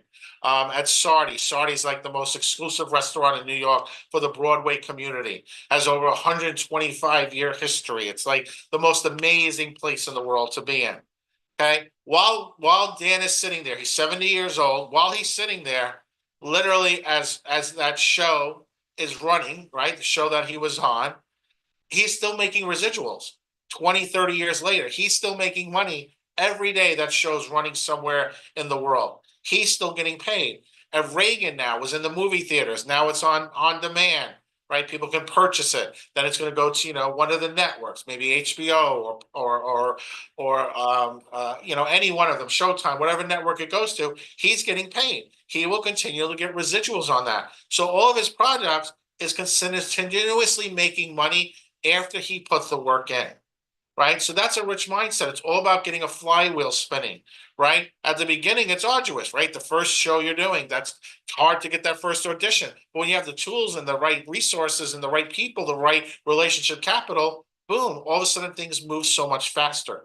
But a poor mindset is about short-term returns, just hours for dollars, right? Well, I'm working at Publix now. I'm working at Starbucks, right? You're counting the hours, right? You're going to stay that way forever. The education system here is designed, it's been designed to keep people down, to keep people as workers. You have to break free from that. Whatever it takes for you to break free. Yes, I understand at the beginning, you can't just jump out and do it, but you have to start putting money on the side. You have to figure out a way to be able to make money, making money for you while you're even sleeping. Okay, so what kind of mindset do you have? A poor mindset or a rich mindset? I'm sure if I asked everybody to put in the comments, everyone's going to say a rich mindset. Even myself will say a rich mindset, because I know I definitely got one. But every time I do this presentation, I always kind of remind myself of little things that I might have missed or little things I can improve upon, right? Even myself, I know the coaches, the mentors I work with, I can always improve myself, right? When I said to you guys earlier, you know, when people, how much money we made in the last 6 months of modeling and acting, you're at zero, okay? And I go into a room, you know, I've done tens of millions of dollars. I go into a room where somebody's doing $300 million a month. Boy, oh boy, I'm going to listen to them because they're doing something better. They have a better framework. They have a better system. It's just like when you see a Haviland or some of the speakers from tomorrow or some of our speakers we work with, right? They have a better system, right? They're doing something a little bit better. Yes, they have wisdom. So all that knowledge, you learn from it. You apply it to yourself, to your career. So don't work for money, have money work for you, right? Poor people only understand how to work for money, okay? What do I mean? Many poor people are hardworking individuals who have a job that they either classify as a good job or a bad job. Let me tell you, a job is a job. Some jobs pay more money than others, but it doesn't change the fact that you're trading time for money. The reason people work for money is they believe that time is money. Rich people know that time is not more money. Time is infinitely more valuable than money. To prove it, think about this. If you run out of money, you can always get more money. But if you run out of time, it's over. You can't get more time. And that's so important. If there's one thing you take away from this weekend, understand that time is your most valuable resource that you have. Every time you find yourself playing on TikTok and not producing something, you need to get off of TikTok. I'll tell you one thing. One thing Sean had told me, Sean Callaghan at Unblinded, he said, you need to really sit down, look at the people in your life that are helping you move forward. And if you have people in your life that are not pushing you forward consistently, you need to remove them out of your life. And he said, your family doesn't count for that. But he even said himself, like his family, you know, he's blind, right? People in his family even said, well, you know, you're blind. This is going to be a hard life. You know, he's gone on and he's done hundreds and hundreds of millions of dollars, changed so many people's lives. But even himself, he said he limits his family interaction to Thanksgiving and Christmas. He'll see them and talk to them, but he's consistently surrounding himself with people that are always moving him forward. That's how a billionaire thinks, right? And Elon Musk is going to think like that. Who can I consistently surround myself that's pushing me forward to the point now where he's with the next president of the United States on a daily basis? That's how billionaires think, right? Our goal is to get you to a millionaire mindset today, not a billionaire mindset, because that's a completely different mindset. A billionaire is going to think a lot differently than a millionaire. And a millionaire, of course, is going to think a lot differently than somebody who's struggling financially. When you shift your mindset, that's when your life changes. It's not a magic check that happens. It's a shift in mindset to get you where you want to go. Don't entertain yourself, educate yourself. Another difference between the wealthy and the poor is that the poor people entertain themselves, but rich people educate themselves. Poor people collect DVDs and movies and video games. Rich people collect books, seminar experiences, audio programs that teach them how to do something they want to learn how to do. Let me repeat that. Poor people entertain themselves. Rich people educate themselves. Poor people stop learning as soon as they get out of school. Rich people continue their education long after they graduate. In fact, most rich people will tell you the most valuable things they have learned, they didn't learn from school anyway. They learned from mentors. They learned from seminars. They learned from books. They learned from audio programs. They learn the things that they want to learn from people who know what they want to learn. Poor people entertain themselves. Rich people educate themselves. Stop entertaining yourself and stop educating yourself. I'll tell you something.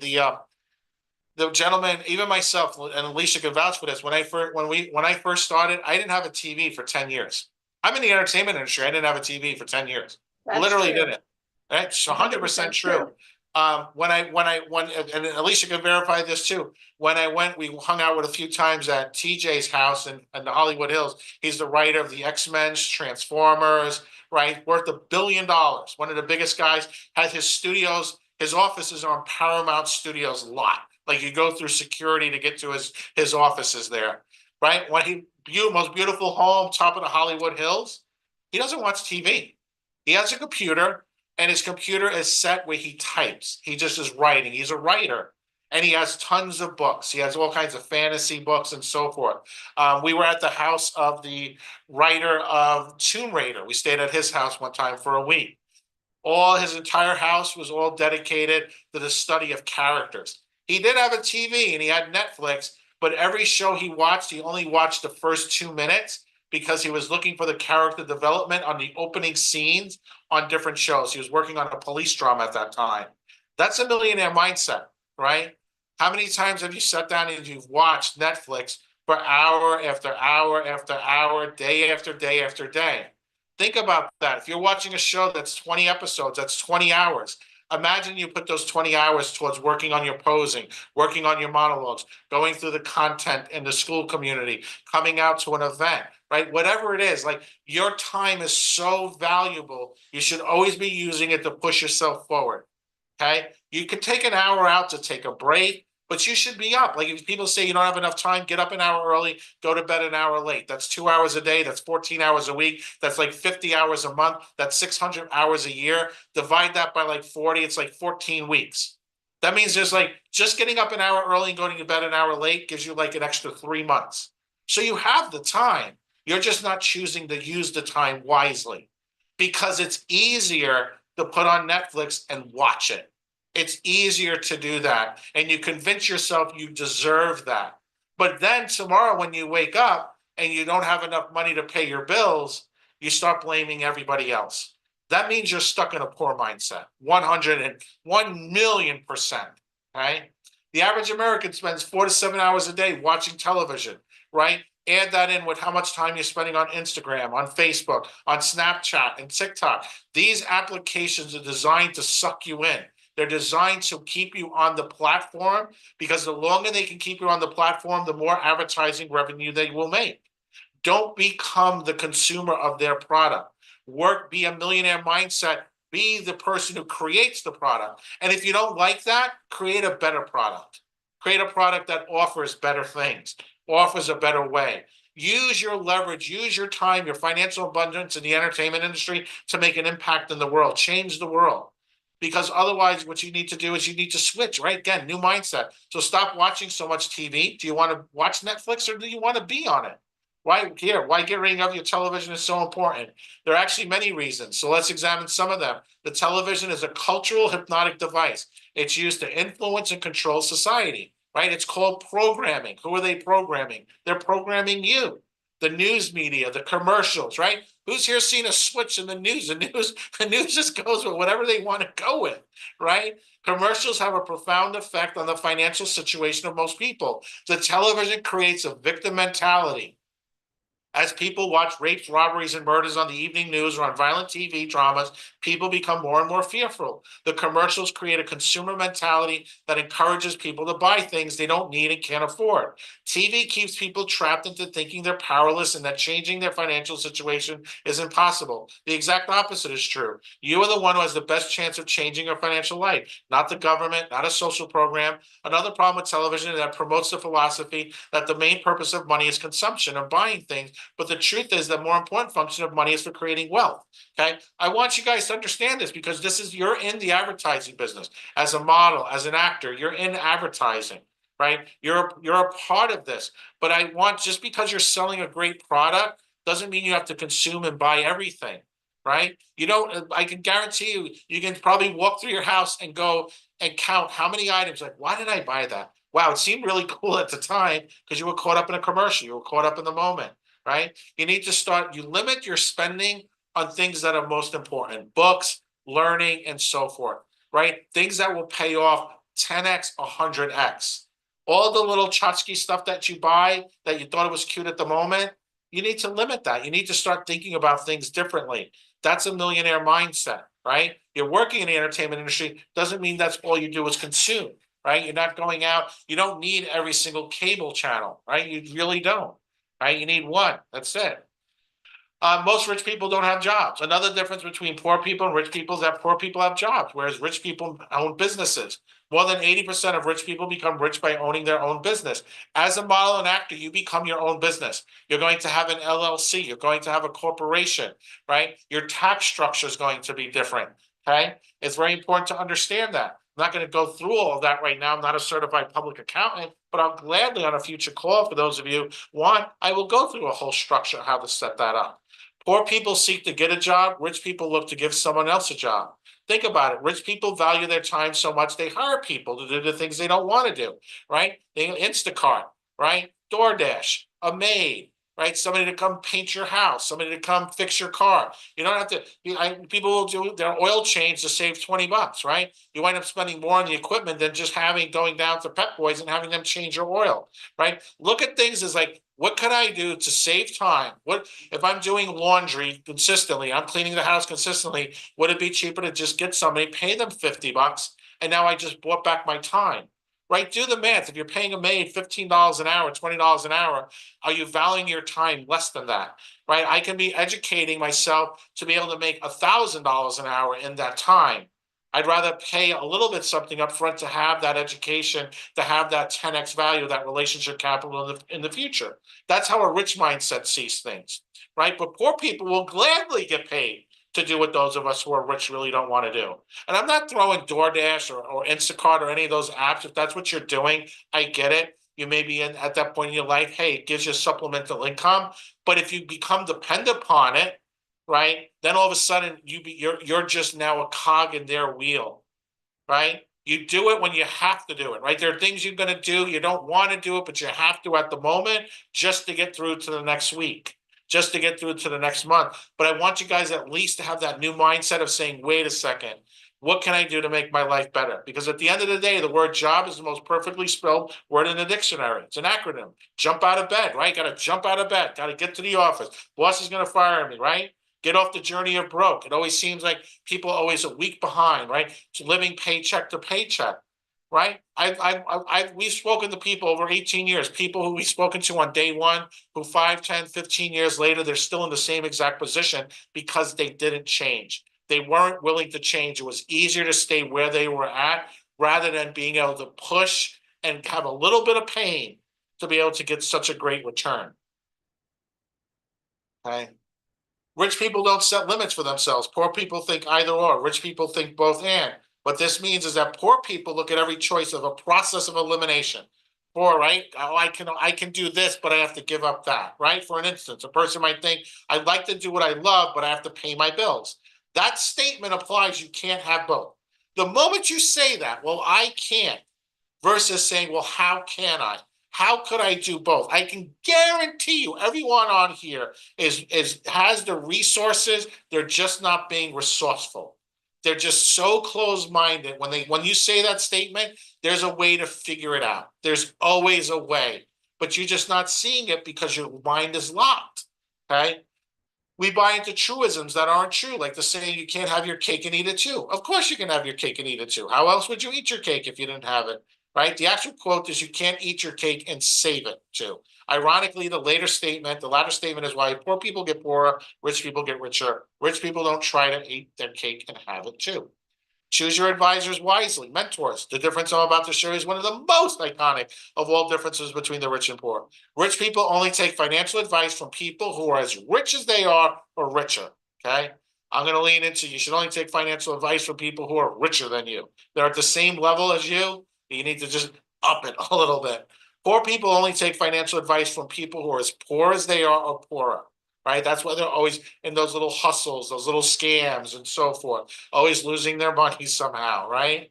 This is one of the most amazing things I've ever seen since began studying the subject. It's really sad because most people will go to their grave and never realize that if what they are currently doing is not giving them the result they desire, then they should start looking to something, a different source for advice.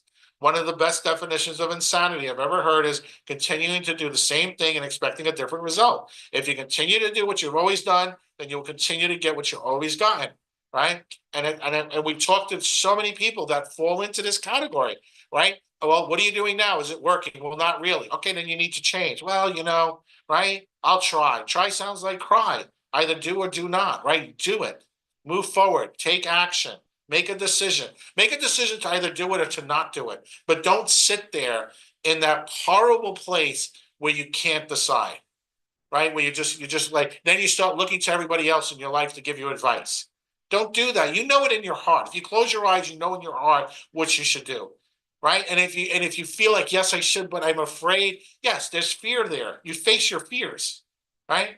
There's people jump out of planes. People do amazing things with their lives. Coming to an event, getting headshots done, that's nothing to be afraid. That there should be no fear in that. But I get it, right? It's something new, right? And there's not, but once you're on the other side of fear, on the other side, that's where all your dreams come true. That's where you feel great. That's where the dopamine goes through the roof, right? Instead of the cortisone, being stressed out. Anytime you feel like you're in fear, do 10 squats. Something new I learned the other day. Works like a charm. Oh my God, it works so good.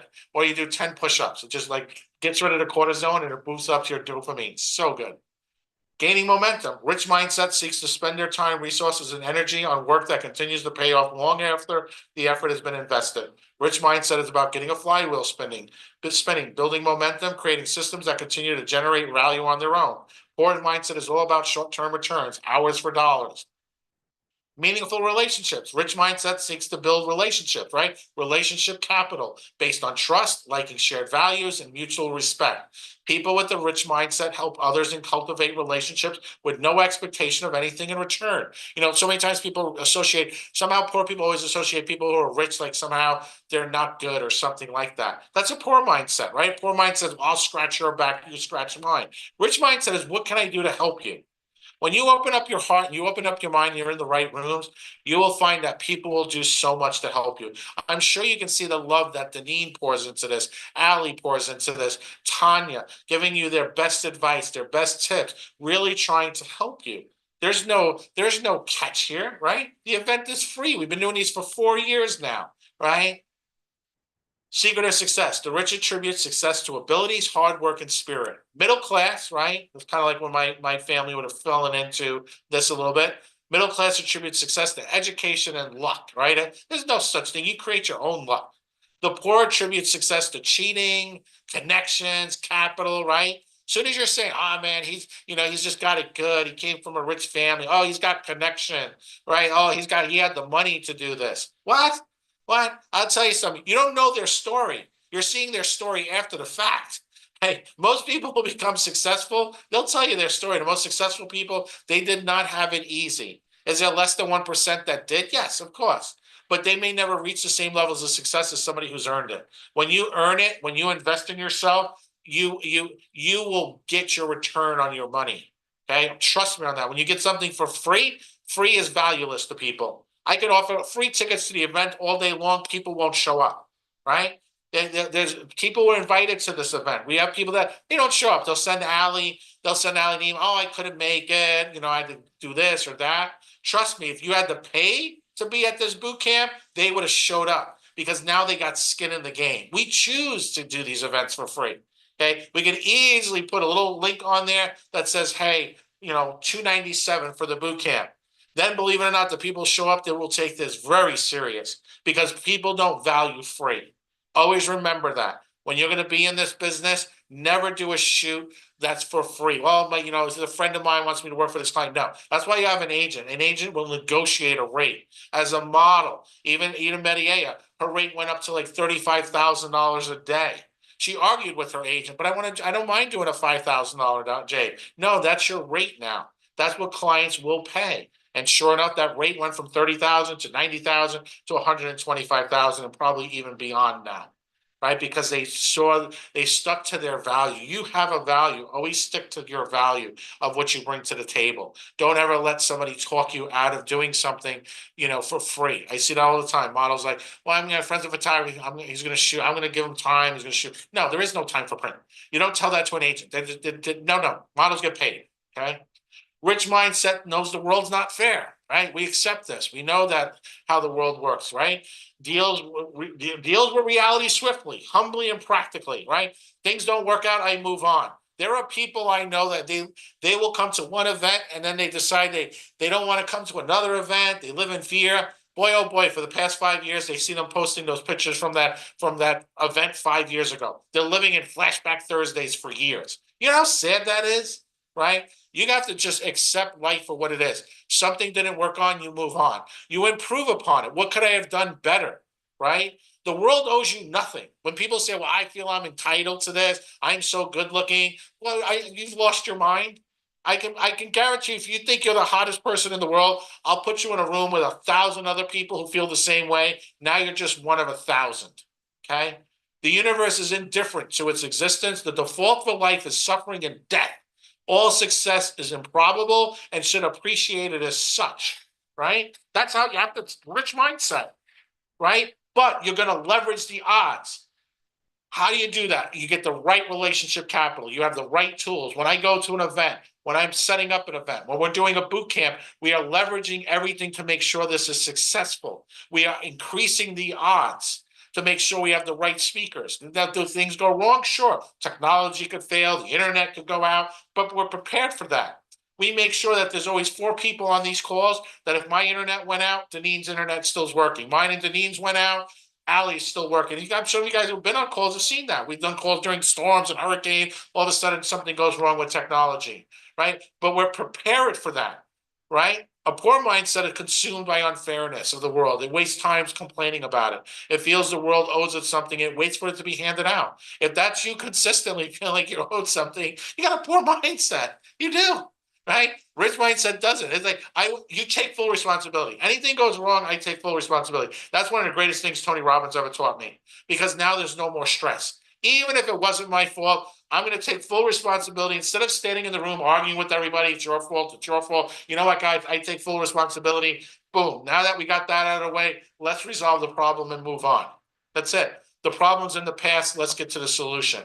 Obstacles become the way, right? Something's an obstacle. Financials is your obstacle. Great. Then that's what you need to tackle. You need to tackle, how do I get financially better in my life? If DoorDash and Instacart's not working, that obviously it's not, right? Because you're saying you're financially struggling, then guess what? We need to get you another opportunity. If working at your job is not providing for the life that you want, great. Then you have to acknowledge, hey, I need to do something differently. I have to figure it out. In the meantime, I'm gonna swallow my pride and continue working here, but I need to break out of this whatever way I can. Okay? Celebrate others. Big one. Rich mindset celebrates the success of others, right? It embraces the competition and often befriends it. You have 2 choices: tear down another person's success or be inspired by the example, right? You see there, Deneen with Brandon Hunter, right? Every time you see us, we celebrate his success. We celebrate all the talent success. Every single day, no matter how big or small, we celebrate it. But a person with a poor mindset, all they do is they become jealous, they become bitter, and of the success of others. It looks at everything as a zero-sum game. Go on your Facebook page, go through like some of your friends, see when they post a positive post, life is great. They get 2 likes. They post, wow, everything's falling apart, my life is terrible. They get 50 likes. They post a picture of their kitty cat, they get 100, right? Somehow people will always, oh man, they relate to the person who's suffering versus celebrating the person who's doing well. I'm not meaning that you don't acknowledge the suffering, but you do not be jealous or bitter of somebody's success. People see that. Elevate others and you elevate yourself. Let me tell you that. The greatest thing you can ever do. You go into a room and you introduce and you elevate others in the room, and you're actually elevating yourself. The people in the room will see you. Even at an audition. Wow, that person who just auditioned, she's phenomenal. She was really great. Yeah, wow, yeah, she was. All right, let's hear what you have. You instantaneously elevated yourself, giving credit to somebody else in the room. Trust me on that. That is a super, super great tool and resource to have.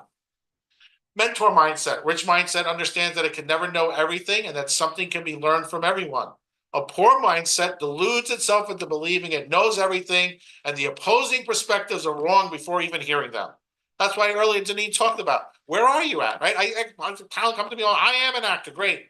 What's on your IMDb? What's IMDb, right? They just lied to me. They may believe they're an actor, right? But they've done nothing. They've done nothing that I could say, let me introduce them. Who have you worked with? Who you've trained with, right? Versus somebody comes to me, hey, you know what? I'm an actor, right? What have are you on IMDb? No, what's that? I would love to learn. I just started out. Oh, wow, let me help you. See, same answer, right? But done in a different way with 2 different outcomes, right? You can't do it all. Rich mindset understands that it cannot do everything, that even if it could, it would create value, greater value by focusing on its core strengths. Lean into the strengths that you have. Right? People say, I want to be a model, actor, musician. That's great. Definitely, you need to learn vocals. You definitely want to be able to, even if you never sing, be here tomorrow to learn about the basics of vocals.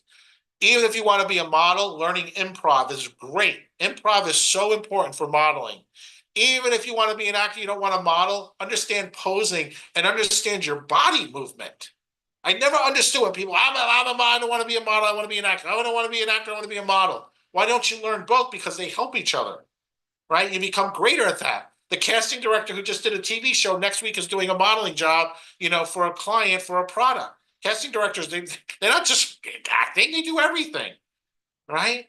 A poor mindset deludes itself in thinking that it can do everything if it just works hard enough, right? My uncle was like that. He just worked so hard. He worked so hard every single day.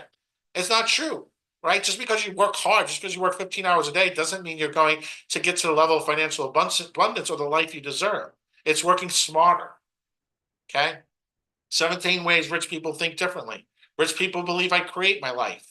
Poor people say life happens to me. Life doesn't happen to you. Life happens for you, right? Your darkest days will become your greatest triumphs. Your darkest days are what leads you to become who you are. If life was perfect every single day, you would be boring, okay? Rich people play the money game to win. They're not there to lose their money. But poor people, right?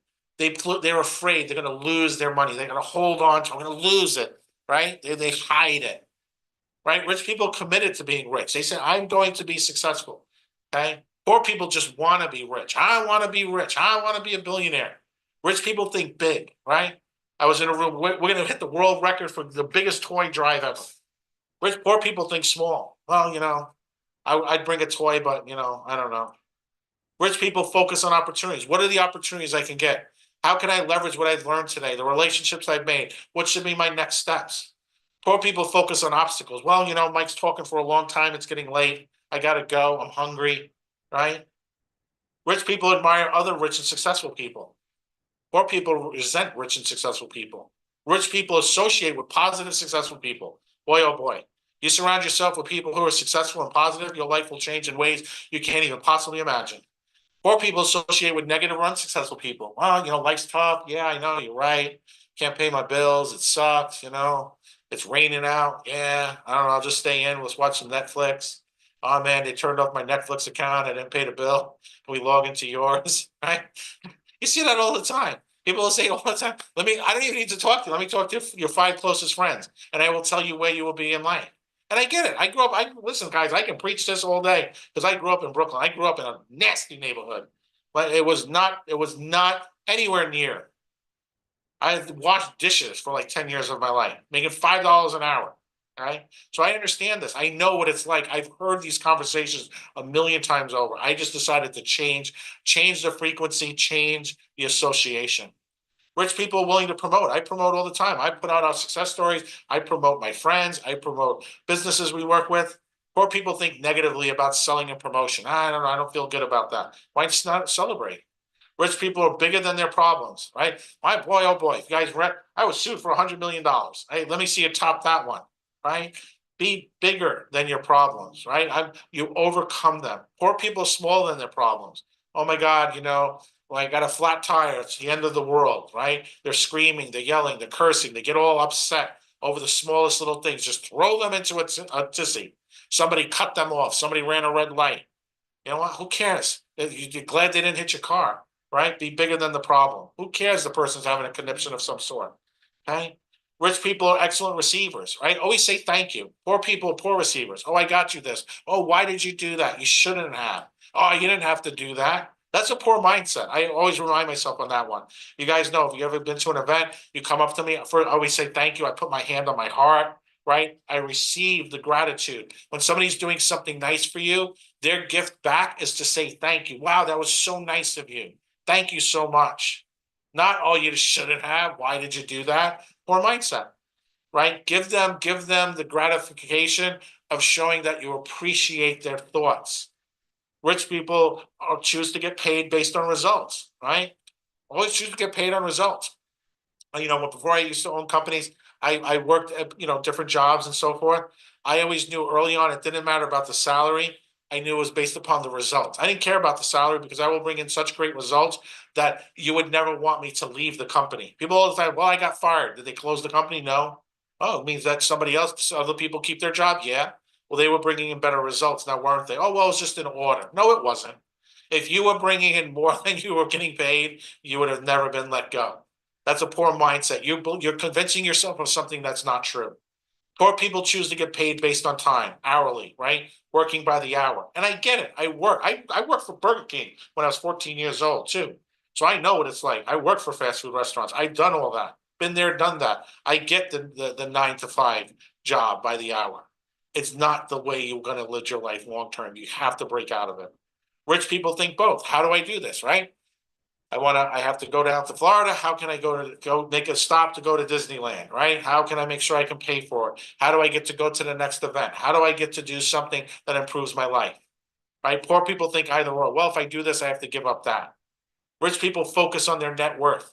What are the values of the real estate, your cars, not just how much you have, your income, right? Well, I make $70,000 a year, so that's my income. No, that's not your net worth. Your net worth is a combination of everything that you own. Right? Rich people manage their money well.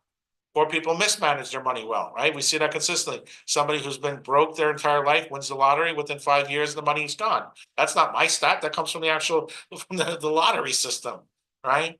How do they lose it all? We've had talent that have earned $100,000 back in the day, and the money was gone in like 2 months. When they asked what happened to the money, I don't know. I took some cabs. I got some clothes. I took my friends out to dinner. What? What kind of dinner were you eating? Like, what, 100,000 in 3 months? What kind of clothes were you buying? Holy cow. And they couldn't, no clue, right? I can guarantee if you go through your account every day, you can see how much money you're wasting or where you can save money. Like if your electric bill's too high, what is running consistently that you can lower, right? If your cable bill's too high, how do I switch that over to something that's less expensive? Like there's ways, even if it's a nickel, even if it's a quarter, you start the process of managing your money better. It becomes a habit. right? I use coupons everywhere I go. There's not a single place I don't walk into. I make sure I go online, I look for a coupon before we walk in. Like Denine's like the master of that. She taught me that. Denine saves hundreds of dollars a month just using coupons everywhere, making sure she's got her little coupons in order. She's making sure she uses the apps to get the maximum discount. She goes to, CVS and so forth, right? I always tell us, wow, you're going to CVS, boy, they get nervous when you go in because you like knock that bill right down at CVS. She's doing things like that. She's managing her money, right? Rich people have their money work hard for them. They're investing, not only investing in stocks or bonds, they're investing in themselves. That means your money is consistently working and paying you back. Poor people work hard for their money. I know that. That's how my family lived. That's how some of my family still lives. Okay. Rich people act in spite of fear. Poor people let fear stop them. Rich people constantly learn and go. Poor people think they already know it all. Okay. So what kind of mindset do you have? Right? Well, you're 100% rich mindset. And now you're like, well, wait a second. There's a couple of things I caught. I know I caught a couple of things, right? But hopefully there's more now leaning into it. This is an art. It's not a science. It's something you practice, you condition, you get better at it each and every time. Okay. So my name is Michael Fomkin. This was the Millionaire Mindset for models and actors, no matter age, experience, or who you currently are. The secrets to unlocking unlimited potentials. Guys, I will be back tomorrow, but I'm going to turn this back over to Miss Denine and Miss Alicia. And I believe we should have Ryan Colby here waiting in the wings any moment with a fashion update of 2024. This will be one of the last events that he's doing online for this year. So make sure you pay attention. We are going to have some challenges at the end. Guys will get some free gifts and all that fun stuff for being here. But from the bottom of my heart, thank you for listening. I hope I brought you value today. Tomorrow, I'm going to bring you even more value. So make sure you're back here tomorrow, guys. Have a great night, everybody, and continue to enjoy the rest of the day. Bye, guys. Thank you so much, Mike. On a scale of 1 to 10, how much did you guys learn in the last hour listening to Mike with Millionaire Mindset? So let me ask, this is what I want to know from each and every one of you. Okay. What is something that you're going to start applying now that Mike taught you over the last hour? What is something that a color that was shed on your eyes? What is something that you truly learned that is going to help elevate your 2025? Because again, we only have 17 days left in this year, right? We only have 17 days left in 2024. My goal for you at the beginning of the day was for you to grow, to become a new version of you. Okay, so let me go through this. Celebrating the success of others. I love that so much, Ramel. You know why? Because what I find is that people who cheer for other people who cheer other people on and cheer on other people's success, they get more success. I'm going to say that again for the people in the back of the room. When you celebrate other people's success, you get more success. So I love that. I love that answer so much. Be aware of how my money moves, right? Yeah. We should all be aware of that. Educate yourself. Don't entertain yourself. Oh my goodness. That one. How many of you are currently reading a book? Raise your hands. Oh, okay. Well, don't worry. If you're a fearless rebel, if you're a part of VIP Ignite, we're going to have that one covered because we're going to have a book. We're going to read a book next year. We're going to start January with reading a book. But you have to educate yourself. That goes back to the beginning, right? You have to be training and coaching, right? If you don't have the opportunity to get into a room with someone who's doing what you want to do, something like Elon Musk. How many of us can get into a room with Elon Musk? It's not easy, right? However, you can read a book that he wrote about what he's doing in life and love him or hate him. It doesn't matter. He's very wealthy. How many of you could use some more finances in your life? Type yes in the comments if that sounds like you. I'm going to type that all in capital letters. We could all do that, right? Always be growing, always be learning. Let's see here. Celebrating the success of others. Couponing. Oh my gosh. I have an addiction to couponing. It's literally my life's mission to go into CVS every time I do and to like beat them at their own game. I never would have done that. But let me tell you something. It's actually kind of fun to beat them at their own game. But yeah, you have to be wise with your resources. You have to be a wise steward of your resources. And you always need to be investing back in yourself because What is the best investment that you can make? The only one that you can guarantee a return on your investment. It's investing in you. I love that. Awesome. So do you feel expanding? Do you feel yourself expanding? Do you feel yourself growing? Yes. Do you just like, yes, Danine, I've been doing so many of these this morning. You told me, but woof. All right. So this is what we're going to do. Everyone stand up for a moment. Everyone, please stand up unless you're driving, in which case, please do not stand up because that could be dangerous. And just move around. Get your blood flowing a little bit. Stretch. Move around. Just get your blood flowing because we've been sitting for a while. I promised you guys that we wouldn't be sitting all day, and here we are. We're standing up. It's the end of the day because our next guest needs you to bring some energy for him. Okay, awesome. If any of you have water or any kind of drinks, take a sip of your water. Let's hydrate.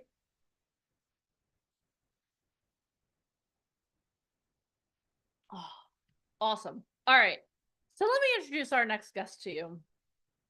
Are you guys ready for our next guest? Are you ready to keep expanding? Are you ready to keep growing? Are you ready to enter into curiosity with our next guest? If that sounds like you, type yes in the comments. If you guys are ready, type yes in the comments. Awesome. All right, so let me introduce our next guest to you. So our next guest has been labeled one of the top 7 most powerful agents in the world. He started his career as a model at the age of 12 and now has almost 4 decades in the industry as an icon of fashion.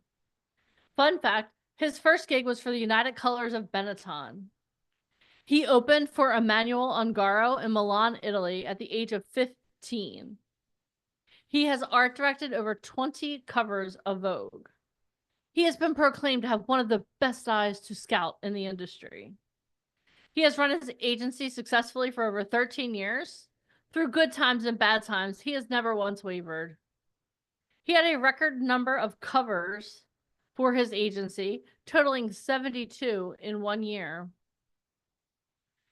For almost 2 decades, he has styled some of Hollywood's biggest stars, taking them from worst dressed to best dressed.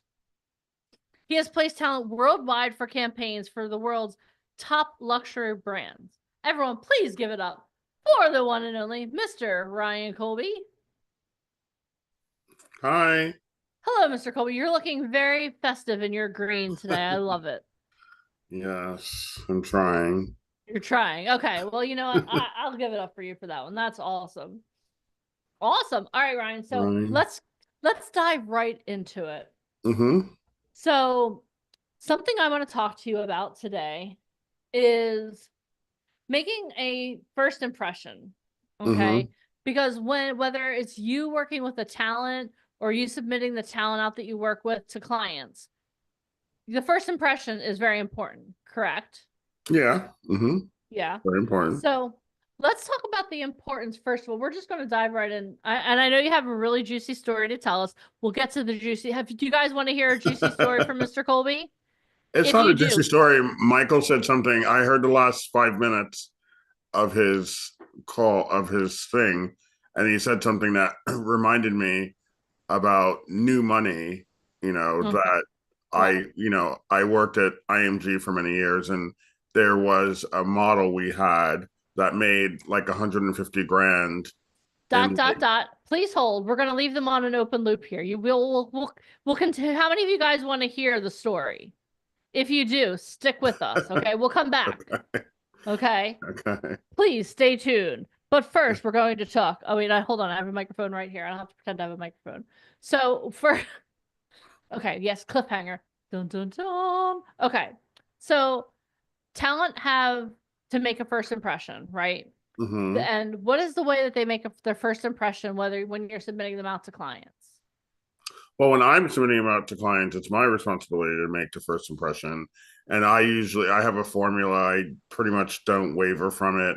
I pretty much do the same thing every day to every client. I introduce the person. If they ask for a specific type of people, I send those types of people. How do you send them? Do you physically mail the person, or What kind of photo do you send them? I use the photos that are on my Headshots? website. Yeah. Generally, you would headshots are- for TV and film, you would use a headshot. For TV and film, I would use a headshot, and for modeling, I'd use their portfolios. Okay. So I send that in by email. I rarely mail anything anymore. Maybe I was joking. a couple times a year. It has to happen a couple times a year. But yeah, email. I send an email with it, you know, some sort of text describing the person, especially if they have qualities that you can't really tell from the photos. And that's it. And that's their first impression. Now, if they're interested in a person because of the physicality, then it's up to the talent to make the first impression when they go see the person. Yeah, but a lot of times, like so the point I'm trying to make is that you make sure that the talent that you represent have good headshots, they have good photos. Because what is it like? Explain the value of having a good headshot versus a mediocre headshot. Oh, I mean, the value is they're not going to call you if they don't like the picture. So the values, that's it right there on the table. If the picture isn't strong enough, they're not going to call to see you for whatever role or whatever job it is. I mean, it's just not possible. So if your headshot is just you in your bathroom with your iPhone, you're never going to get a phone call, because that's not how these people work. They don't care. Even if you're stunningly attractive, even if you fit the job perfectly, they're still not going to call you, because it's a sign of disrespect to the industry that that's what you would use as promotion. So even if they're like, we need a redhead 15-year-old with lots of freckles, and you actually are that person, but you cheap out and you take a weird photo in your living room, you're not getting the call for the job, because you didn't submit properly. So the proper headshot, I mean, but that also doesn't mean you need to spend, you know, $10,000 on a headshot, but it needs to be quality, it needs to be modern, it needs to be usable, and it needs to be clean and look like you, and then you'll get phone calls. So talk a little bit more about that. So I had a talent once, I was interviewing them, and this person was amazing, but they were like, yeah, so I had photos taken like 15 years ago. I was like, oh, that's awesome. But what do you look like now? So can you talk a little bit about like what are some of the elements of a good headshots for headshot? adults, you should definitely get them once a year. For an adult, you know, your face doesn't change that much once you've hit adulthood, so you kind of look the same. Now, if you decide to change your look on your own, then you have to get new headshots. You know, you really should maintain a look for a period of time so you can start to get jobs looking like that, so your brand is recognizable. Your hair and your face shouldn't be changing every 6 months. It should pretty much look the same for at least a couple of years until you get your foot in the door. You know, then you can, you know, play, I guess, a little bit. But you should definitely have a headshot a year as a grown adult. And yeah, that's about it. And if you're working, maybe every other year, because, you know, if you're actually working, then you don't need them. You know, you don't need them as much because you're working. But if you're not working, you should have them every year, because even if you look the same, clients like to see fresh material on you, and it gets them excited again. And maybe they didn't notice you last year, and maybe this picture will make them notice you more.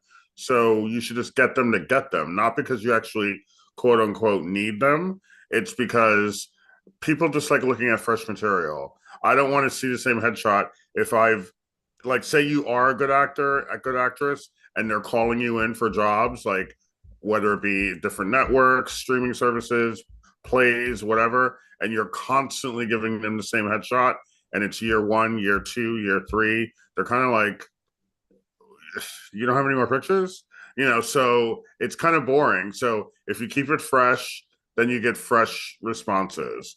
Even if you look the same, just get them anyway, just because. Well, I mean, it's marketing materials. It's kind of like if you are in marketing and you're not updating your website, right? You have the same website for like the last like 10 years. People are going to be like, why aren't you what have you updating been things? Why aren't you doing? staying Yeah. current? Yeah.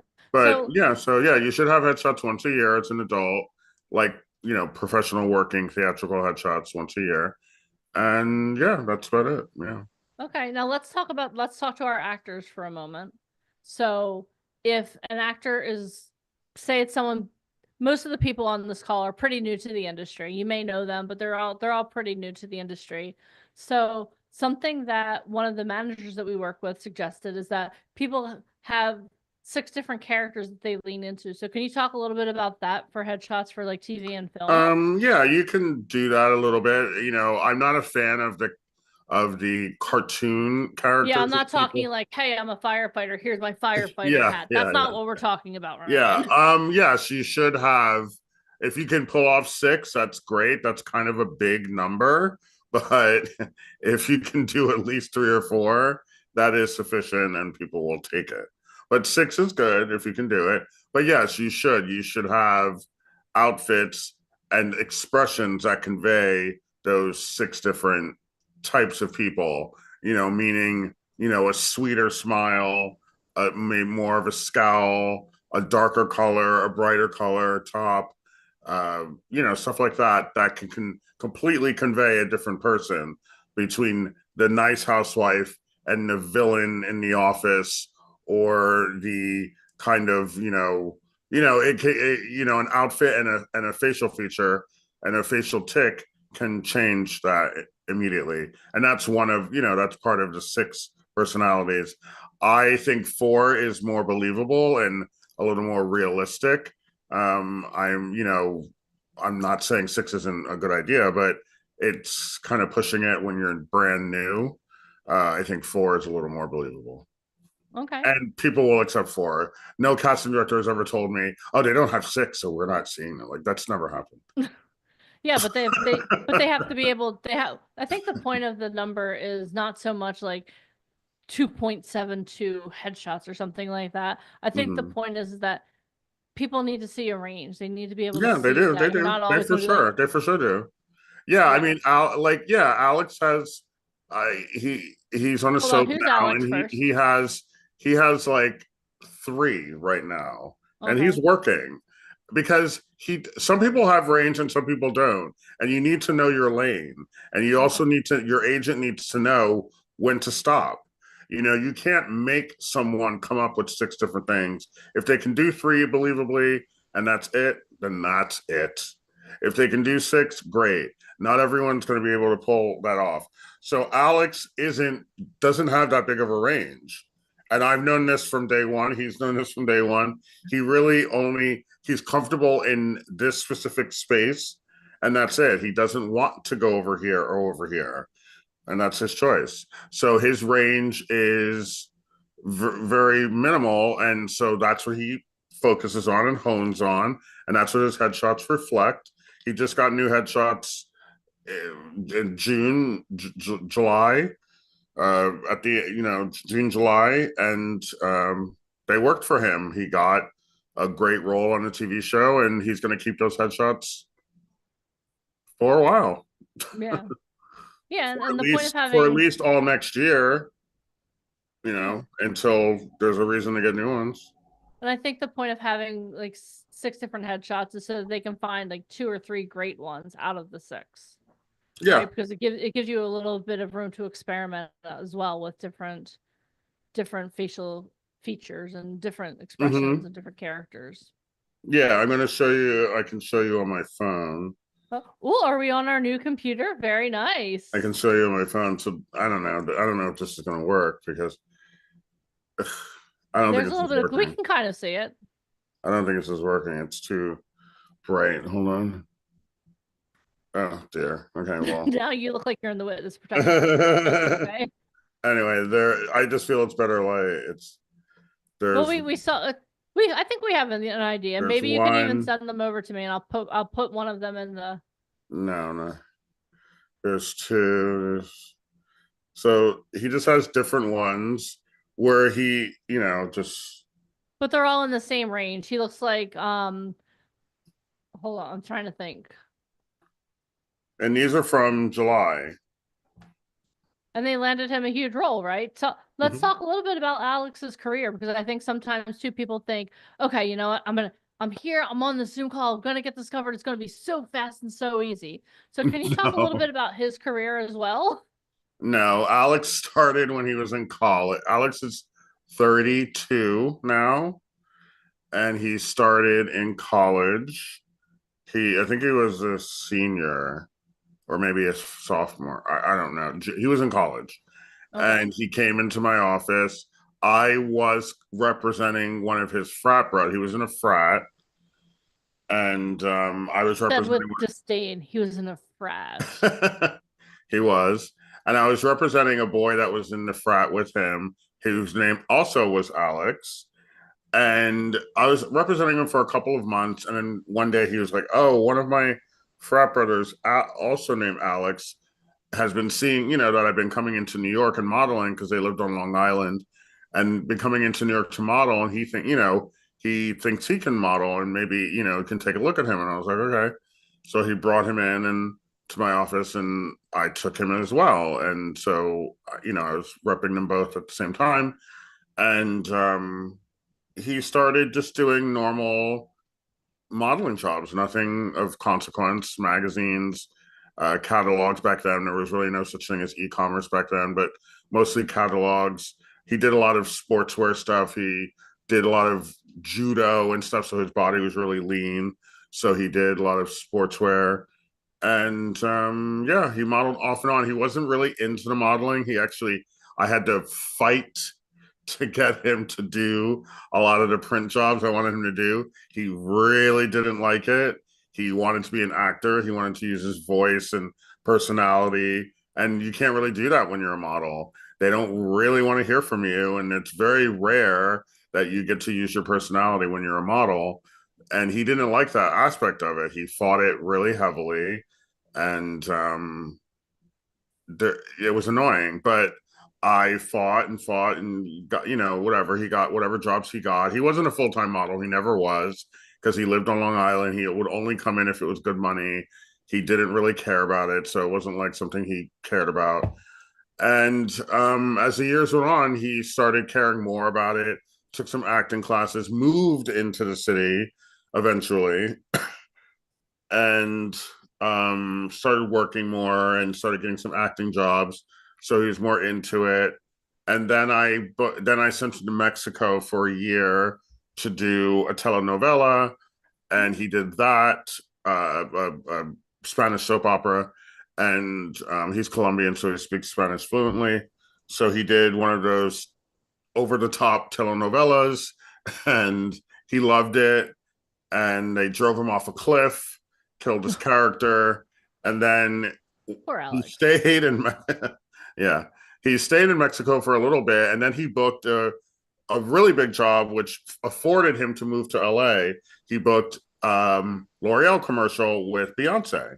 That those are because we're worth it commercials with Beyonce, and back in the day when they were using the big celebrities for L'Oreal, he played one of her boyfriends where, she's fawning on his chest and, flinging her hair and doing what Beyonce does. So he booked that for some L'Oreal product. He booked that, and that was 25 grand. So it went through Jim Bensing, actually. That's how he booked that job. So when he booked that gave him money to go to LA. Some people who don't know who Jim Bensing is, so can you explain who Jim Bensing is, and then we'll come back Jim Bensing is a casting director, and he does a lot of beauty products, Garnier, L'Oreal, Avon, but he also does Banana Republic, other crap. Yeah, he does a bunch of stuff. So he had this casting. I submitted Alex, and it was just weird. It was kismet. It was shooting in Mexico City, so they were going to fly someone from it. They were like, oh, we'll fly someone from LA or New York. It's cheap flights to Mexico. But I said, I have a boy in Mexico City right now. That saves you, I don't know, a couple $100. He's already there because he had just gotten a boot from the show. He just got driven off a cliff, poor guy. He just gotten a boot from the show, and he was like, I'm going to stay here for like another month and see what's going on. And that was within that month that I got that email.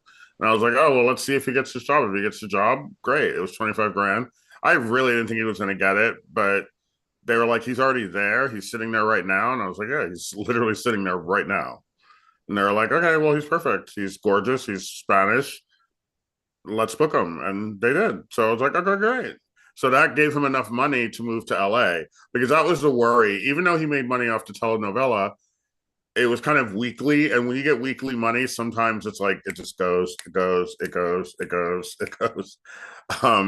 But this is a big lump sum. So he was just going to use that to get to LA. And that's what he did. And he moved to LA like, I don't know, 9 years ago. And then did good work. He did NCIS, CSI. He did Gossip Girl. He did Jane the Virgin. He did, I don't know, a bunch of things. And but nothing stuck. It was only one episode here, one episode here, one episode here, one episode here. And you can't, that's hard because you never know when these episodes are coming. He did a couple commercials, but it wasn't consistent. And so he got a degree in sports medicine, on the side. So he was doing that. That's a nice side hustle. Yeah, sports medicine. He's always been into any sort of sport. So he got a sports medicine degree on the side, and he was just living a normal life. And then this casting came along for a 2-year contract on a show called The Gates on CBS. And it's consistent work. It's 2 years. It's not one episode. It's 2 years. So it's more attractive than, just go do an episode of CSI, So anyway, so I said, he got it, and now he's shooting. He's been there like a month, and it's been cute. And he drove his motorcycle cross country from LA because it's shooting in Atlanta. Oh no, he had to get rid of it. He got rid of his motorcycle. He got rid of it. Yeah. Okay. He had to get rid of it. He literally moved from Los Angeles to Atlanta for this opportunity. Yeah. So now he's in city number 4 or 5? He's in what? He's in city number 4 of his career, 5 of his career. Right? Yeah, 4. Mm-hmm. Okay. And how are things going for him on set? Is he yeah, he's loving it. He did a date episode. Some girl on the show, they're trying to make them the super couple of the show. And he filmed those scenes the other day. Most of his scenes he's a lawyer on the show, a young, kind of snarky, sneaky, kind of slimy lawyer. Who's gorgeous, so he gets away with murder. So he's kind of like that kind of slimy lawyer that you hate. So he's those are most of his scenes, but then there's a girl that works in the law firm that he likes, so he took her. So he did those scenes the other day, and yeah, he's having fun. Amazing. Yeah. So. From someone who you had to take kicking and screaming into modeling jobs, now he's in Atlanta. Yeah. Sounds like in a phenomenal role, doing amazing things. The biggest fights we've ever had over modeling jobs, he was so annoying. But whenever anything involved a TV commercial or TV, it didn't matter how cheap it was. It didn't matter if it paid. It didn't matter. He was all into it. But when anything had to do with modeling, it was a full CNN press conference debate on whether it was so annoying. I hated it. So that's why I'm glad he has a consistent acting job now.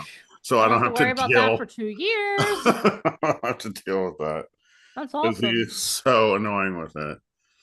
Well, I'm glad he's in a good spot. All right. And yes, Yaz is asking if you're still his agent. Yeah, I've been his agent since he was 21. Yeah, that's awesome. Okay. So thank you for sharing that story. Let's go back to the juicy one that you were talking about the model at IMG. Oh, it just went back to Michael said something about people with new money who, spend it, and they don't. Rich people don't do that. They still look for a deal. They still, there's 2 parts to that. I'll say 2 things. I was married for about 10 years, and I was married to someone who had a lot of money. His family was very wealthy. And I learned a lot about old money people that I didn't know about. I had an okay life, but I didn't know that old money people, they use coupons. They make sure they're getting a good deal. They don't just spend money because they have it. They they look for the best deal of a car or a house or clothes or whatever it is they're buying. They don't just spend, spend, spend, spend, spend. And you think they do, but they're really not. That's how they keep their money in the family, and that's why they have millions and millions of dollars consistently, and it doesn't go away. Yep. They don't spend all of their money. And my ex-husband's family was kind of one of those families. Old money from like the 1800s, like, old. Yeah.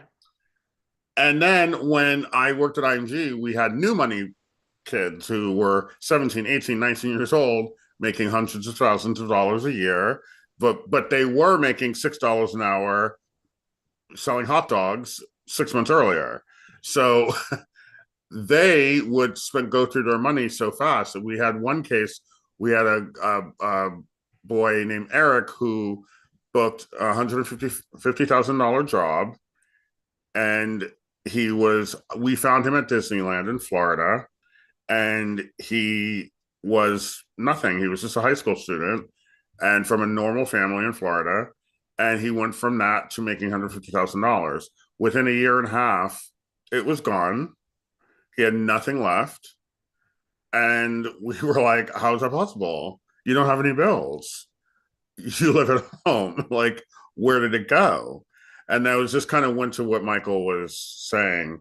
Like, how did you spend that money in a year and a half? Because we're agents. We don't care what you're spending. Once you get the money, you can, we don't care what do whatever you want. Use your imagination, but we're not going to go into detail. Yeah, you can do whatever you want. So we don't keep track of how you spend your money. We just assume you're being smart, but obviously that's not the case. Not always the case. Well, there are statistics that show that people who win the lottery are usually financially worse off within 2 to 3 years than they were even when they won the lottery. Yeah, that's true. Yeah. And I just find that fascinating. But yes, it's true, because people that have money and know how to use it keep it. And people who just get it out of the blue somehow ruin it. Yeah. Yeah. Well, so. But I didn't. I just signed on, and Michael was talking about it, and it reminded me of that case, because guess what happened to that boy? After about a year and a half, 2 years, here comes the IRS, and they wanted to know. He didn't pay any taxes on that money, but that's not our responsibility. That's his responsibility, and he was kind of in a little bit of trouble because he owed them money and they wanted it, and he was becoming a public figure because he was actually becoming a famous model. So they kind of will go after you first. They're not going to go after the person that works at Target. They're going to go after the person that's in the magazines, and they're going to go after you because they know where to find you. Yeah. And they did, and he didn't have any money to give them. So it was like a big problem. That's a sad cautionary tale right there. Piggybacking off of what Mike spoke about. Okay, Ryan. So I saw some people in the comments asking, "How can you be my agent? Can you talk a little bit about what you're looking for in talent?" So like if you're representing new talent or you're scouting new talent, I know you don't go out to the malls anymore to scout talent generally. Although there was this time in Arizona, I used to, but I don't do that anymore. But can you talk about what qualities are you looking for in talent that you work with? Well, my qualities haven't changed. Like, I look for pleasant people. I look for people who are interesting, who listen, who don't not to sound Just say it. People who don't talk too much. I need you to listen more than you speak. At least in the beginning, as time goes by, your voice can be more heard and I can listen to you and we can talk. But in the beginning, I really don't need you to say that much, because it's taking so much for me to develop you and to train you that anything that comes out of your mouth really doesn't help the situation, because it's literally just information. No one's life is being saved here. So it's not like you're studying to be a doctor where you banter back and forth because you could kill someone. So you need to know the information. This is just like literally just take the information and do it. There's no need for the banter back and forth. So I prefer people like that. So because I'm older now and I don't I don't have the energy and I don't care as much. So therefore, I have less patience for jabbering and yip yap. So so I prefer people like that who just want to learn and follow directions and know that it's in their best interest just to listen and do whatever they're asked of. I mean, are you going to love everything that's happening? No, probably not. But there's a good reason it's happening, and you just have to trust the process and trust that it's being done correctly. And I prefer people like that. I also prefer people who are moldable, who have schedules that kind of are flexible. I prefer people who are very communicative with their other life, meaning their family and their boss and whatever. I don't like surprises on either end. You can't just announce to your boss that you're leaving town for a week because you're a model and they had no knowledge that you were doing this. They should have known from jump that this is a possibility, or stuff like that. Like, I like people to have both sides of their lives taken care of, the side with me and the side that has nothing to do with me, because it's eventually going to crash together, and I need it to be done seamlessly and quickly. So yeah, stuff like that, that's what I look for. Yeah. So do you kind of consider yourself like the Mr. Miyagi of modeling, would you say? What does Because that mean? okay, so you're familiar with the Karate Kid. You've seen the Karate Kid, right? No, I've never seen it. I know what it is, but I've actually never seen it. Okay. Well, there's this iconic scene. Now, yes, I used your word. There's an iconic scene in the Karate Kid at the beginning where Daniel and Mr. Miyagi, Daniel got the crap beat out of him by Johnny. And he goes up to Mr. Miyagi. He's like, "Can you help me?" He's like bleeding. He's got ice on his eye. Mr. Miyagi's like, "No, no, no, I don't want to be your teacher." He's like, "No, please, please, I need to be out of the pain." He's like, "Okay, I coach you. No questions. You just say yes. You do what I say." He's like, "Okay, okay, Oh, okay." okay, yeah. I And mean, I then, know the movie. It's funny yeah. because I feel like I've seen the movie because it's part of my childhood. I Well, grew the up next during time, that. I grew up during that era of Karate Kid being a massive juggernaut hit. I just never saw it. okay.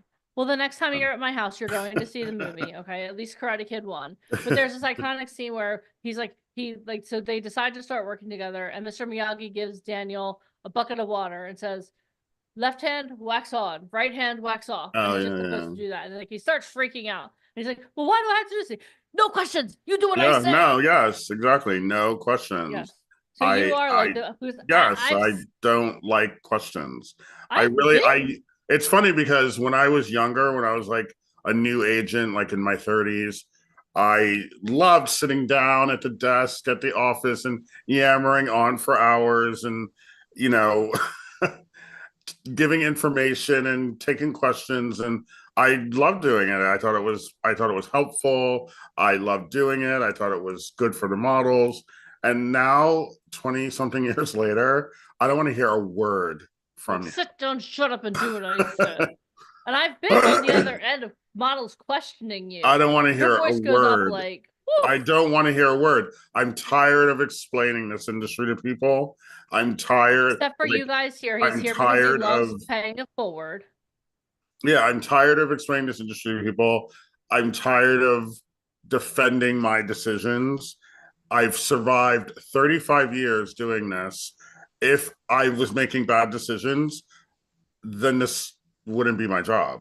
So I'm tired of defending it. So if you have a question about it, unless it involves what time do I need to be there, I kind of don't want to hear it. So one of the people on here asked a question. I think it's actually a funny question. So I'm gonna ask you. What model ruined it for everyone going forward, or is it just time? There isn't a model. It's called time. It's called time. It's called time. It's called getting older and just getting bitchier as the decades roll by. So what ruined it was that you did not meet Ryan Colby earlier in his career. Yeah, if you had met me in 2000, 2001, 2002, 2003, I was a different person. I just don't have I don't have the time anymore to defend my industry. Like when I just don't. Like when I just tell you to do something, it's for the best. Just do it and just ask me the time to be there. I'm I'm no longer interested in discussing why, when, how, who. Like I don't. I'm not doing it. So if you're looking for an agent that's going to hug you and cry it out with you, don't look at Ryan Colby because he is not that person. No. I don't have any boys like that. Like, I mean, I don't have any talent like that. I guess I attract people who don't do that. But I mean, every once in a while, one sneaks through who tries it with me. But for the most part, I think I attract people who don't do that, and I make it really clear in the beginning that I'm not doing it. So they just don't. So there. Okay. All right.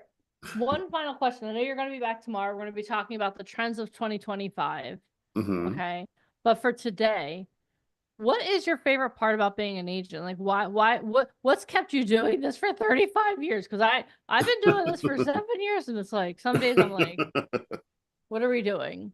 And what gets you up in the morning has kept you doing this for 35 years?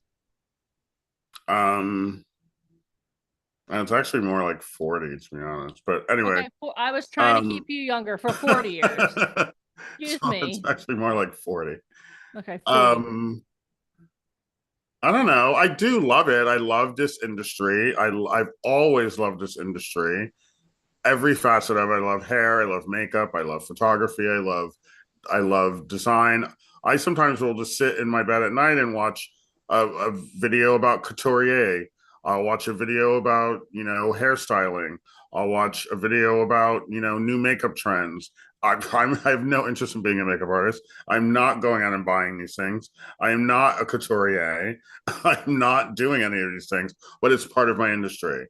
So I love the industry. So I'll watch anything about it and I'll learn stuff about it because I love it. So that's what keeps me going. It's the only industry I feel I belong in. I couldn't really work anywhere else. I don't do well in office situations. I'm not sitting in a cubicle. No offense to anyone who does it. I'm sure it's amazing, but that's just not me. I'm not doing those things. I like to be creative in my head and I like it to come out on paper. And I'm not an artist, like I'm not a painter, I'm not an artist. So my creativity is more delegating and more of internal visual than it is, oh, give me this, block of clay or give me that canvas. Like that I can never do. But I can produce a cover in 2 seconds flat. I can, do other things that are creative, Awesome. So. All right. We had the talent ask, does age matter in this industry any longer? Does what? Age. How much does age matter? I mean, it matters for what you want to do. If you know what lane you're in, it doesn't matter. But if you are delusional and you want to do certain things and you're not understanding how the industry works, then yeah, I guess it does matter. It depends on what kind of personality you have. So like for high fashion modeling, can someone who is like 50 years old be a high fashion model? Just decide on Monday to do that? Yeah, you know what? I woke up this morning, I was like, you know what? I'm done hosting. I want to be a high fashion model. No, you cannot. No, you cannot. No, you cannot. Why? Because you just can't. Because I don't qualify, that's all. Because first of all, I'm too short, I'm too old. You can do a plethora of other modeling, just not that. Yeah. So you can wake up on Monday and be like, you know what? I want to try this modeling thing. And within a month, if you're smart and you're diligent and you get an agent, you can be doing an ad for Hyatt, or you can be doing an ad for Tesla, or you can be doing something for Coca-Cola. That is believable. That is possible. But are you going to be doing the Milan shows? No, that will never happen. Merry Christmas to you too. I thought you were being festive. I'm just joking. No, I think I'm joking, but I think it's really important. And we've gone over the different types. Well, some people are living in Louisville. They're They are buying property in Deluluville at a rapid rate. It's becoming a very populated city. I have nothing to add to that. They are, and That's our they're new buying, t-shirt. they're renting apartments and buying property in Deluluville, and they can stay there. Okay, so if you're interested in buying an apartment in Deluluville, just keep moving, keep moving. No, but I mean, all joking aside, it's important to know your lane. Like Alex knows his lane. He knows the characters he can play. He knows what he's comfortable. He knows his range. That's why he got booked for 2 years on a hit TV show, right? That's why he got booked that. Yeah, he doesn't play. He doesn't. I sometimes it can get frustrating because I'm like, I wish you would do more reaching and more, trying to get in and try and do this. He's like, I don't want to.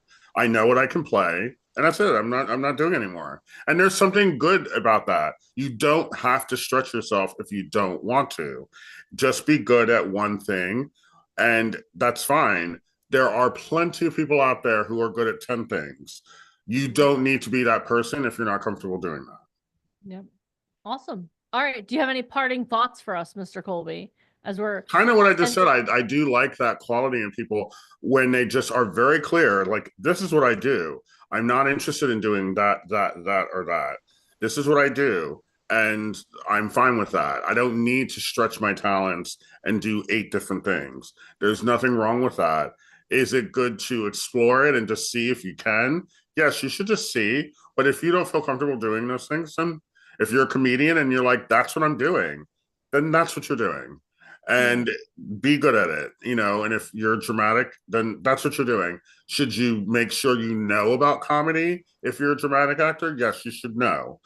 Same thing with modeling. If you're a model, should you know how to speak and deliver a line or two in case you get a commercial? You absolutely should, because it's going to come up. It's going to come up. But do you need to be this stellar, eloquent, Tony-winning actor just because you're a model? No, you do not. And vice versa. If you're an actor, should you know how to take a nice picture because a modeling job may come up? Yes, you should know how to take a picture. But do you need to be walking around in heels every day trying to be a runway star? No, you do not, because it's never going to happen. So you should definitely know about other aspects of the industry, but focus on what you want to focus on and be amazing at that. But just know about other things. Just like me, I'm an agent. That's 90% of my life. But can I do a hairstyle in 5 minutes? Yes, I can. Can I put a face on in 10 minutes? Yes, I can. Can I, put an outfit together and style something for a regular person or a celebrity? Yes, I can. Can I do other aspects? Can I light a set if someone isn't there and I know that lighting over there sucks? Yes, I can. Can I do I can do lots of things. Would I ever do those professionally? Absolutely not. But I can do them. Yeah. So it means I have the knowledge. I just choose to focus on one thing. Awesome. I love that. You know your lane and you drive down it very boldly. Yeah. And you can always make pit stops and park and rides. But anyone wants to do a park and ride, Ryan will be styling me Thursday. Awesome. All right. Well, Ryan, thank you so much for being here today. I really appreciate it. Look forward to talking to you tomorrow about the trends of 2025, because can you believe we only have like 17 days left of this year? I cannot. It's been a fast one. Like they always are. I know, but I feel like when I was younger, my father always told me, girl, when you get older, time goes faster. And I'd be like, oh, stop it, old man. And now I'm like, hey, you youngsters, when you get older, time goes faster. So I am now my father, which is crazy. Awesome. Well, Ryan, thank you so much for being here today. Can't wait to talk to you tomorrow about the trends coming in 2025. Okay. All right. Okay, bye, everyone. Have a good rest of the call. Awesome. All right, let me ask you guys a question. How many of you have got enlightened in the last 45 minutes hearing from Ryan Colby? How many of you learned what are a couple of the things that you've learned? What are the couple of things that you learned? Anyone want to share in the comments? Thank you for the airtime, Ryan. He is appreciated. Know your lane, right? Yeah, the difference between old money and young money. Stick to 4 looks. We're gonna stretch you to 6. Okay, we want to stretch you. It's my job as Mr. Miyagi to stretch you a little bit, right? Be smart with your money, pay your taxes. Yeah, they're gonna come after you. Know yourself. Everything he said I can relate to. That's awesome. I love that. Follow instructions. Be you. Be authentically you. We're going to talk a lot more about that tomorrow. I'm excited about that.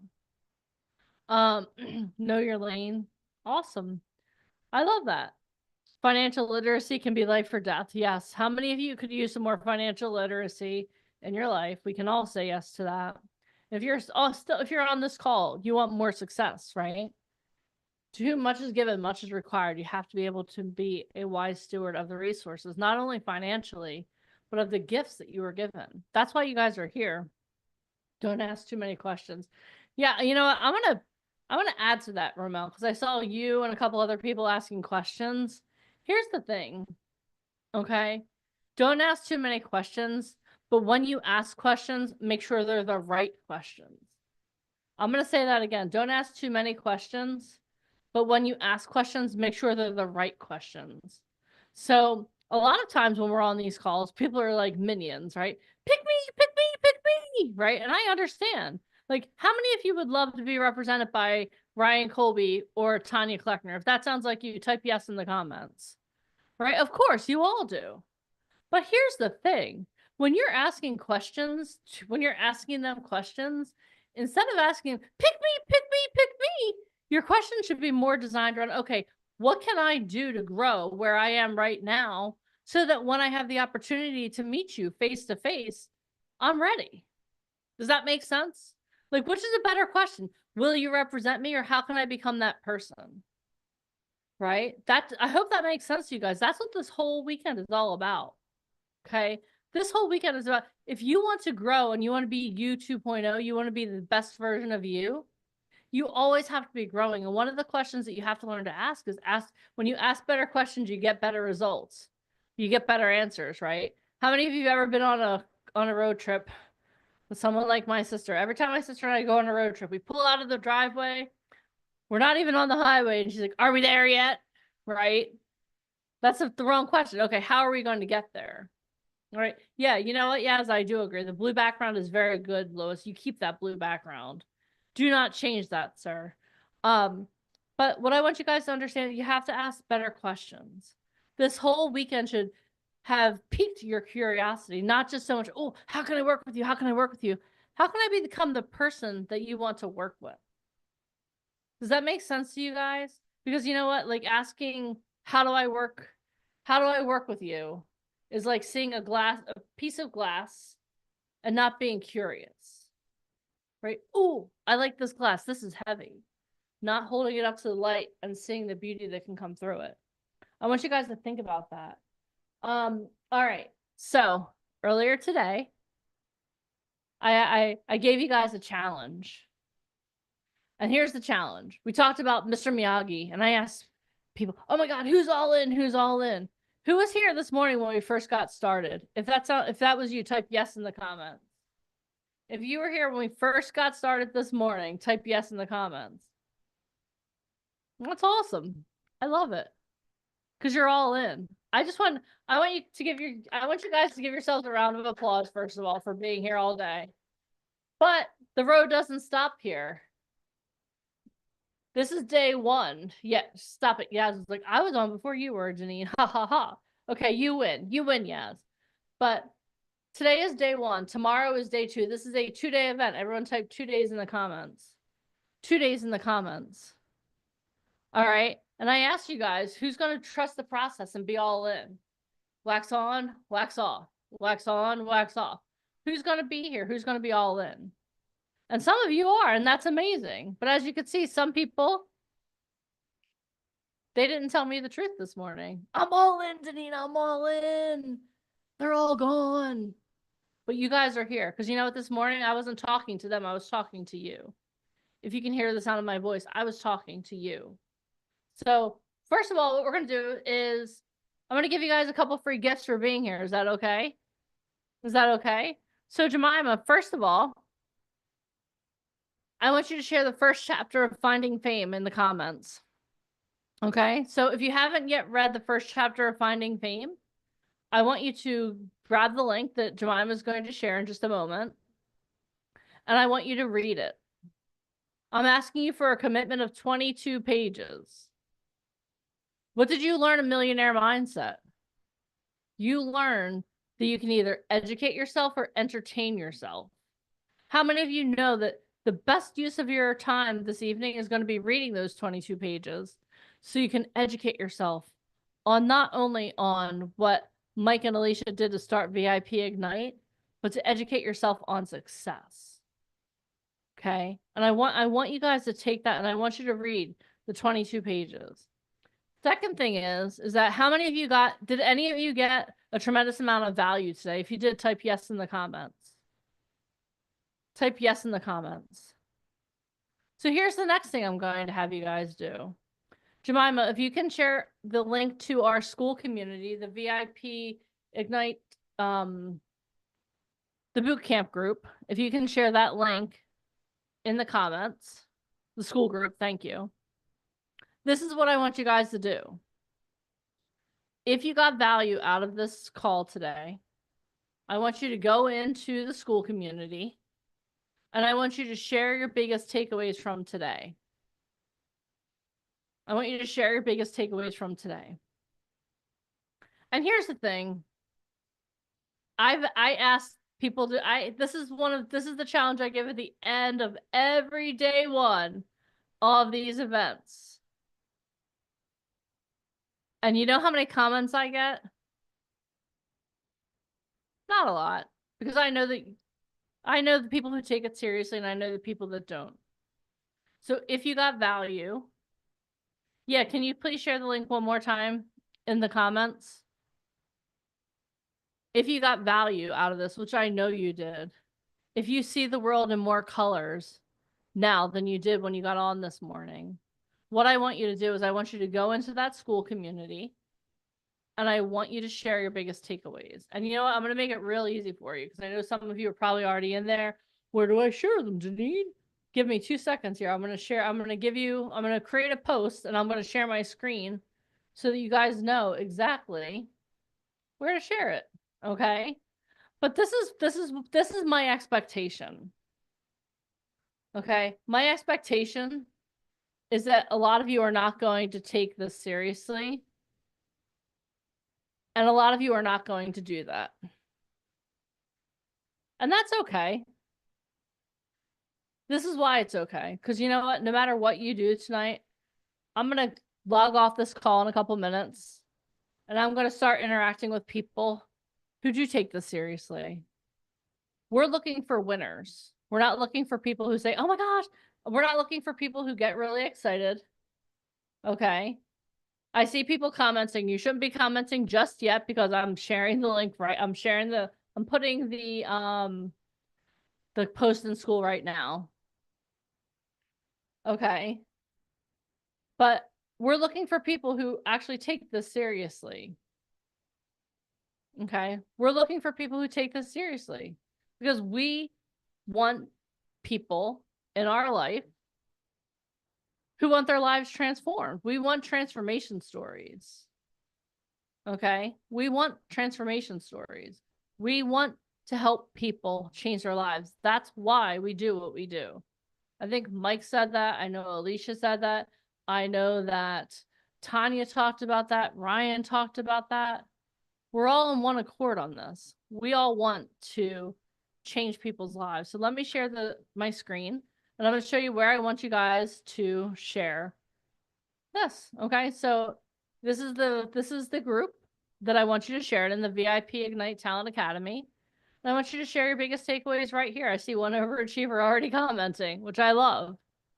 Okay, but I'm going to go through here and I'm going to see who's serious.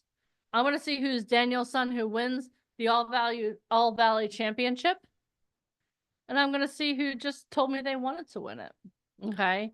And here's something too. When you're in school, I want you to explore it. Okay. We have a lot of great information in here that's life transformational for you. Okay. If you go into the classroom, You're going to have the opportunity to, you actually get the whole copy of Finding Fame in here.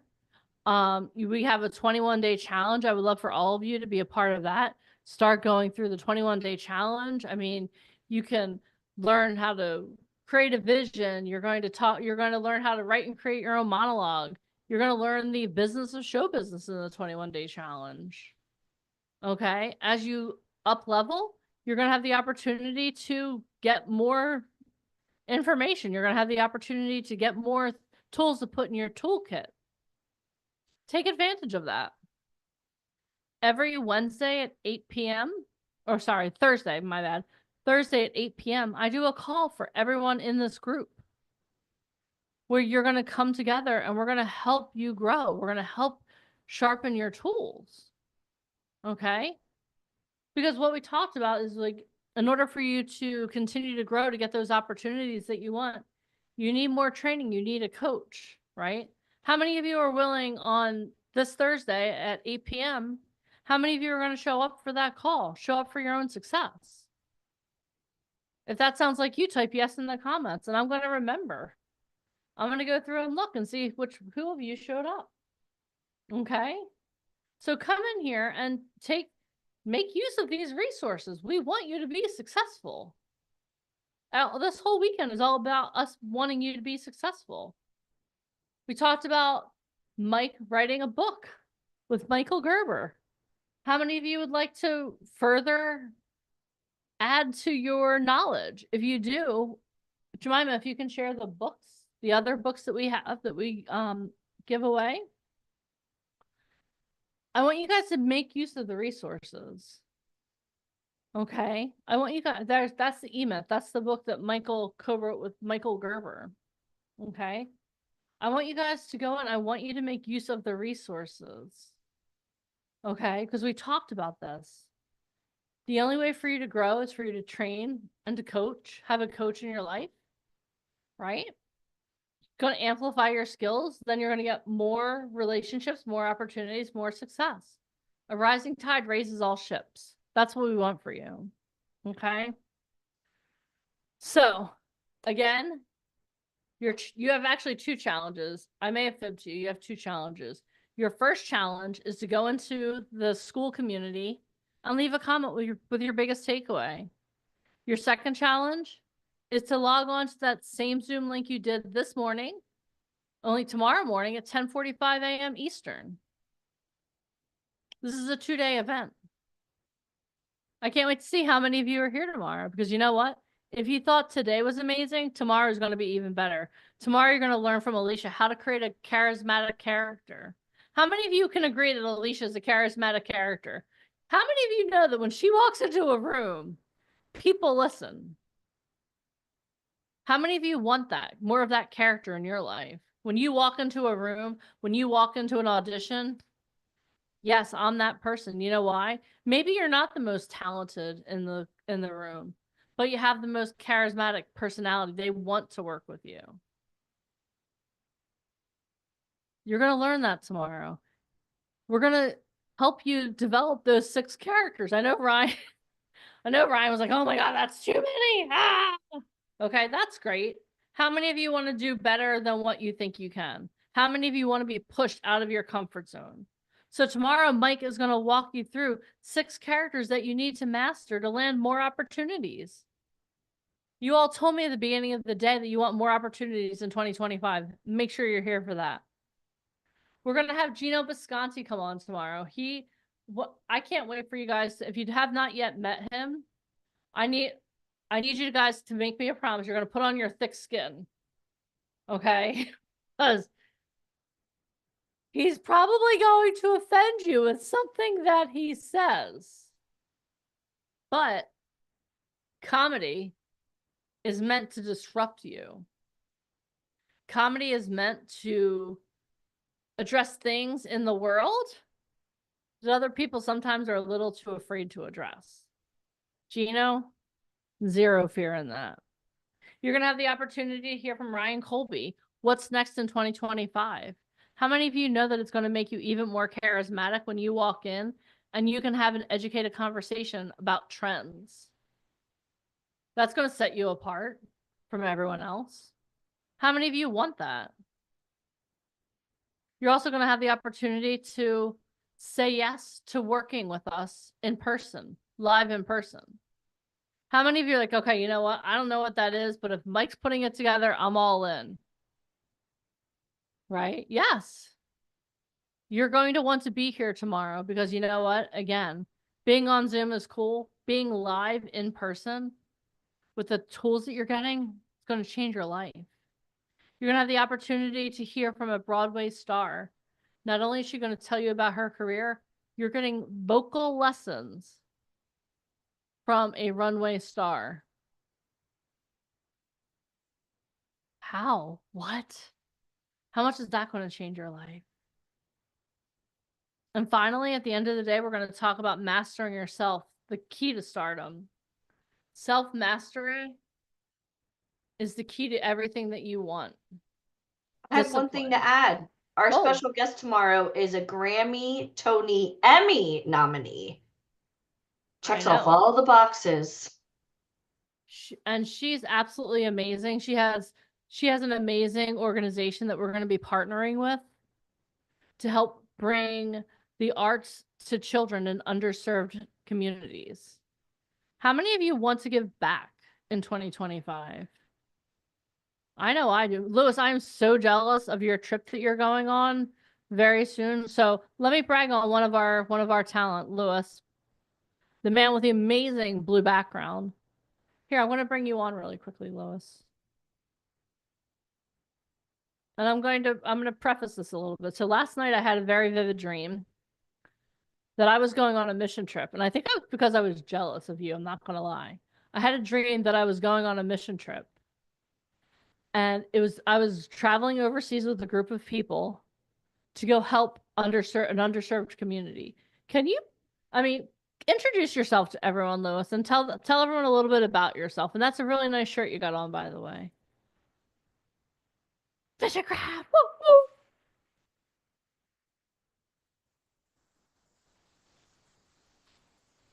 woo. Lewis, we can't hear you. I didn't know if it was my computer.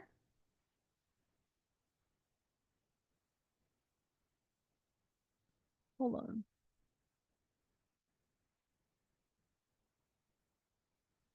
Can't hear you now. Okay, well, I'm going to have to brag on you, Lewis. I'm not really sure what's going on. Technology's amazing. Oh, hold on. Now he's connecting to audio.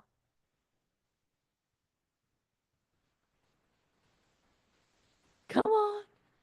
Lewis, Lewis, Lewis. Ah. Ah. Okay, we're going to give it one more try, then I'm going to brag on you. And okay, I'm going to have to brag on you, Lewis. So, Lewis is taking a trip to Ghana over the Christmas holidays to give back to children in Ghana. I'm so jealous. I was like, Lewis, I promise you, I'm going to pack myself in your suitcase. Come on, audio. Come on. Ah. Okay.